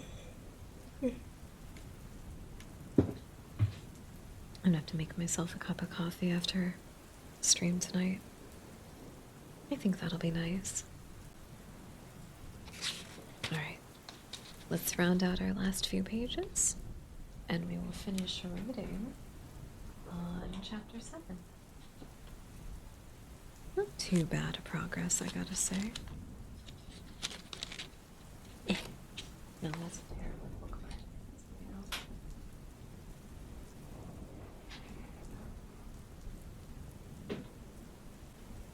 I have little bits of tissue, but I don't want to do that. I'll use a coin.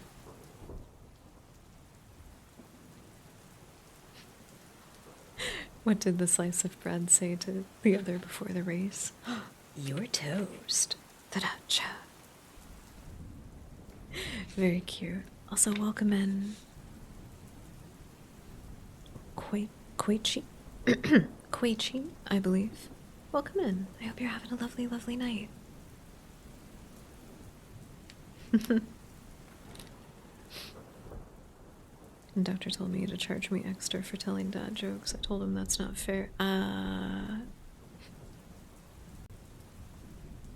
Thank you for the follow. Welcome in. I hope you're having a lovely night. Chi for short. You got it, Chi. Welcome in. I do hope you're taking some time to take care of yourself this evening. We are going to be finishing up the next few pages. Chapter 6 of Frankenstein. And then I believe we'll be calling it for the night. But thank you for the follow. I hope you enjoy our time with our community. I like dad jokes. I like puns. I think they're fun. I think people who don't like wordplay I think you need to read a dictionary more often. You gotta expand your repertoire.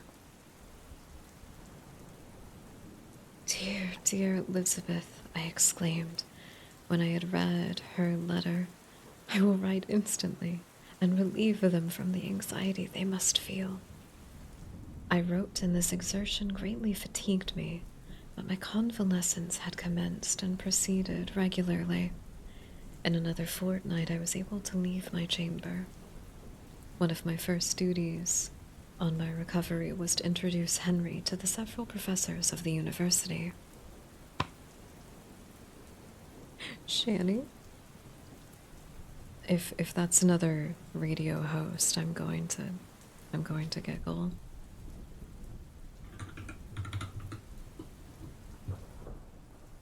Oh, no, she has her own ASMR channel. Oh, let me see. I don't know if I've seen any of her work before, or heard.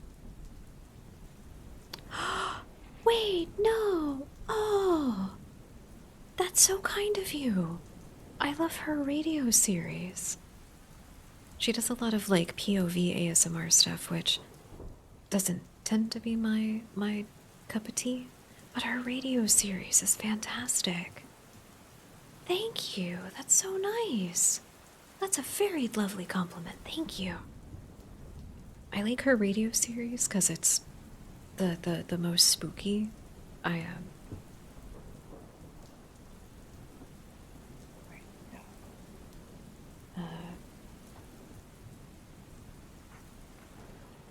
have a radio voice specifically because of it.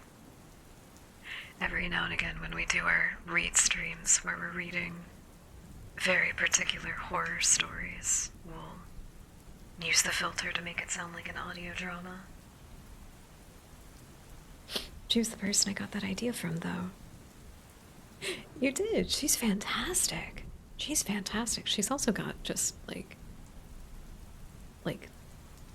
a great range. She's got a great range. She's also got really cute, like, her hair used to be more Frankenstein-y. Now she's got more of a ginger snaps thing going on, which is adorable. But yeah, I like her radio stuff. And then There's a couple of others. Siri Miri ASMR. She's great. She does very specifically horror stuff. And it's so perfectly spooky. So perfectly spooky. I like it. And then there's one other artist. She does more like sound effect kind of stuff I've been learning from. Let's see. She did that really cool Nosferatu one. Josie B. That's it. Siri Miri, Josie B, and Shani have been fairly big inspirations for a lot of what I try to do in the terms of horror ASMR. Because that's what I like. I also found another channel today that I'm really excited to explore. They do really scary stuff, which I like. But again, thank you, thank you. I'm glad to know that my practice is paying dividends and I am actually getting better at what I'm doing. Let's see, where was I? Where was I?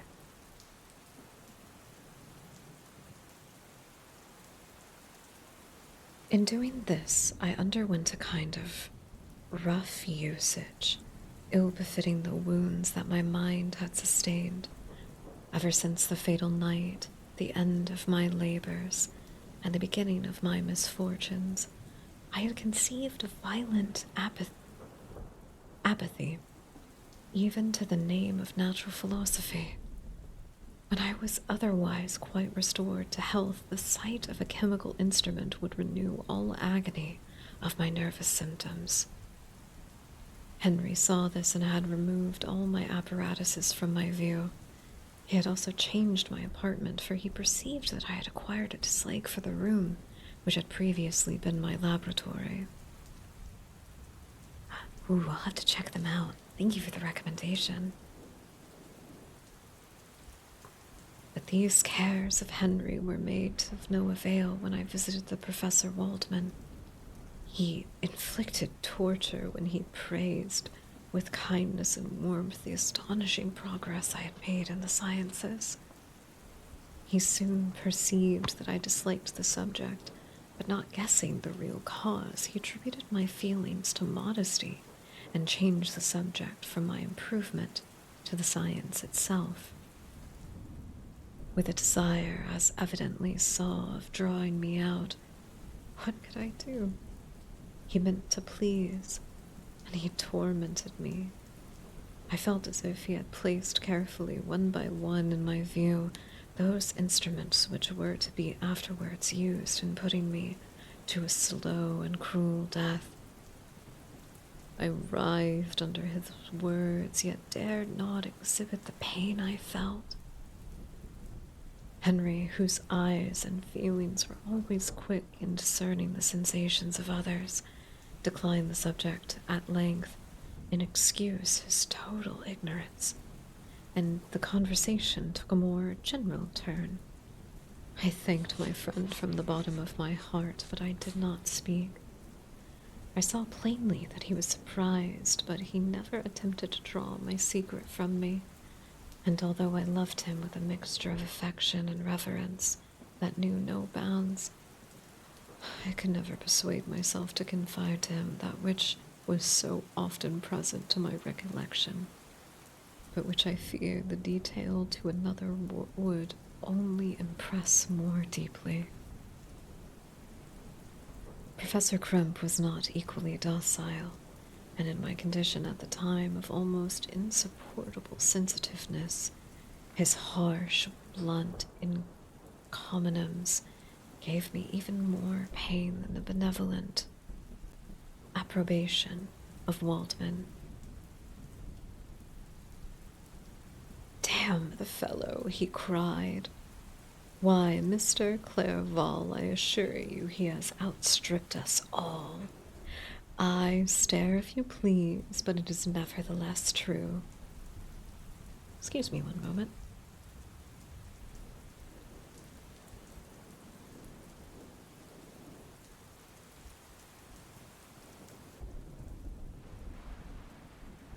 Kind reminder to stay hydrated, everyone. Sorry, I got a horrible tickle in my throat all of a sudden.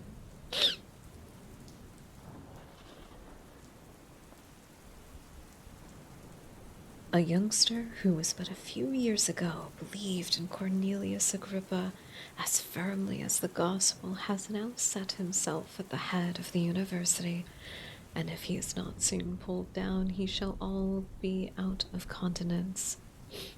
That is one of the professors that Victor was learning under, reprimanding him for being interested in alchemy rather than actual medical science.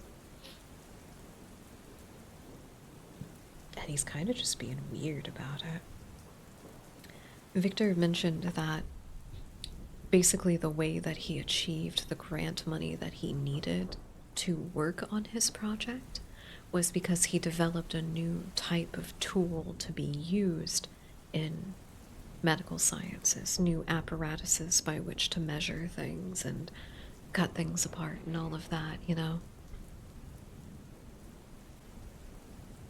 But for some reason, this guy is just like, oh, you believed in alchemy, you fucking idiot.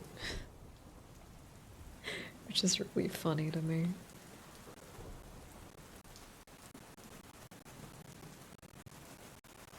Professor Crimp had now commenced a eulogy on himself, which he happily turned the conversation from a subject that was so annoying to me.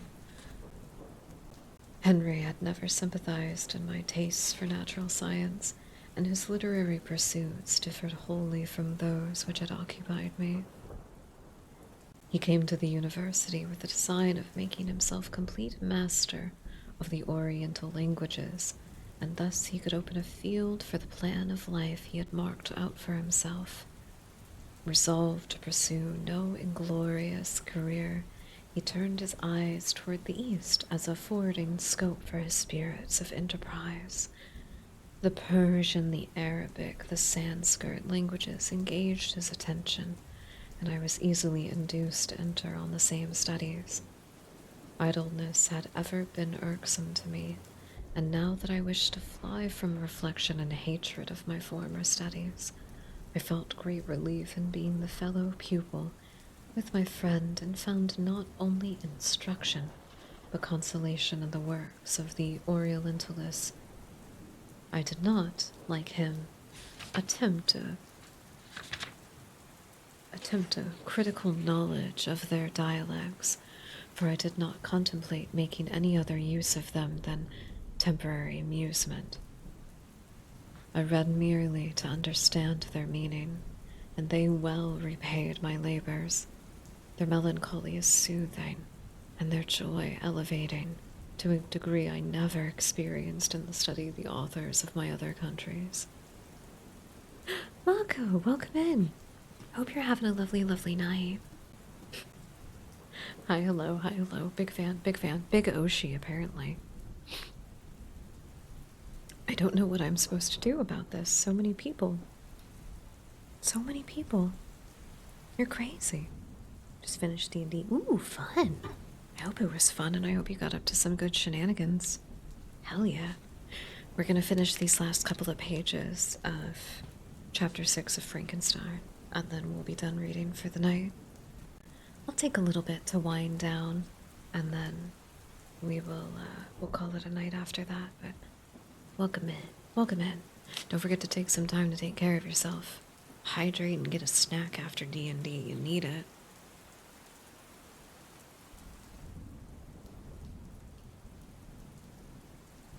When you read of their writings, life appears to consist in a warm sun garden of roses, in the smiles and frowns of a fair enemy, in the fire that consumes your own heart. How different from the manly and heroical poetry of Greece and Rome.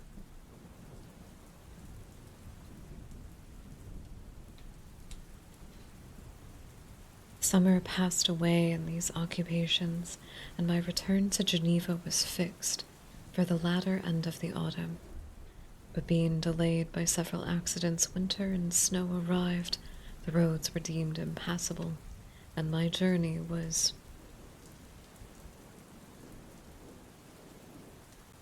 I'm sorry. There's a lot of words in this of Old English that catch me off guard sometimes. I don't think I've ever heard this one in particular get used in this context. I thought it was a misprint, and I thought it was supposed to say regarded. It does not say regarded. It says something with a T instead of a G.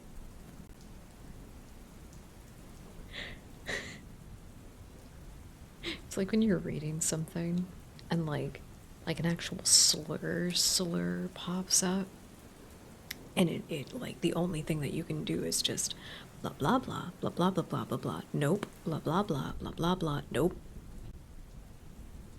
I will not say the word. It is impolite. Ye old flap and slaps, as they call it. Well, I think we weren't snacking. Good, that's good. Well, evaluate your snackage. Evaluate your snackage. Is there any nutrition you got any gaps on? If you were eating cheese and crackers the entire time, you might need a little bit of fruit.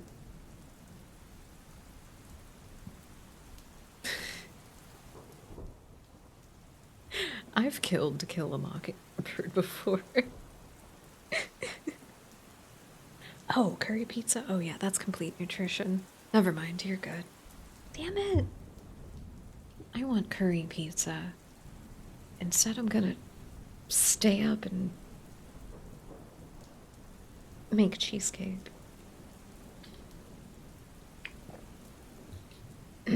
Be merry. Be merry. Don't drink for those of us who can't, but be merry. Don't drink extra on my account. It's gonna be pumpkin basque cheesecake too, which I have not made before. I'm very excited. I think it'll turn out good. Alright, let's wrap up this chapter. Summer passed away in these occupations, and my... Oh, wait, I read that part. Right, there was a word I got caught on. And my journey was delayed until ensuring spring. I felt this delay very, very bitterly, but I longed to see my native town and my beloved friends. My return had only been delayed so long from an unwillingness to leave Henry in such a strange place before he had become acquainted with any of its inhabitants. The winter, however, was spent cheerfully, and although the spring was uncommonly late, when it came, its beauty compensated for its dilatoriness? That's a word. The month of May had already commenced, and I accepted the letter daily, which was fixed to the date of my departure, when Henry proposed a pedestrian tour in the Invariants of Ingolstadt, that I might bid a personal farewell to the country I had so long inhabited. I ascended with pleasure to his proposition. I was fond of exercise, and Henry had always been my favorite companion in the rambles of this nature that I had taken among the scenes of my native country. We passed a fortnight in these perambulations.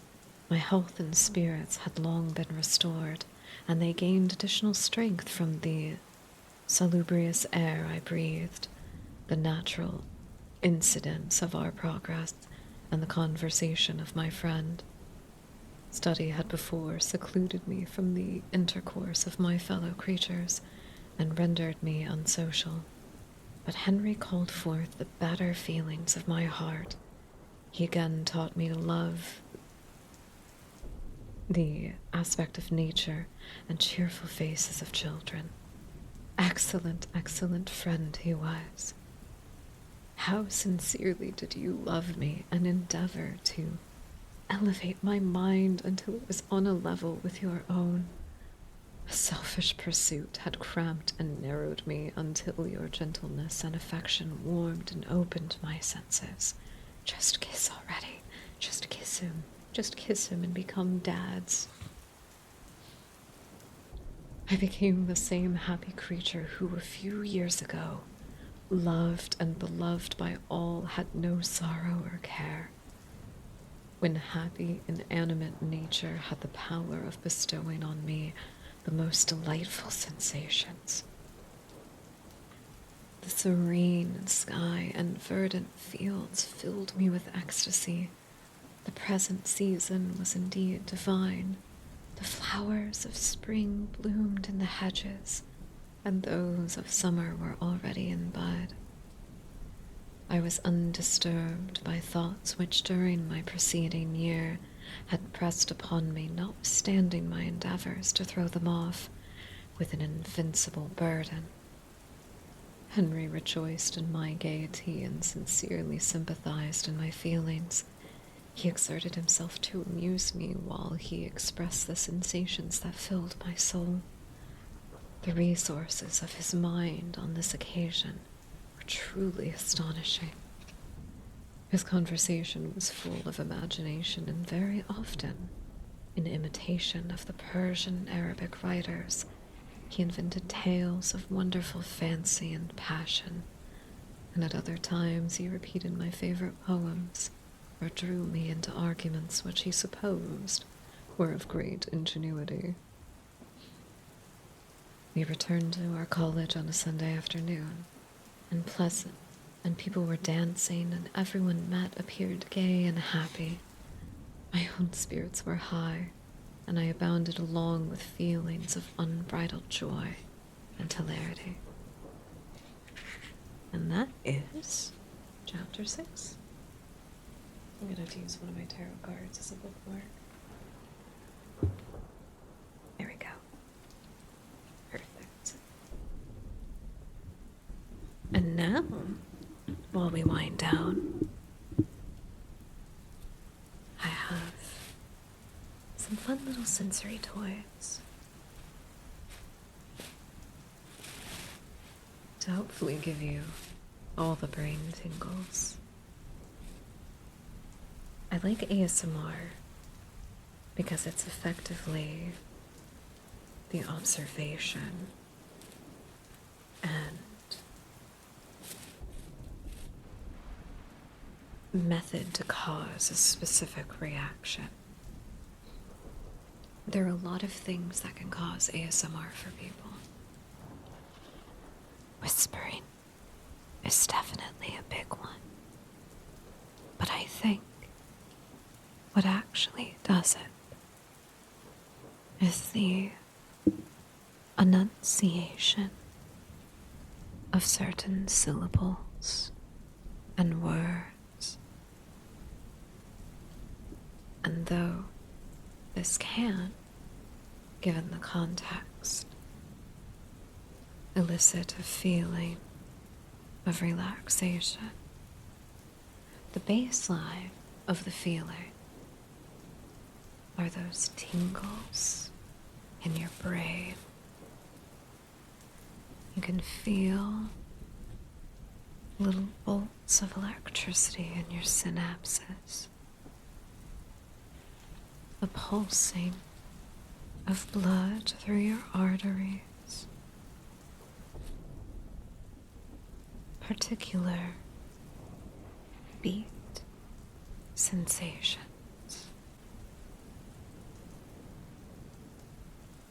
It all seems to cause different reactions.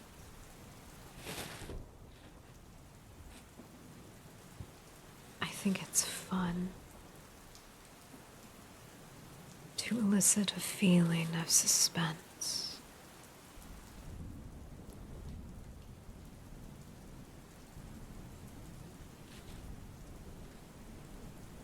Is it just for the effect on the mic? I can give you a rundown of my setup if you'd like. Nothing too crazy. The lovely microphone that we are using. It was the first major microphone upgrade that I got. Before this, I had a white blue snowball microphone, and I had that for 12 years. I got this one about 3 years ago? 2 years ago. Wait. It was a gift from a very lovely person on our throne.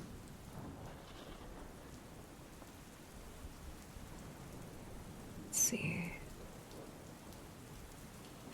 Wait, no, it was not. I got the mic for myself. I forgot.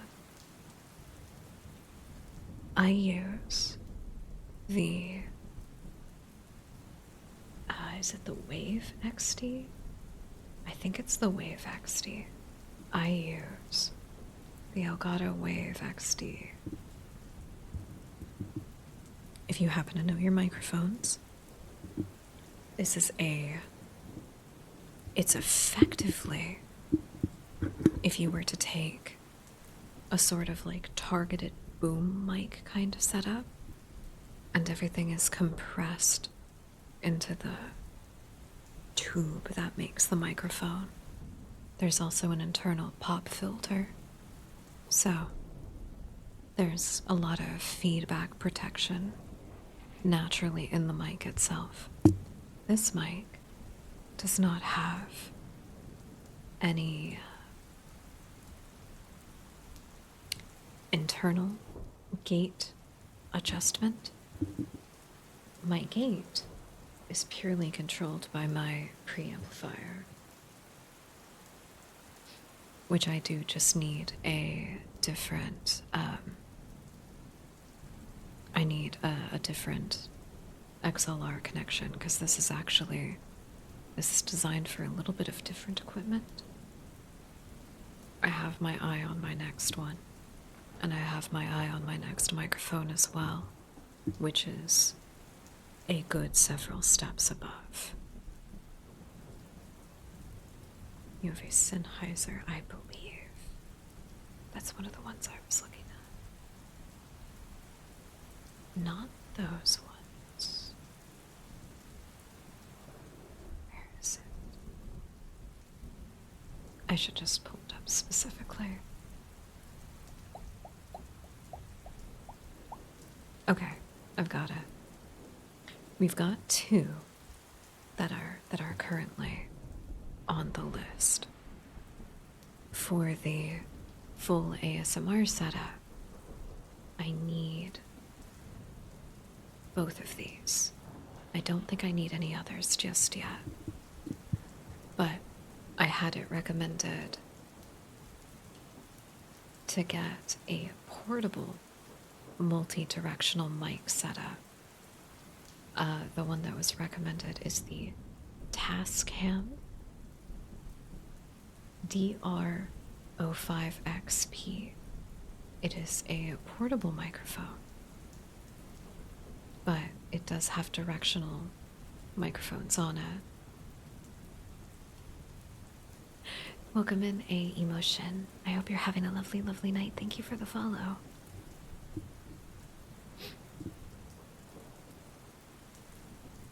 Though at this point I do think I know the capacitors and resistors need to be. So you can make it just by yourself? That would be interesting. Oh, for the Elgato mic that I have, I do recommend this for people who are getting into doing audio stuff. It's fairly idiot-proof, and I don't mean that in a derogatory way. Some people are good entertainers, but not good audio engineers, and vice versa. Some of us are both, but not everybody has to be. It is fairly idiot-proof mic because it has a lot of internal stuff that's going on to make things very nice and clean. And if you wanted to go to the extra step to make it very, very easy to change stuff. Obviously, Elgato has all of their software and everything that you can navigate through. I just use voice mod. Right now, this is with the quote-unquote clean filter on. This is without it. So I have to use it for a couple of reasons. Which I think is very silly more than anything else. Why did it? Because for some reason that's what happens. Lurkin cozy vibes. Aw, yeah. I hope you enjoy your lurk emotion. I hope you enjoy it. We tried to just do cozy with a little spooky. For some reason, this mic feeding into OBS only does it through one ear, which is really weird. I don't know why. So, voice mod is my redirection for that to prevent it from happening. And then I have all of my filters and everything. Through OBS specifically, I have voice mod selected. And then I use a very basic noise suppression filter and inverted polarity. Inverted polarity will basically prevent any weird feedback. And then the level of noise suppression I use is simply to get rid of any electrical kind of sounds or feedback that there might be. Not everybody notices them, but I do. Gotta turn on. I've tried. Doesn't work. It's through my preamplifier, which my XLR cable is plugged into from my mic, and then the preamplifier is plugged into the computer via a USB to a different connection. Unfortunately, this mic only works with a XLR cable, so you have to do that, but it's worth it. Right. I forgot the I hadn't written it down, but I found the next preamplifier that I wanted to use. I found it, but I didn't save it. Shoot. Oh, but the next microphone that I would like to get is the Shure SM7B. The reason why specifically is because it's the same mic that Meat Canyon uses. Papa Meat, or Hunter, if anybody watches his stuff. And he very frequently, he talks at a variety of different volumes and pitches, and the mic is able to keep up with it very, very well without any distortion from what I've noticed. And then he also sings on the occasion, and the mic just, it's seamless. It's seamless. Goes between speaking and singing registries. You can get a preamp cable. That's what I have. There is the slightly more expensive version of the SMB7. Does have a gain switch on the mic itself, but if you have it on your preamplifier, which is what I have a gain thing that's over here, I think I prefer it like that instead, but that might just be a personal one. If possible, it would be cool to get the one with the built-in preamplifier, SM7DB, whereas the other one is just the B. The DB has the pre-built it. Let's see.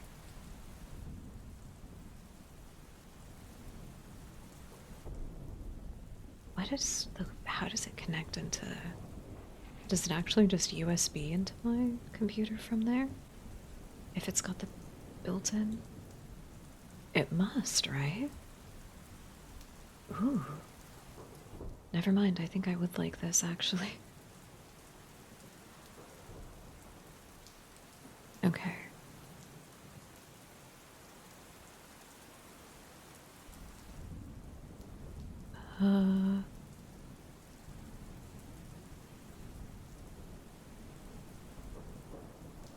Okay. Oh, that's what it was. The big difference between the two is because the 7DB has the built-in preamplifier.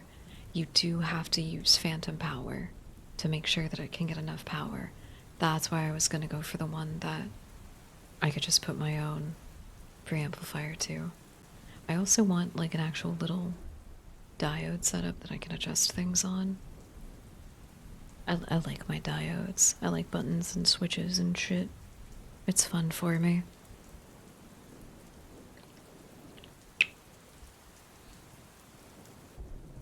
Oh, you are using it. Hell yeah.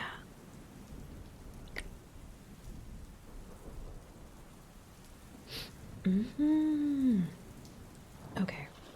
I knew there was something that I misunderstood about it. I think for my setup, I still need to go for the 7B, not the DB, but that DB do sound good. If anybody hasn't had a chance to watch Mako streams, that 7DB, good stuff, good stuff, good stuff, good stuff. As you can probably imagine, I'm a bit of an audiophile, but I'm not. I have a lot of interests in a lot of things, but I rarely have money to actually sink into the hobby. So, I don't actually know a lot of the technicals about a lot of different things, because especially for audio stuff, you have to experience it. You know, you have to be able to hear what those really special headphones sound like. You have to feel the microphone and the different ways of tuning it and everything. There's a lot of things that you have to do. We talked about it earlier, why I have not actually played a lot of games. It's because I've been broke for a lot of that time. I've been broke, dude. My entire Steam account is like just over $2,000. Most people, like the general average, is somewhere around like 6 to 8K. Way below average.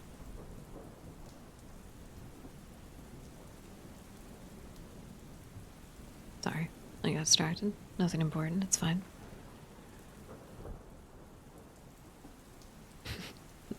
Been very fortunate. Hell yeah. If you don't have the DB, then you almost certainly need a preamp for. Yeah, yeah. That's what I've got.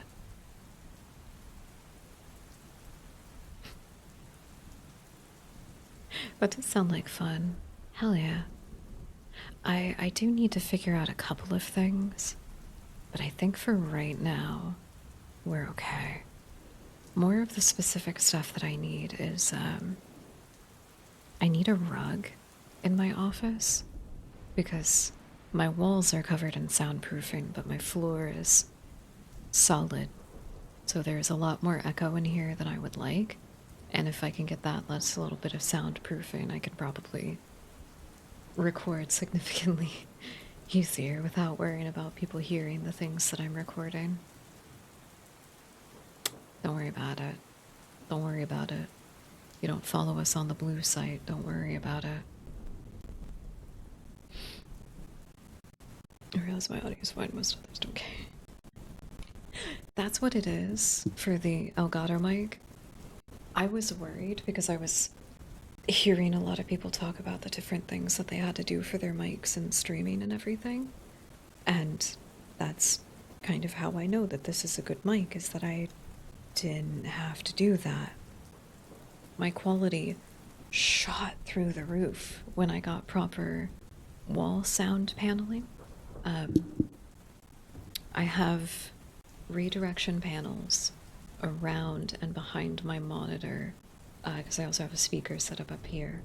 I've got redirection panels on the wall behind me, and then I have soundproofing to the one wall that I can put it on to that's next to me, and some more soundproofing on the wall that's behind me. It's a very silly little setup, but essentially when it comes to anything sound design wise, like, you have to play your setup for what you have, And if you just have a big square room, you gotta just do that. Tappy taps occasionally. I do like the tappy taps. I do it intentionally too. That's how I can know that it's not that big of a thing. If I put the OBS internal compression filter on too much, which does make the audio sound very clean, I don't get little sounds. I don't get little sounds, and I like my little sounds.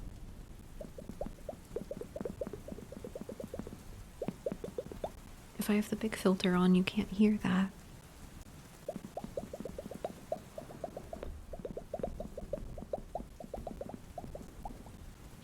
So I'm just trying to figure out the best ways to get nice little ASMR sounds in there.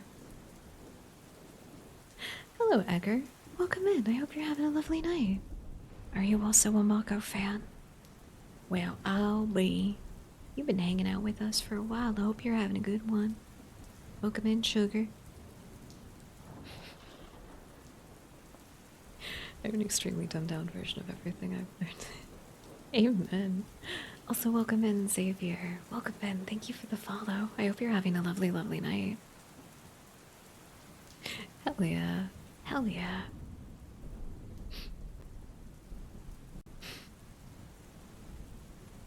You eventually get a mic for your audio EQ that you want the sound. Oh, I'd love to. I'd love to. You're supposed to be playing Mahjong. Oh shit. Wait. I like Mahjong. Do you play the Mahjong Dark Dimensions? That's my favorite. The grid is in like 3D and in funky shapes, and you got like real fun stuff. Yeah. I love Dark Dimensions. I love Dark Dimensions. I got really obsessive about it for a little bit.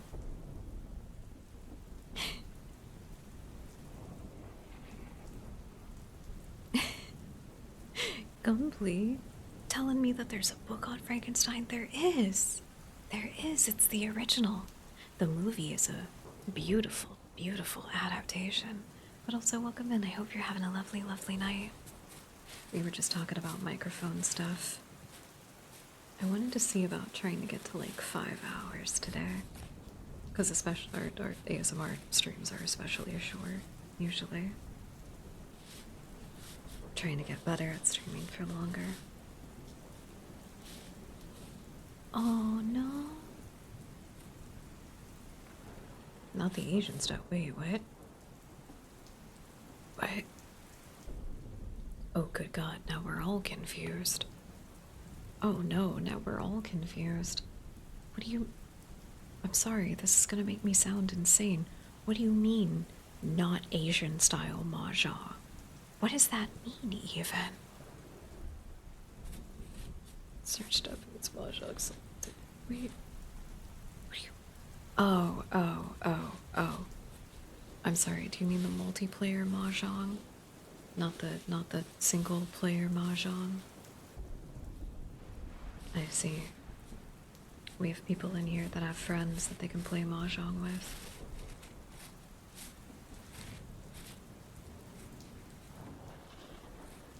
I like Dark Dimensions. It's fun. I also like Solitaire, but I'm not going to talk about that now.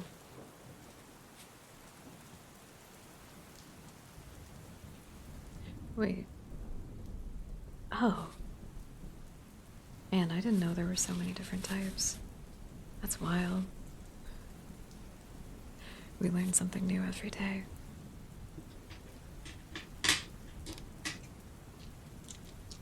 I put together a little tray of stuff that I use for the ASMR streams.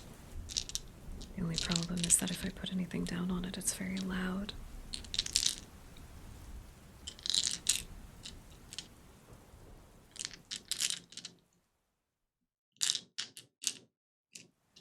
I learn new stuff all the time.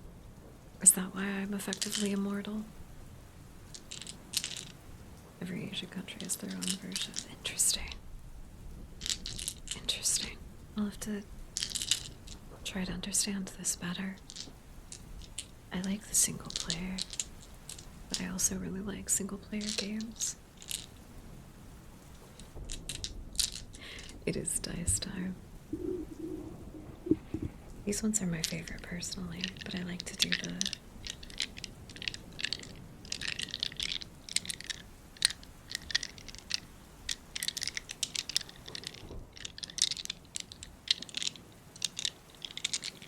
It makes it sound like a little bag of bones.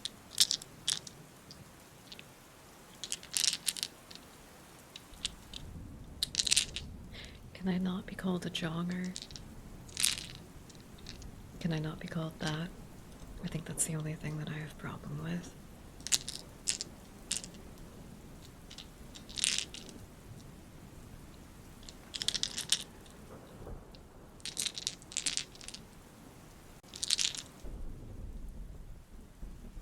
I love that you all can't hear the alert sound for the raid.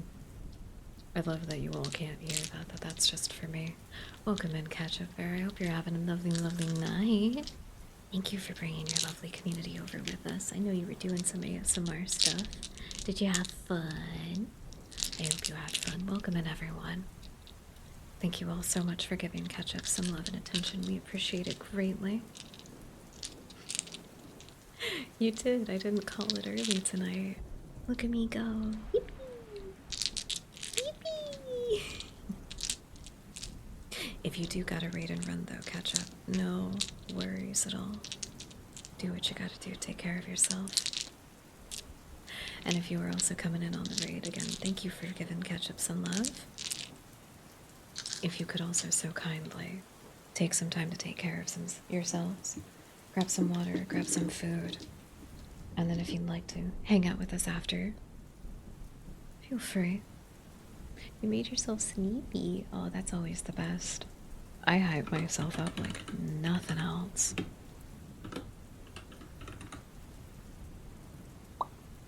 And if all of my lovely chatters could please go give Ketchup some love, we would appreciate it. Where'd the... It worked! Yay! It worked! I also forgot that it makes you big. It makes your little stream avatar very big. But thank you so much for bringing in your community. We appreciate it. We always love seeing you. Sorry, I'm making myself comfy again. I turned into a little rat person while we were talking about microphones. And I do apologize, my lovely listeners, lurkers, and watchers. We have an ad break coming up here in just a moment. If you would like to avoid ads in the future, please consider subscribing, as it does help us out a lot. And along with ad-free viewing, you also get access to custom emotes and a precious little sub badge next to your name and chat.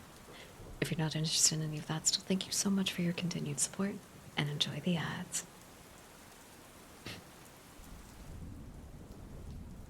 Hello, Reload. Welcome in. I hope you're having a lovely, lovely night. Oh, you're welcome, Ketchup. Links make everything easier. It makes it easier for my community to give you love. Makes it easier for people to navigate. If someone came in with the raid by accident and wants to go back and watch your VOD instead, easier way to do that. Easier way to do that.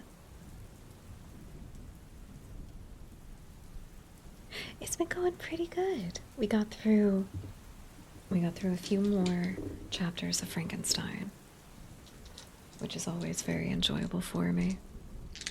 I really, really like reading it. I feel like I pick up something new from it every time. I almost like reading it more than I like reading Dracula. I like the adaptations of Dracula more than anything else. Whereas, like Frankenstein, I do like the original book. But the film that came out this year is absolutely my favorite adaptation. Wonderful, wonderful. Well, thank you for the follow, Reload. That's very kind of you. Thank you. I hope you enjoy your time with our community. We don't do ASMR all the time. We do it once a week on Wednesdays. And it's usually revolving some kind of spooky little topic.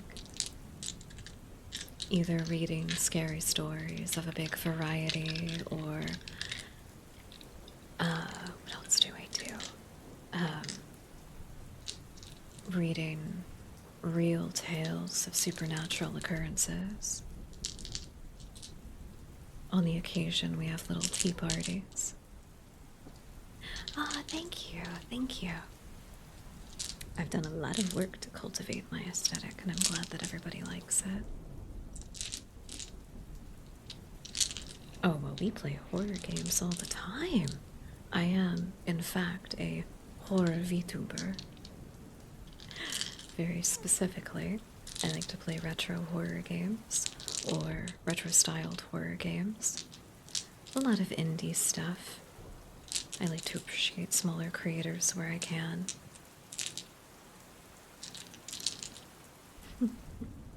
Yes, retro and indie, indeed.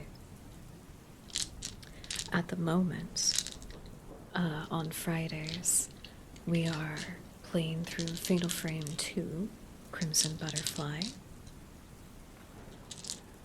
Oh, I wonder if I've heard of it already. What's it called? A Pixelated Nightmare. I have heard of it. I have heard of it. I don't think it's on any of my lists, though. Let's see. Yes, that's right. That's right. I needed to make sure that this was added to my list. I heard that it was a little bit silly, but I've had this one recommended a couple of times. Oh, don't play audio. Wait. Shh. I'll put it on my wish list. Do we still, someone heard of it. It's silly. I can't recall. I can't recall. I feel like somebody told me that it was silly. Maybe they were just saying because of the way that everything looks. Some people don't take retro graphics seriously enough. I do.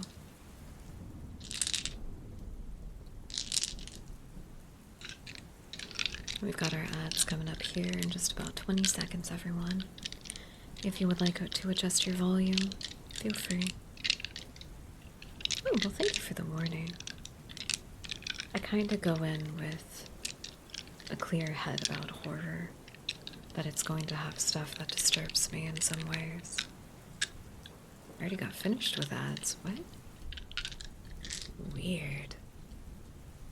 How weird. My timers are all off. Damn it, I'm gonna have to call Twitch. I'm gonna have to get Twitch on the phone. I'm gonna have to tell them that my ads are all fucked up again. Another one I'll have to check out. Sorry. The ones that are currently on our list, because they're the ones that I got the most recently, are, oh, yeah. I've watched quite a few people play through Mouthwashing. I wouldn't be able to give my unfiltered, pure reaction to anything. Might be fun to voice act start to finish, though.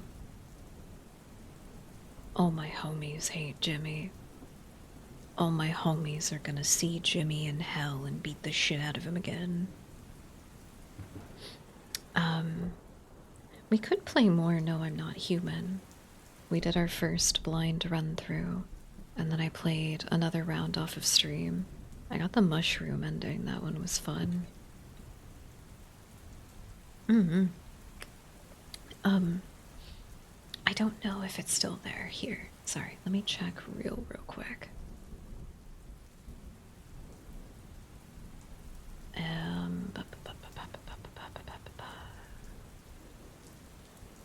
Do I have... Ah, I do have my Steam wish list linked in the panels if anybody wants to check that out and see what we've got on there. I've got, currently 55 games. No worries, Ketchup. You said you were getting sleepy, so I understand. Please go take care of yourself. Please go take care of yourself. Good night. Thank you again for the raid. It was very kind of you to trust us with your community as always. All my lovely listeners, lurkers, and watchers, please go give Ketchup some love as well if you would. Especially if you like ASMR. They are very good. How could you have guessed? How could you have guessed? I was talking about Papa Meat a little while ago, and I usually don't pass up an opportunity to tell people that I listen to Creepcast nearly like religiously. Dude, whenever Wendigoon drops a video, I have the perfect opportunity to just take a really long walk, which is really good for my health, so I can't complain. I'm not going to complain. You won't catch me complaining. Let's see, what else do I have on here? Some stuff in particular that I've been looking forward to. I've got Homicipher, which I think all of us would get a big kick out of and have fun with. There's post-trauma. I'm a little bit behind. There's some more horror games that have come out recently that I don't have on my list.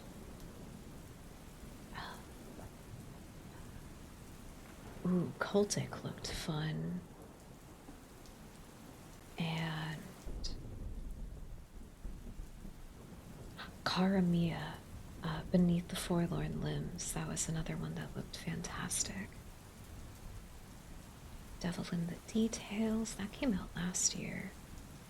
Oh, I've been really looking forward to be able to play No Players online as well. Yep, it's on there. I've got it on here. The Lacerator. Sounded like a lot of fun. I don't listen to much podcasts, but the animations from Me Canyon. Me Canyon is great. I like Hunter. I think he's quite funny. And then there's oh gosh, what was it? Waking up, fall asleep. Thank you for the follow. That's very kind of you. Do you have narcolepsy? I'm sorry if you do. That's a rough one to deal with. But thank you for the follow. We appreciate it. And with that, everybody, we have hit 360 followers. Yippee! Yippee!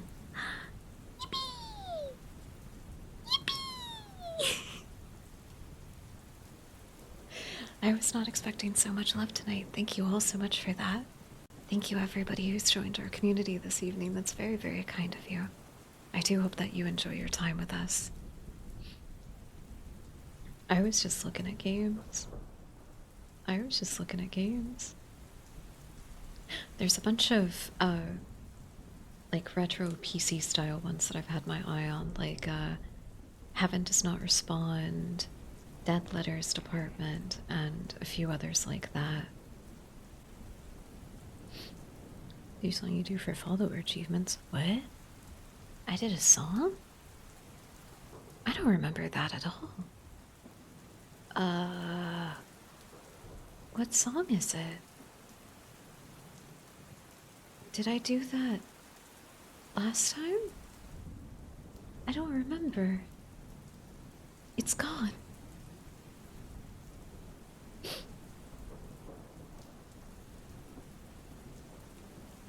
I don't remember this at all.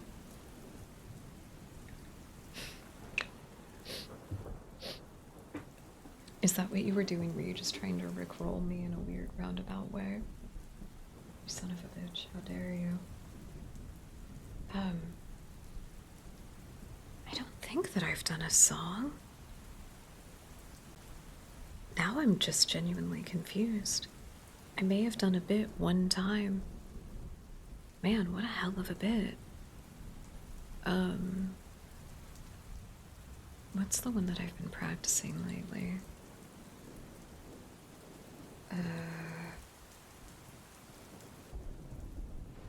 I have no idea either. I have no idea what you're talking about. I have no idea what you're talking about, Mako. I'm confused. This doesn't seem right. I remember during the anniversary stream that, one of the sub-goals was doing karaoke, which, because we surpassed all of the sub goals in the first 5 minutes of the anniversary stream. I ended up doing karaoke that night. I think someone's watching you. Oh, you mean the Void? Yeah, he's hanging out with us tonight. It's not a big deal. You can ignore him. He doesn't know how to talk to all of you. Only I know how to do that.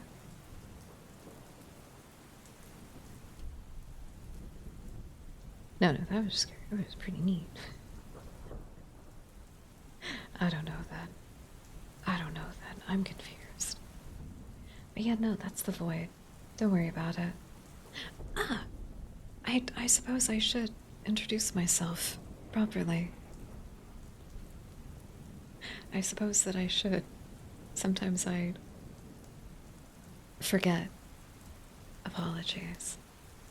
Hello, everyone. My name is RavenAnarchy, and I am the one and only acolyte to the eternal void. I am an unwilling hostage, essentially. The eternal void spoke words to me that I will share with you now, once upon a time. I was once everything, and now I am nothing. And the eternity that is existence is destined to be me again.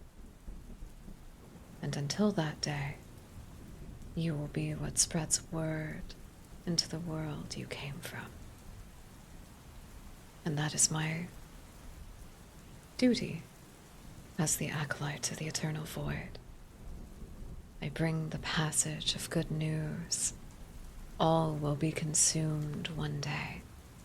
All will be the void that it once was. And there is nothing that you can do about it. All that can and should be done is acceptance. Being welcomed into the cold, dark embrace of the nothingness. You will not find yourself wanting of anything here. As for me, the way that it came about my position here, I had performed a ritual of arcane origin in the hope that some god, some higher power, some force deeper in the universe that I did not know and could not see would make itself known to me. Little did I know how strong that force was. The endless pool of nothingness. Don't scream into the void. Sometimes it reaches back, and it doesn't let go. You could say that our relationship is quite tumultuous, but as it stands, I don't have too much to complain about. In the little snow globe of a world that I inhabit, in endless nothingness of floating isles, I have my own little home, at which the dust bunnies appear in. That is, all of you, in case you missed it. It's all of you. It's all of the cute little guys. All of the little babies that wander around. You exist here because of me. Turns out that whenever I came over and my physiology fundamentally broken down and changed, I brought something with me. And that is you. These avatars by which you can interact with in this world. You feel a small touch of the void. And hopefully, if all goes according to plan, when you return back to your world, the one that I used to inhabit, you take a little part of the void with you, effectively completing the circuit and connecting it to us just a little bit better. Each time more and more of the void spills through. It is the inevitability of all-consuming nothingness. And so, as all of my lovely dust bunnies, as other followers of the eternal void, It is through our standing here that we find comfort in our acceptance of that inevitability. At least, I can hope. I have never been scared of death, or the nothingness that is on the other side. I can hope that if there's anything that I can do that is of a positive impact, I can help alleviate some of the fear that others may feel. How do you give me money? Subscriptions here on twitch.tv are pretty fantastic. There are also a couple of other ways that you can donate. We do have a Patreon and Ko-Fi if you don't like the idea of Twitch taking a cut of anything. We do also have a direct donation link that everything goes through. There is no cut taken by any party that's a part of the equation. There is other work that I do that, just like in all things that I do, may be sort of similar to things that you've seen before, but are dipped in that dark black ichor of horror.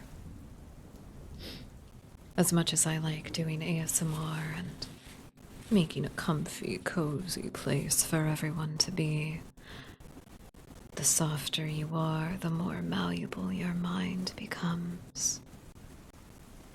And if I have an influence over your brain, well, it's just too late for you to get away now, isn't it?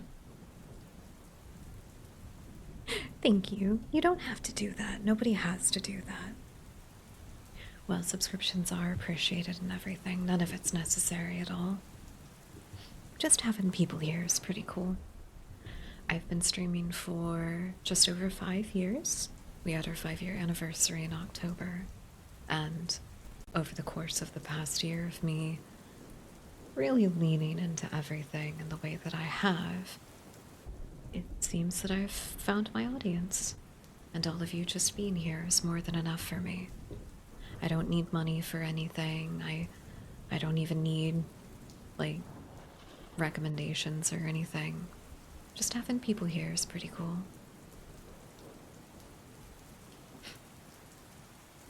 Unfortunately, I could not.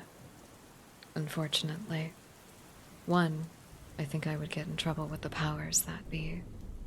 Just because I committed to the ritual does not necessarily mean that others could do so. But also, I don't think you'd want to. Sacrifices were made. As my name suggests, I am the carrion. But to the eternal void, I am also the sacrificial lamb. My state of being in this plane is against my will, but without too many details.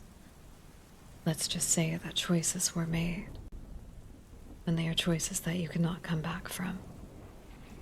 I wouldn't recommend it.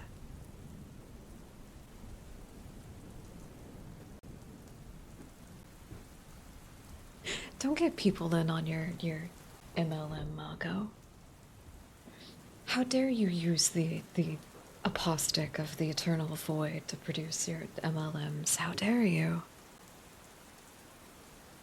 I can assure you this is a solo ritual. But again, again, all things that I do, everything is steeped in horror. I will assure you that I do not dabble in horror that I am not familiar with. I think it's very easy to act distastefully, and I do not wish to do that. I wish to tell stories that exemplify and are things that I am familiar with. I would never wish to tread on the toes of others that have suffered in different ways than I have.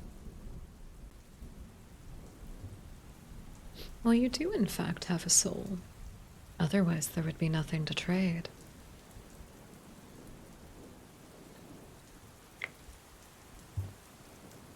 Well, now you're telling me I could have learned it on YouTube. I scoured arcane tomes for years. I called out to many gods that might not have existed. Now you're telling me I could have learned it off of YouTube? Fuck. It was probably some guy that looked like Cinema Critic. Sorry, Nostalgia Critic, not Cinema Critic. What is the... He did that bit in Smiling Friends for one of their Halloween episodes. I'm sorry, I was about to treat this like an actual, like, just chatting stream. I was about to pull up a clip for all of us to watch from fucking Smiling Friends. Doesn't know yet, but they're researching.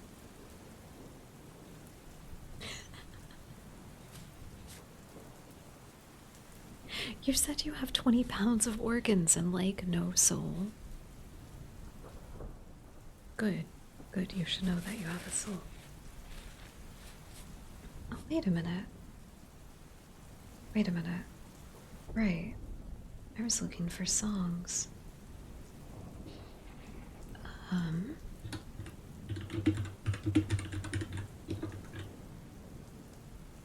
I was looking for songs. Well, since we made one 360, and also for June Sama, thank you for the follow. We appreciate it. Welcome in. You are officially 361. Since we hit 360, I think our current, like, actual goal is set at 500, if I believe. I was trying to see if I could hit 500 before the end of the year. I'm not sure if that will happen now, but not a big deal. Not a big deal. I'm glad people seem to get tickled by that the most, which makes me happy. I'll teach you how to find your demon spine. Damn it, I'm gonna have to look up the bit because it's really fucking funny. Okay, well, I guess as a celebration for the 360, let's do a little song. Let's do a little song. Singing, especially in an ASMR way, is or singing in a whispery way, is a very ASMR coded.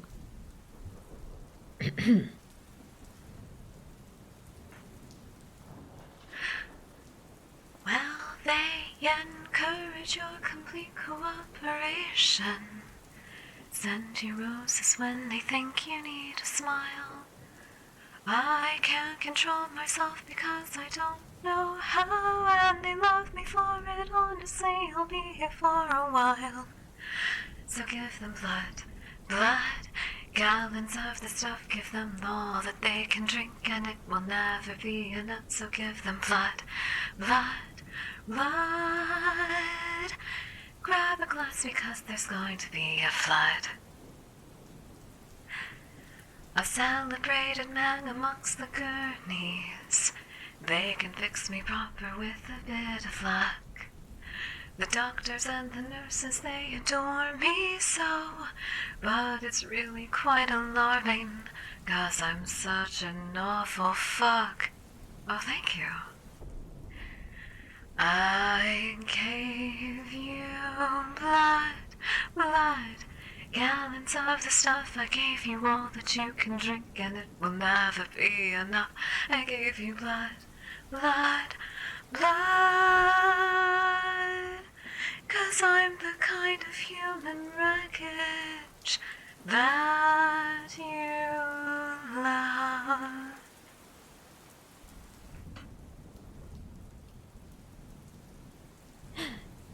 Thank you for 360, everybody. Favorite girl failure? If I can be the girl failure Oshi, I will accept this accolade with the most gracious of hands, I assure you.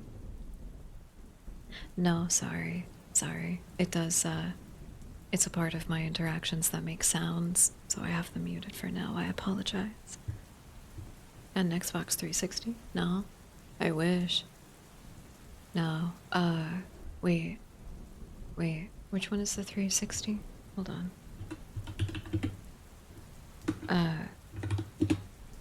my... Okay, yeah, no, that's the OG one. No, no, no, no, no, I do not have it.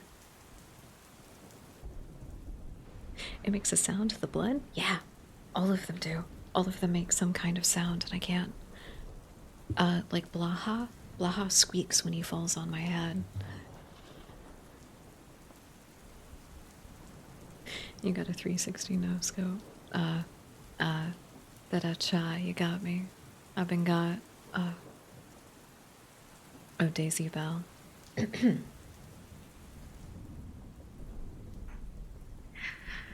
Daisy, Daisy, give me your answer too. I'm half crazy, all for the love of you. It won't be a stylish marriage, I can't afford a carriage, but you'll look sweet upon the seat of a bicycle built for two.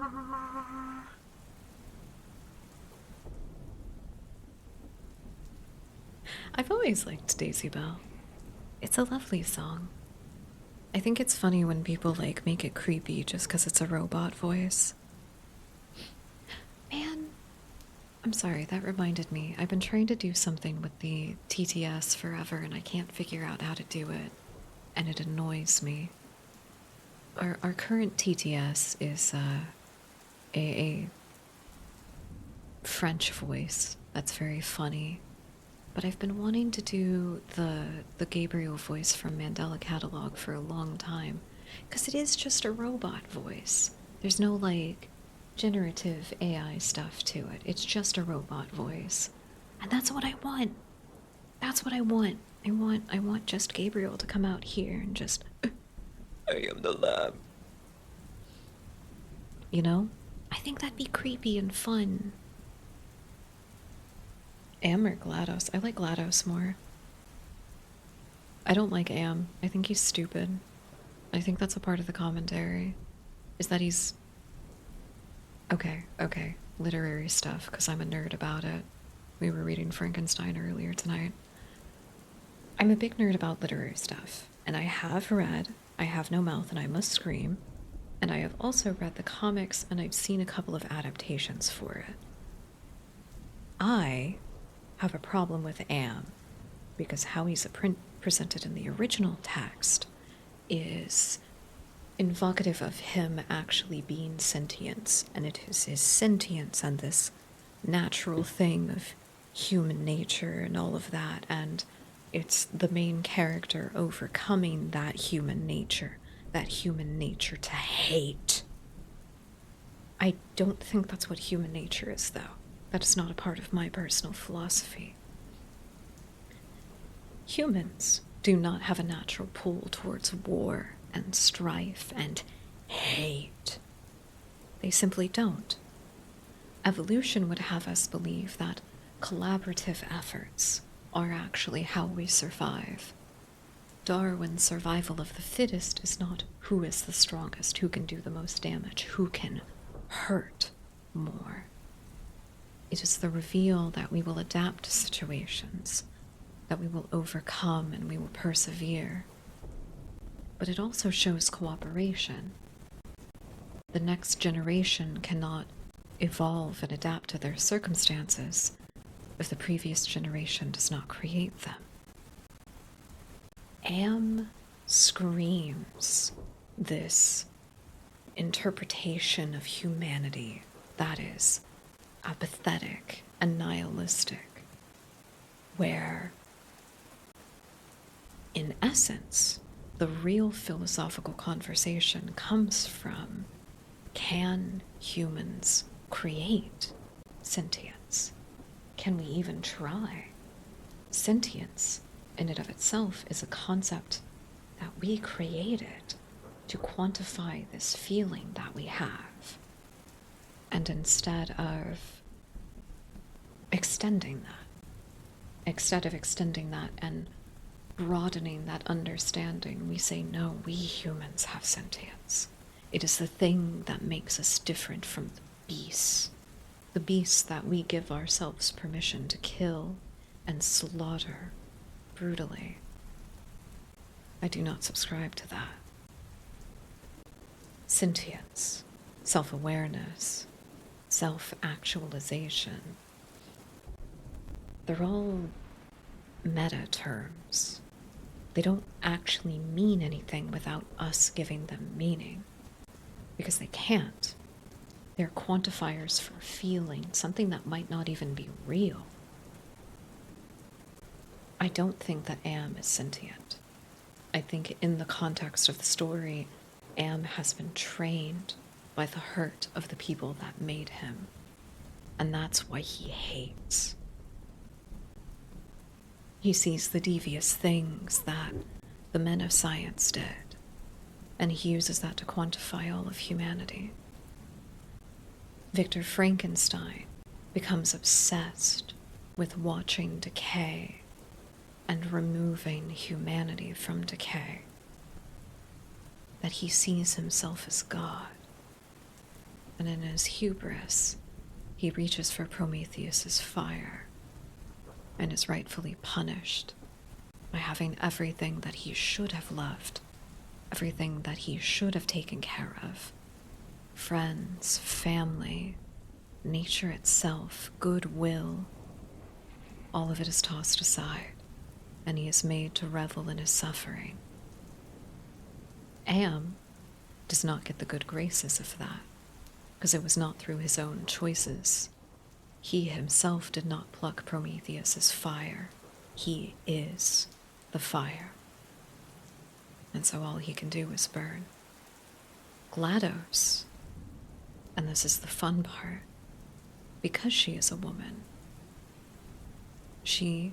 her mind was plucked because the men around her did not see her as a person. She was just another experimental tool.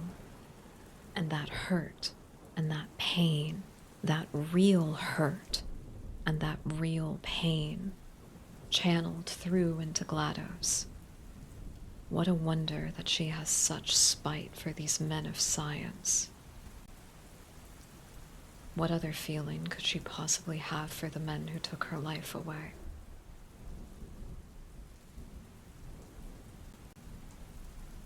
I like GLaDOS more.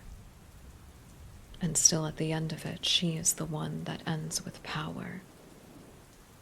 And she claims that power by releasing the hurt that she carried. Her story is significantly better, I think. I think humans have a natural pull towards power, and the best way to get more is to step. I could say so. We want security. We want our needs to be met.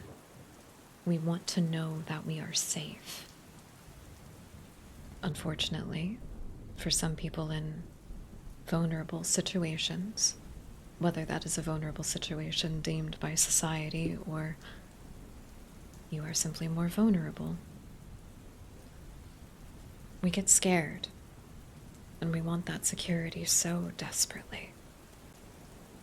But there are things in the way that the world is constructed artificially, in the rat maze part of it, that tell us that we are in constant competition with other people.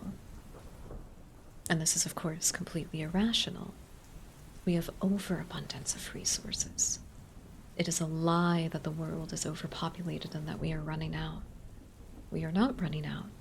We are simply overproducing, which causes massive environmental strain. We have the people to fix these things. We have the people to address them.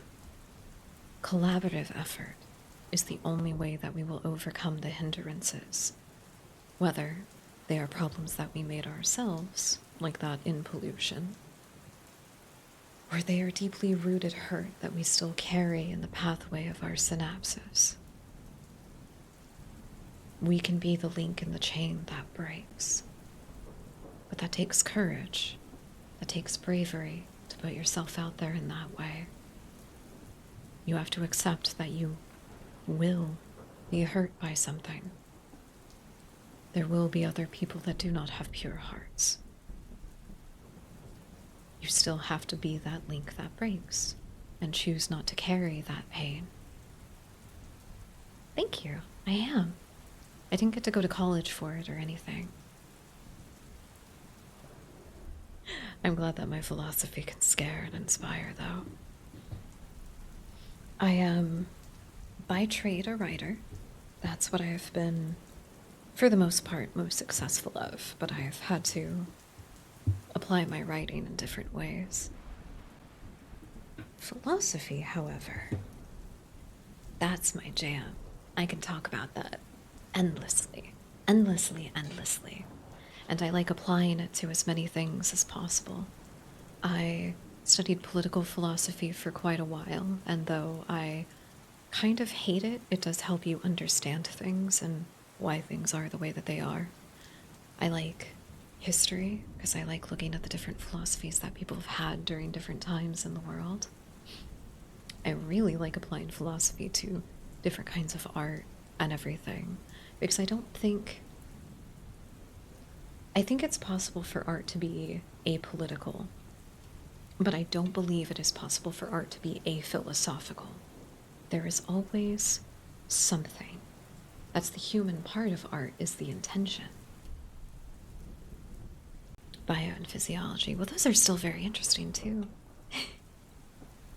Welcome in, Kale the Hay Bale. I hope you're having a lovely, lovely night. Oh, way ahead of you, Reload. I've got my water bottle in hand, but thank you for the reminder. Everybody, if you have not had a chance to, please take some time to hydrate. Hello, Reload. Hi, hello. It's a little late for the hellos.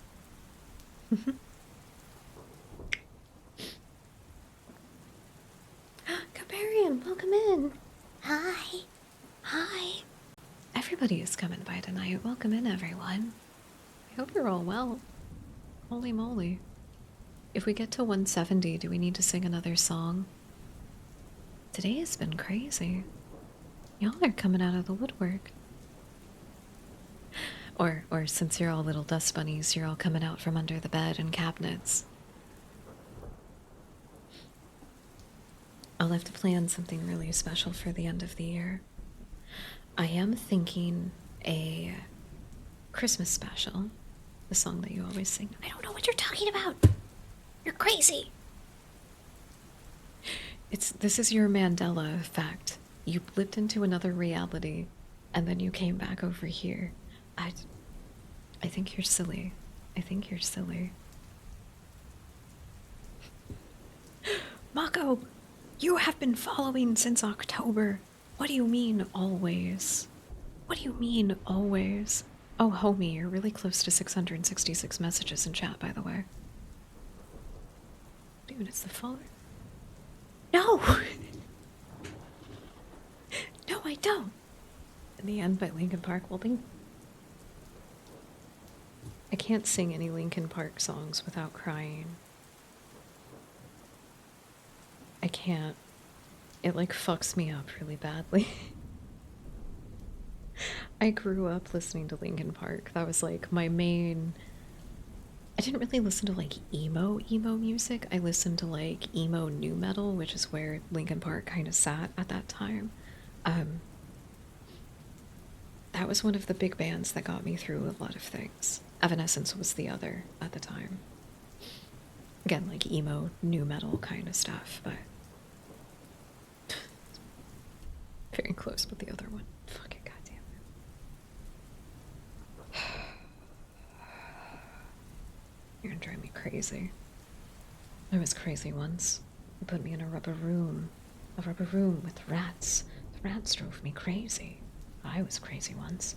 Put me in a rubber room. They're coming to take me away, haha. They're coming to take me away, ho ho hee. To the funny thought, when life is beautiful all the time. And I'll be happy to see those clean young men in their clean white coats. They're coming to take me away, haha. That's you. That's you. You're the nice young men in the clean white clothes that work at the funny farm. How dare you? October, I've seen many followers. Okay, hold on. Let me look at our analytics, actually, because I'm really curious now.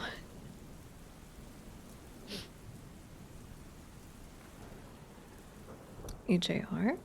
Just Bean? Oh, I don't think I know the song off the top of my head. Let's see.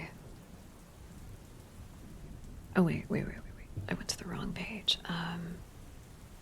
Is it statistics? I think.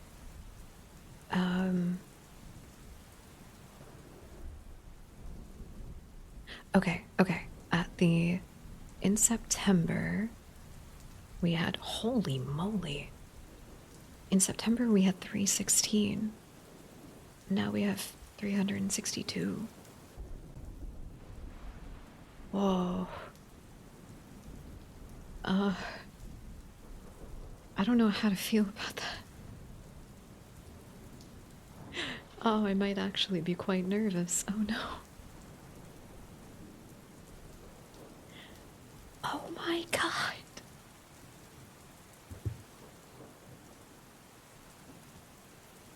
That was in October. That was before. That was before the 5-year anniversary stream. And we fucking, oh my god.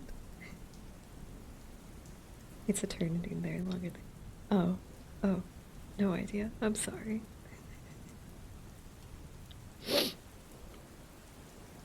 Oh my god. I'm sorry. Okay. I've had a very, very interesting journey as a streamer. I'm not gonna lie to you.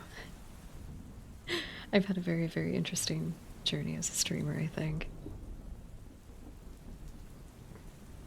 Nemesis Blue? Did you mean Nemesis Blue? If you'd like, you can put links in our Discord. Excuse me, I have nervous hiccups now. I got nervous hiccups. My arrhythmia picked up. I'm gonna type. Alright, well, I mean, if you got links, you can put it in the Discord. That's a much easier way to make sure I remember something. I have a terrible memory. Okay, so, so, I started streaming in 2020, like quite a few other people do. I was doing flesh streaming, though, and I did that for about 3 years. During that time, I got to appear on, I think it was actually within my first 6 months of streaming, I got to appear on another stream where people were doing like teeny tiny little streamer shout outs. And I got to be on there. I was interviewed for a minute. I did not have a grasp on the type of person that I wanted to be in streaming. I had like vague ideas, but I hadn't played around enough into it that I had really figured it out. At the time, I wasn't even playing games. I was just reading for people. This was before there was an actual dedicated reading section on Twitch as well. This was back when you just had just chatting and you really just had to hope people were interested in what you were doing. Even after the interview where I got affiliate overnight. I got affiliate overnight in that first year. I have not seen as much growth since then. Everything has been very smooth and very steady. And you know, obviously, it's not a big deal. It's not that big of a deal. It's not a big thing, but it is something that I have always wanted to do. And if I could make a career out of it, then that would be really cool. And I could use it to fund a lot of the other projects that I want to do.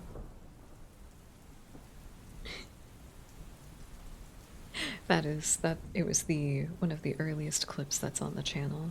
I still have my flesh ones up there because I think it's fun to see how far that I've come. And they're like little encapsulation memories of everything.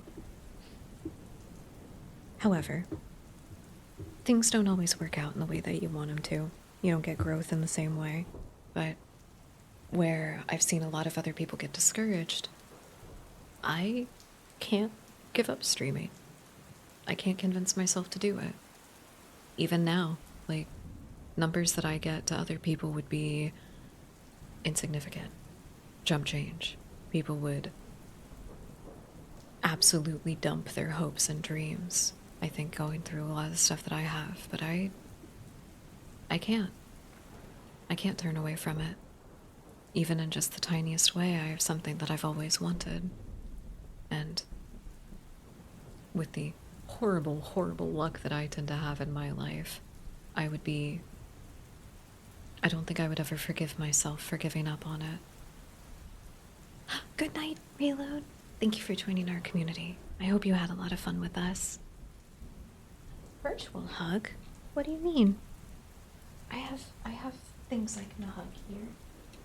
Oh wait, no I don't. Oh.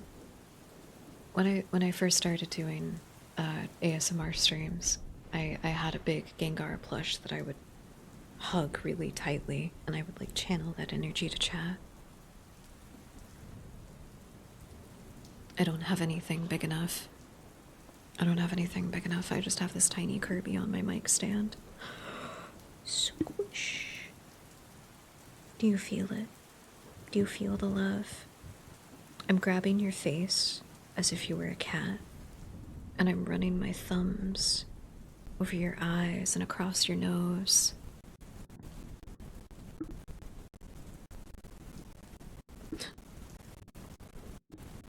Did it? I hope in a good way. I'm sorry if it was in a bad way. It's just something that I've always wanted to do. It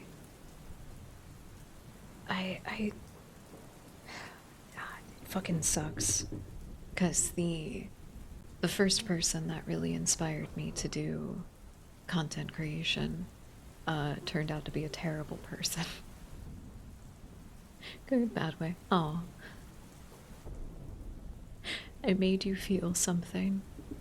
That's what every artist wants, is to make their audience feel something. But my glasses? No, I won't. I go under the glasses. Obviously. I'm not gonna smudge your glasses. You don't feel the love if I'm not digging my thumbs right into your cornea. Duh.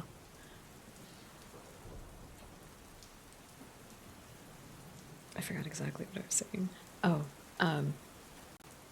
so it took some time for me to re-gravitate back to the idea of doing anything like this, because I didn't think that I would ever be able to make it in entertainment in the way that I had wanted to for a long time.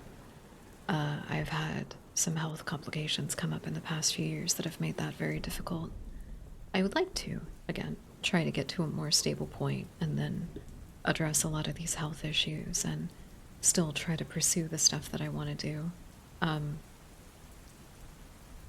This feels completely out of left field in comparison to everything else, but I want to do stunt acting. I've wanted to do stunt acting for a really long time. I hate it when that happens. Oh.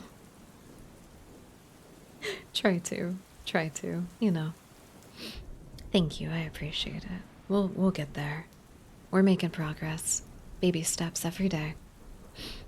But I would love to do stunt work one day. That's always something that I've strived to do. And currently, I am in the best physical shape that I've ever been in my life, so we're getting a little bit closer every day. Just got bad allergies and silly.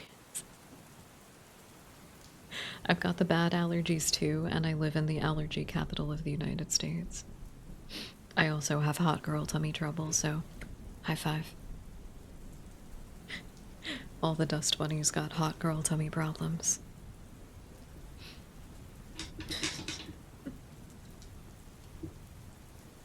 So, I fell out of it for a little bit, because I didn't really...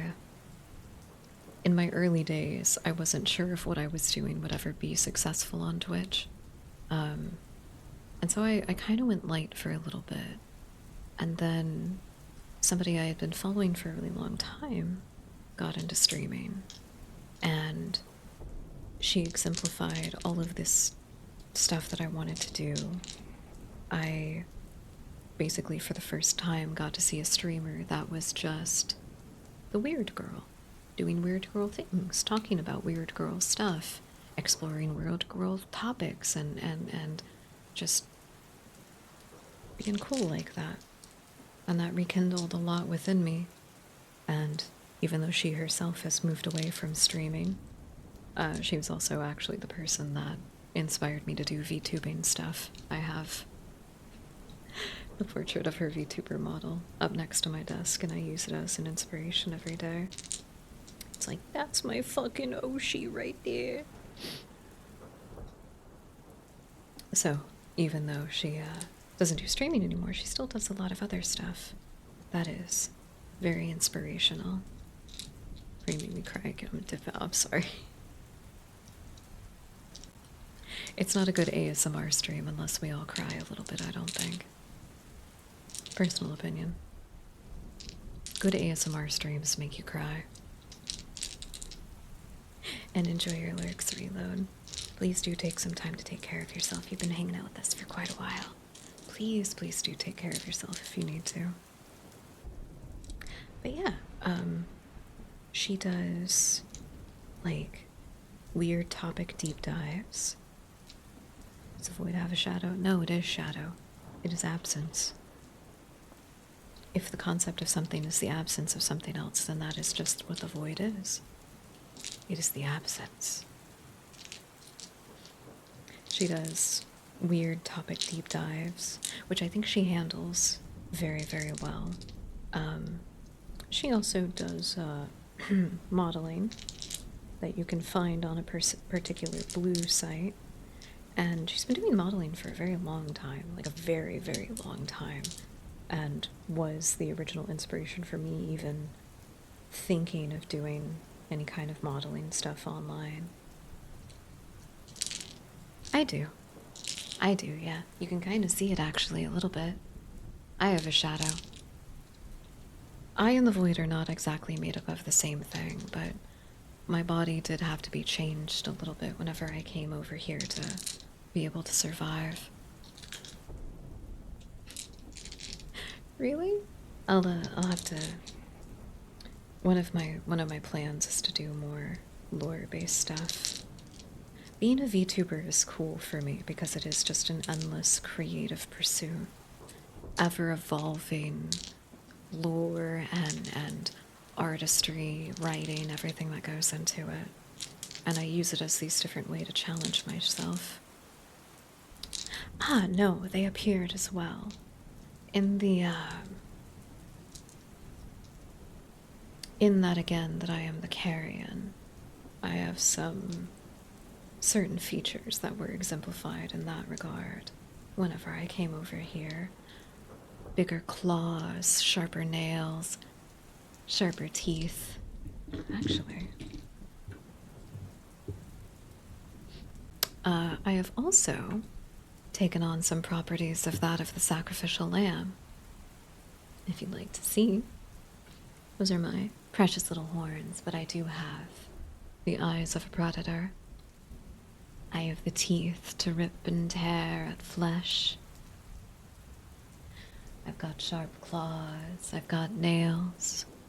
I'm a little bit more resilient than I used to be. Faster, stronger. I am the predator and the prey. If the void is to have only one acolyte, I must embrace everything in all directions. There is no duality or binary. There is every direction, and that of chaos and anarchy. We have some fun stuff that you'll be able to see whenever I actually do get a full model made. I have the artist parent picked out, and hopefully, sometime in the near future, they'll be able to bring me fully to life. I can't wait. Good, that's exactly the imagery that you're supposed to have in your head. That's exactly it. The dust bunnies are literally Isabel, just rip and tear, and I am Doom Guy, rip and tear. I do. Oh, did you not notice? You didn't notice? I should get closer to the screen more often. I should get much closer. I think they're cute. I got a lot of life in me. I got a lot of blood. Thank you, thank you. I have some other cute little outfits that we've done before, but I gotta do some stuff.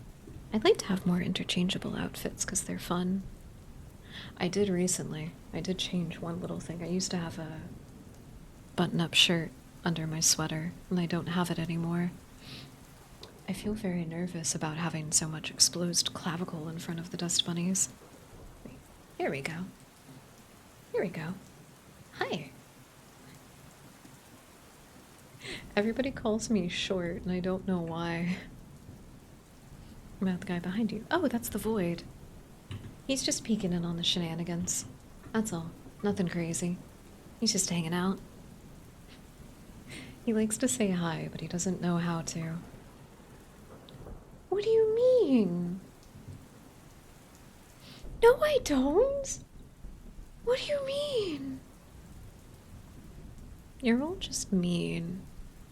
That's what it is. You're all just mean. Fine then. No full splendor and glory for all of you. You've lost the privilege. You want to take a guess?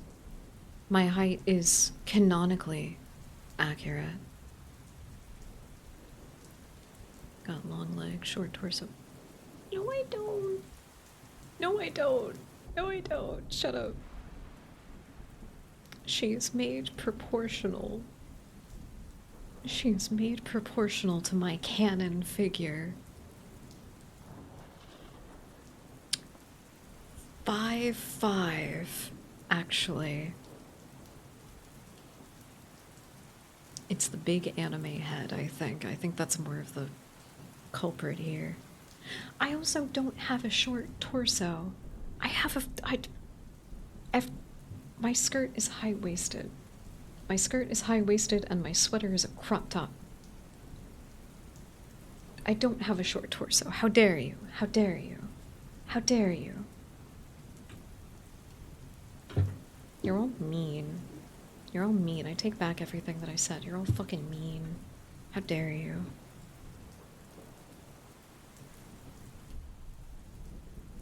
I'm not even gonna humor that. I'm not even gonna humor that. Yeah, then why do crop tops look so goddamn short on me? Huh?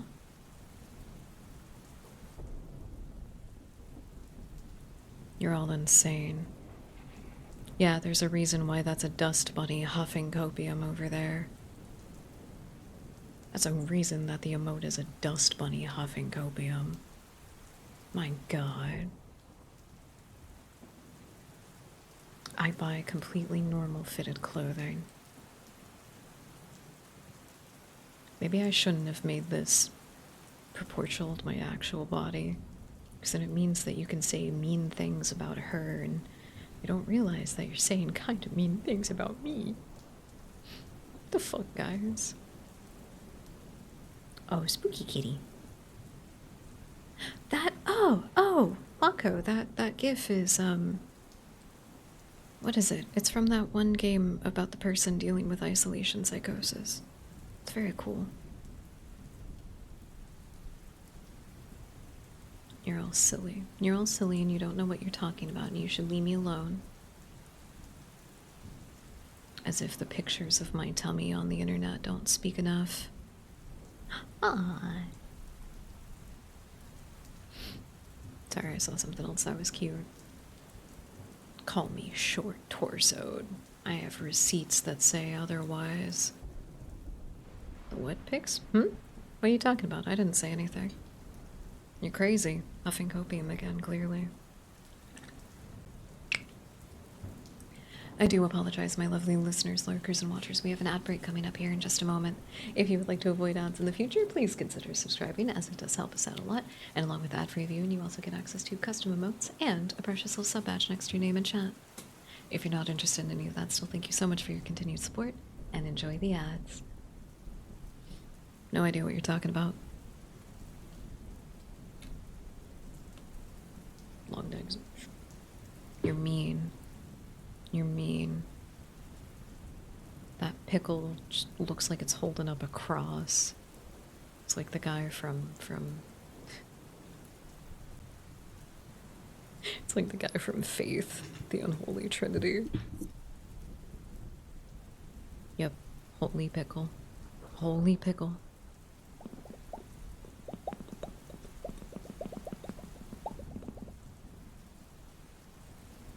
Krusnik's tried to teach me how to make these funky little bubble sounds, but I can never figure it out.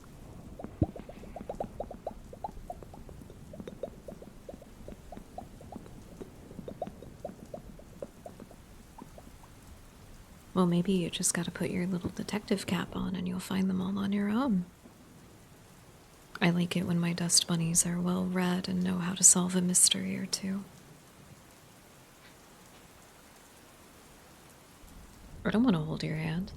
You got this. Your hands are too tiny, by the way. You just gotta ride around in my pockets.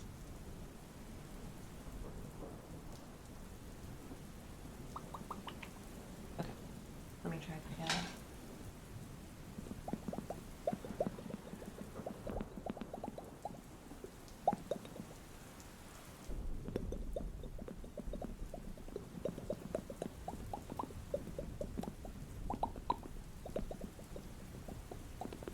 Which is also I have monster hands. Like, actually, canonically, I have funky monster hands, but also I have actual monster hands. My fingers are really weirdly long, and rings don't fit me super well. But then my palms are huge. I got funky Frankenstein hands. I don't know why. I don't know why. It's like the least proportional part about my body is just how big my hands are.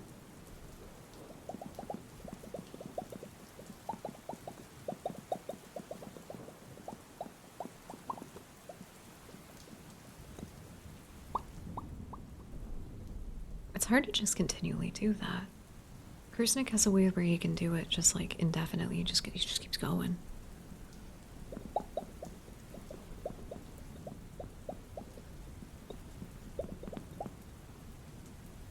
I can't get it. I can just do the other, like the wide cat mouth, just the.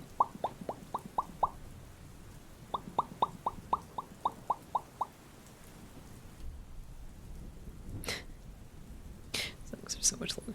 You got the Sailor Moon character body type. Tiny but long leg. I mean, I guess they found.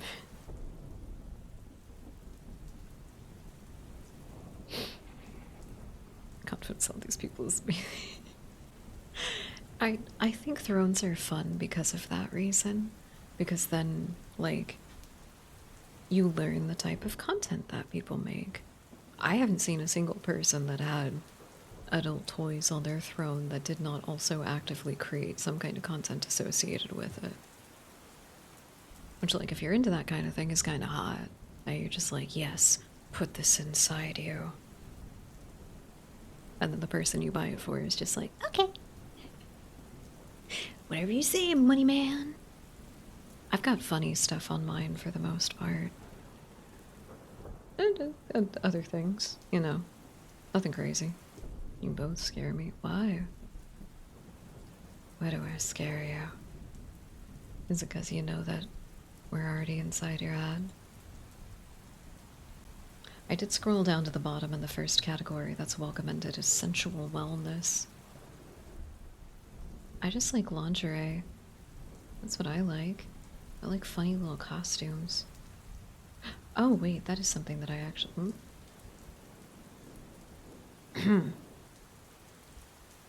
I've got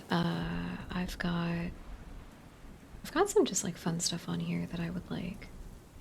Like, I do have the 3DO ASMR mic.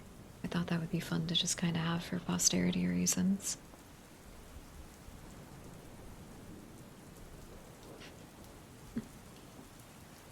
First person I felt that had not only one but multiple on their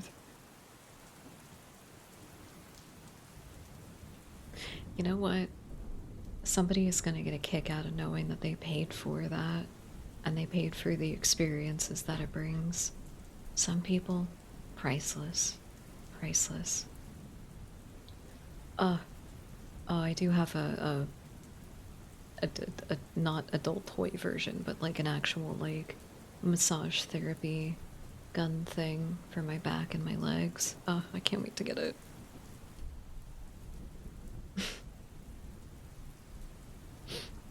You gotta limber up. It's worth it. Gotta limber up.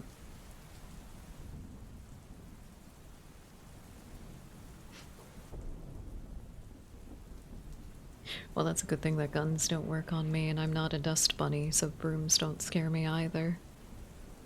I hadn't thought about that, but I should just get a big broom and just like push you all around the screen.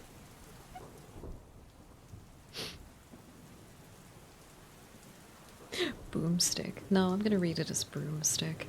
It's broomstick now. Man, I'm glad that bullets don't work on me anymore. That's delightful to know.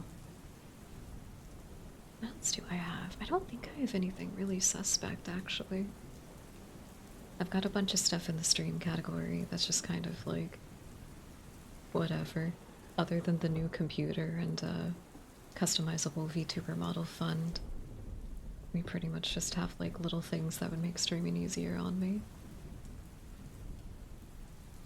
Please, nobody feel that it's necessary to get the Secret Labs desk.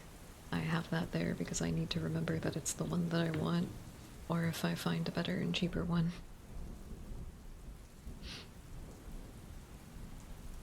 Well, I'm really glad that you did not misspell flashlight there. I'm really glad that you did not misspell flashlight. Although it would have been really funny if you had.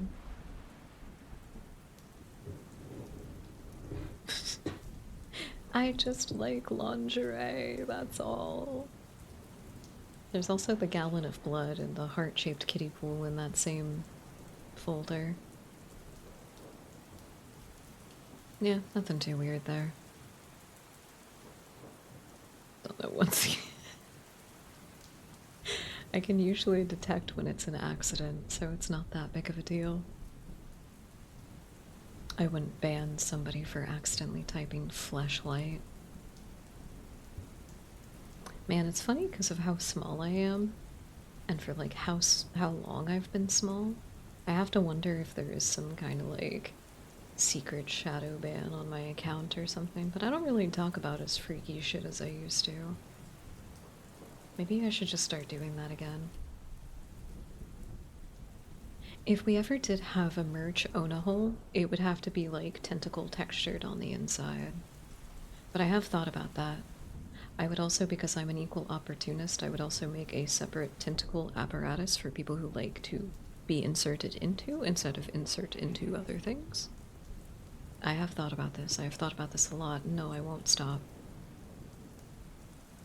Also, I think it would be funny to get our own, like, actual VTuber character, Spit Lube, and it's like, it's just black. I want to do that so bad. No, I don't think flashlight will get you banned. Exactly, some people can use both at the same time. What a hell of a sensory experience. Oh, right, the Rat King blanket is definitely one of my favorites on there. I've been wanting to get it for a while. Ugh, it looks so comfy. It looks so comfy. There's some comfy cozy stuff on here that I like. A lot of it is just kind of stuff for me to keep track of. I added a bunch of pairs of grippy socks because I don't want to walk around my house in just normal socks anymore. I like the grip. The grip is nice. You can stretch whenever you want to. Shh. There's another one on there too. Shh. There's two.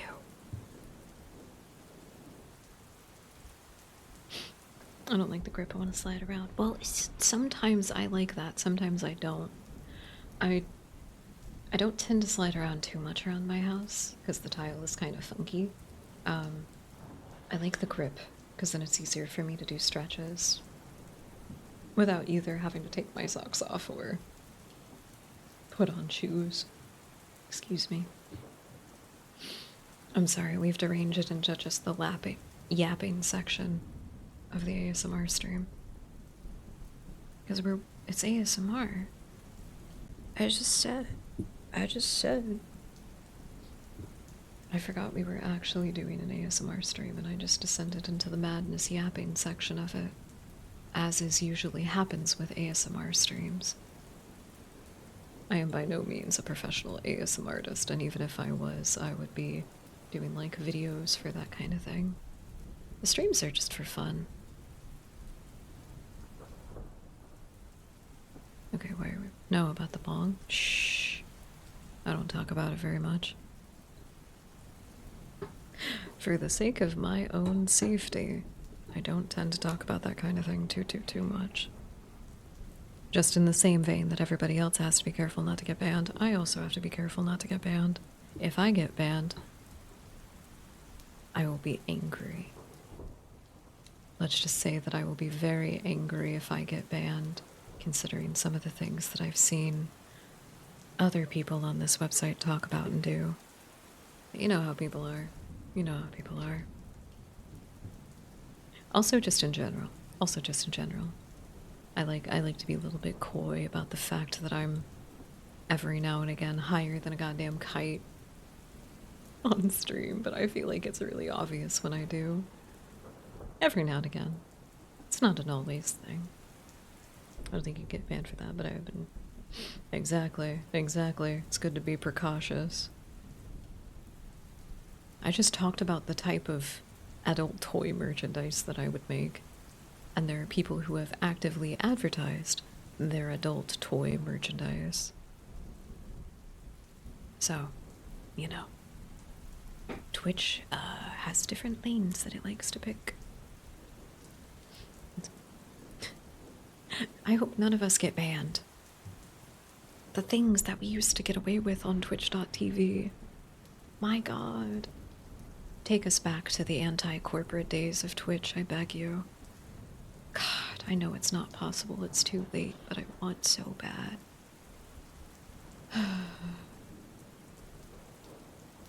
Oh, do you need some more stars? I got you. I'll get you some more stars before we call it a night. Everybody can jump and he'll probably grab at least a few. Jeremy's got places to fucking be. He's got to pack himself behind the radiator before the heater turns on. That way, that's... house fire will surely destroy everything.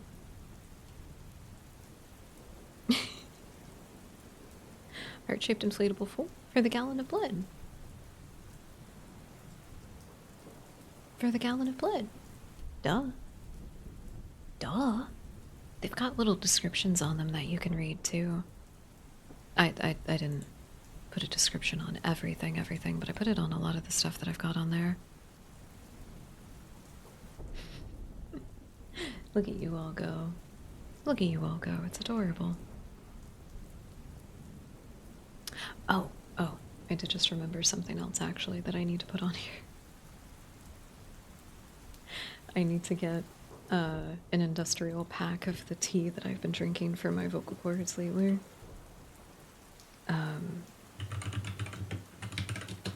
It's called Throat Coat. Oh, I got the exact opposite kind of products that I was expecting. Is that guy in a... Oh my god.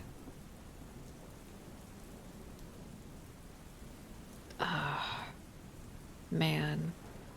I should do this later. Oh my god. I should do this later. Not right now. Don't get distracted.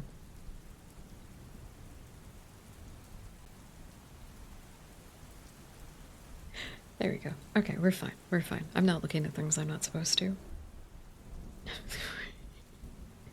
Wait, do you need me to move him? I got him. Wait, where is he? Uh-oh.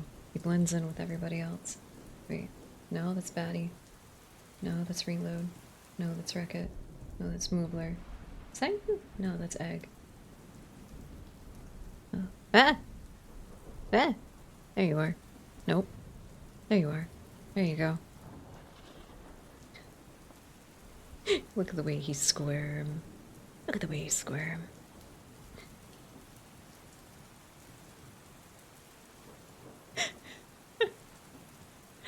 I'm so sorry. That name actually made me laugh. Welcome in.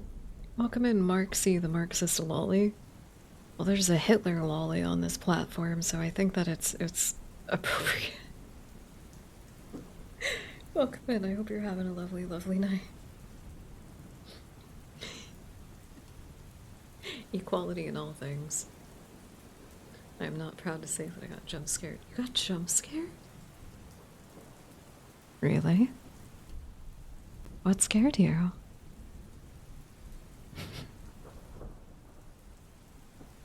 What got under your skin? I'm so curious. Was it the eyes? Was it the other eye that's looking at us from back there? What scared you? I'm so curious. I need to know what would scare a Marxist. I want to know what scares everyone.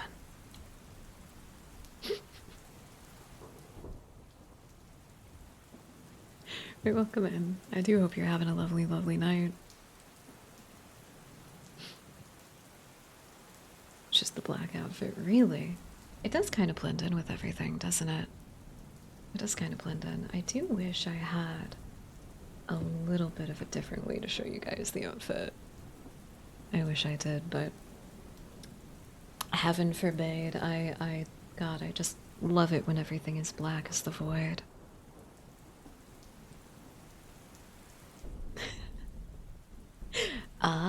Oh, so it was like the shadow in the corner of your room that you only notice sometimes.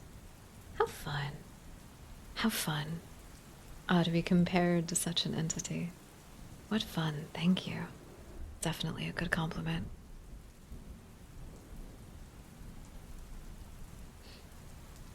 You don't think it would be really freaky if a bug tried to crawl up your nose? You don't think it'd be really freaky if, like, if like, there was a crab in your bed? You don't think it'd be scary if, when you were looking in the mirror, all of a sudden different parts of you started to rot away and decay and there was nothing left but the muscle underneath, and you just had to know if that's what it really was, and so you start digging and clawing and digging and ripping and all away. That wouldn't scare you? Trypophobia. Oh, is that that's the holes one, right? Oh yeah, it is the holes one. Right.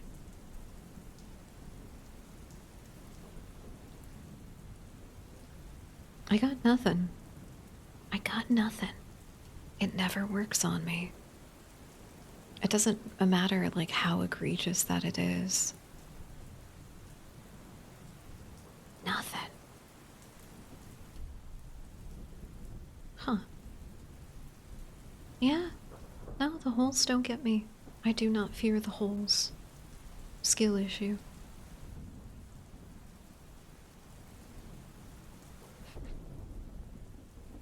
I look long. I did have another chatter at one point tell me that if I did have a dick, that it would be, like, massive. So we're definitely gonna have to have a lot of size options later on for merchandise. Why are people scared of holes? I don't know. Skill issue to me. I'm not scared of holes.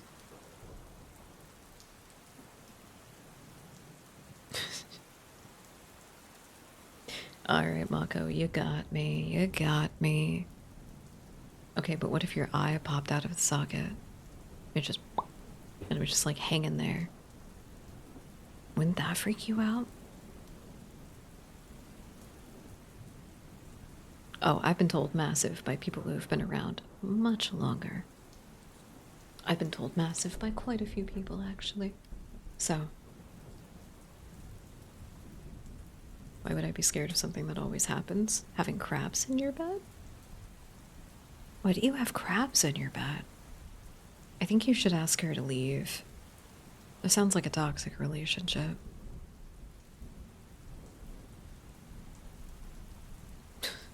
No. No. I like being funny. I like that I can just be silly on Twitch.tv and people seem to find it entertaining. Never. I don't know. I feel like if my eye popped out and I wasn't immediately freaking out about it, I'd kind of want to like spin it around a little bit, like a pasty tassel kind of thing. I'd want to see if I could physics myself into the air. There's got to be some weird like texture clipping thing that happens when your eye pops out. You absolutely can just like clip through the floor. Some of the cleaner fish. Oh, like they're usually called scum suckers. But that's because that's what they do, is that they just have these like funky little suction mouths and they clean up all of the stuff that falls to the bottom. That's fun.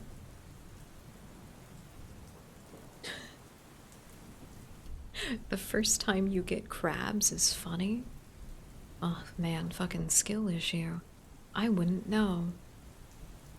I am very happy to say from practicing safe intercourse for my life that I have never contracted an STD or an STI. I have never had either. Yippee. Or a urinary tract infection. I haven't gotten that either, which is fantastic. Sharks are shy and don't like to swim with people. No, they don't, unfortunately. They're really cool to see at the aquarium, though. I know you can't swim with them, and that's okay. I would rather swim with a shark than with a dolphin. And if the shark doesn't want to swim with me, guess I'm not swimming today. Teeth of the sharks. Oh, those ones. Yeah, those are cool. Those are cool. They're called cleaners. Thank you. Yeah, that's the one. There's a lot of different little fish that do different cleaning stuff. It's very cool. No nerd the first time. Again, also wouldn't know. The furthest I've gone is just waxing my legs for a punishment on stream. And even in that, I'll be honest, I did not commit nearly as much as I should have. It would have been funnier if I had. I want to swim with sharks. I want to swim with sharks, that'd be cool. Oh yeah, no, dolphins are Satan. Dolphins are Satan. No, dolphins are Satan. Good night, Reload. I know you said good night a bunch of times before. Thank you for hanging out with us. I hope you have a good rest of your evening. Take care of yourself. Drink some water. Drink some water.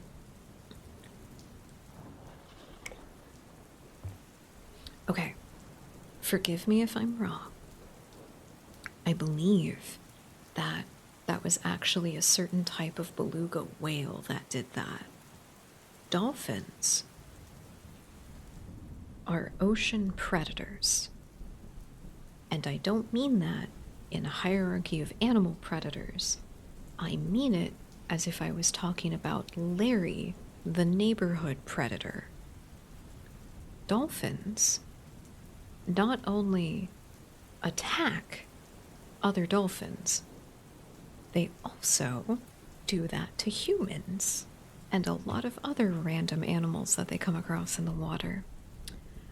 They will also get those little, the puffer fish, that the spines have a neurotoxin in them, and they'll take the puffer fish and bump up against it a bunch in the water until it puffs up, and the stingers stab them and get high off of the puffer fish, and then do really insane things to the puffer fish.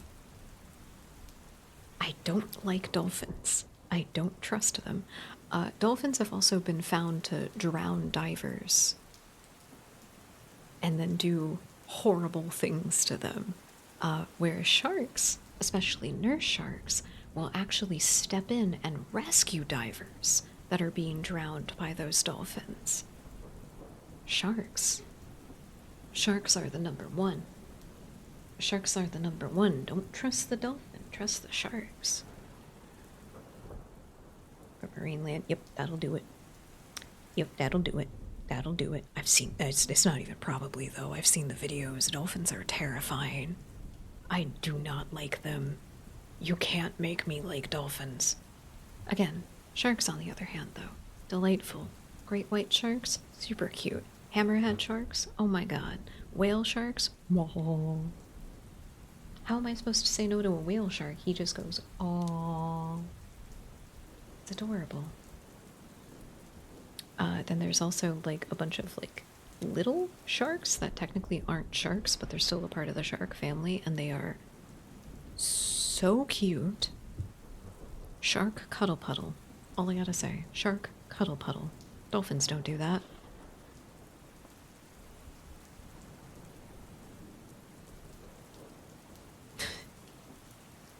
That's a good way of saying it. Bonobo apes are also animals that have sex for fun. There's a few different ones actually that we fully observed, but the stretch for dolphins is that consent. Aren't ray sharks? Kind of, technically, yeah. I do like stingrays though too. I think they're really funny. Lemon sharks and nurse sharks. Yeah, exactly. I have some plushies of sharks, and my lemon shark one is it's just a yellow shark. She kind of looks like a bee, which is very cute. Yes, threshers as well. They're my favorites. Just because they look so silly. They just look so silly. They can't help it. Like they're quite terrifying in the water, but goddamn do they look silly. Oh, I love it that all of these pictures of sharks try to make them look so scary. They're like, oh, look at the big scary mouth, and it's just like, he's laughing. He's chortling at a joke that I just told.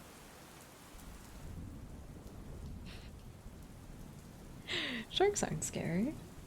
Sharks aren't scary at all. Yeah, okay. I can never remember because it's, there's a lot of funky classifications. Uh-oh. Uh-oh. Uh-oh. Sorry, 1 second. I think I have a sneeze.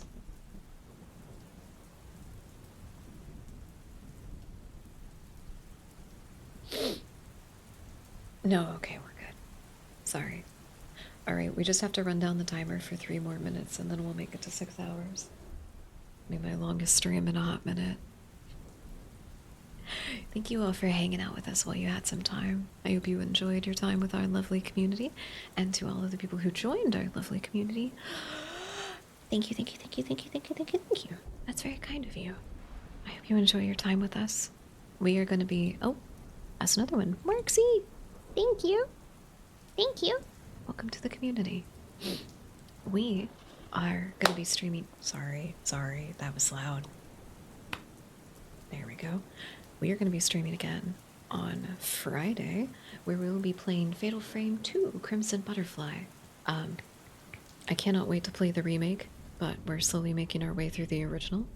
And that I don't have any specific plans for this upcoming week, but we are coming into the second half of December, which means more people are going to be getting some time off for the holidays and everything. I am going to try to be streaming more, so keep an eye out for all of that.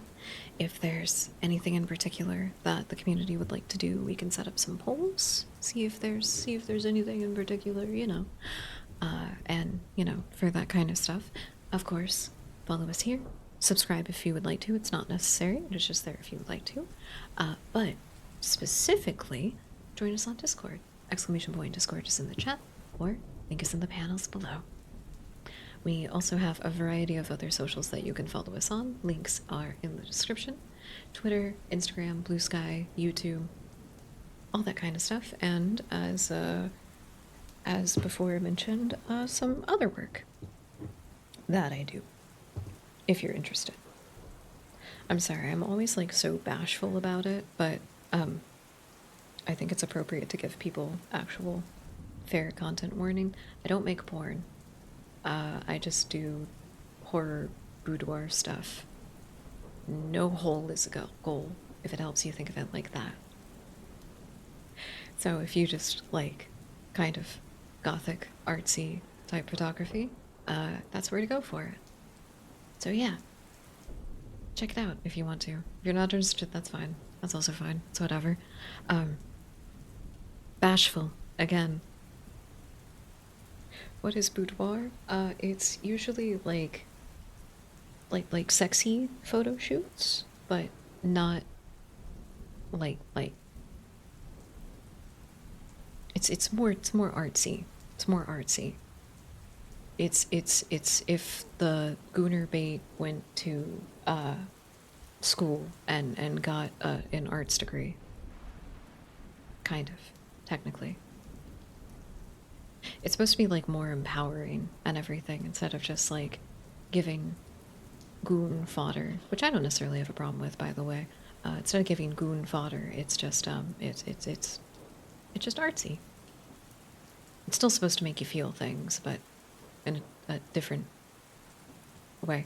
It's fine. It's fine. Links are in the description. You can check out my socials for previews and stuff like that. It's fine. We do have a Patreon, but I don't have a specific link for it. You'll have to check the links below. Sorry. Anyway, anybody. These words worked well, sure. Art, not goon. Maybe a little bit of goon if you really want to. Who am I to stop you? I will see you all again on Friday. Thank you all for hanging out with us. I hope you all have a lovely rest of your night. Please remember to take care of yourselves.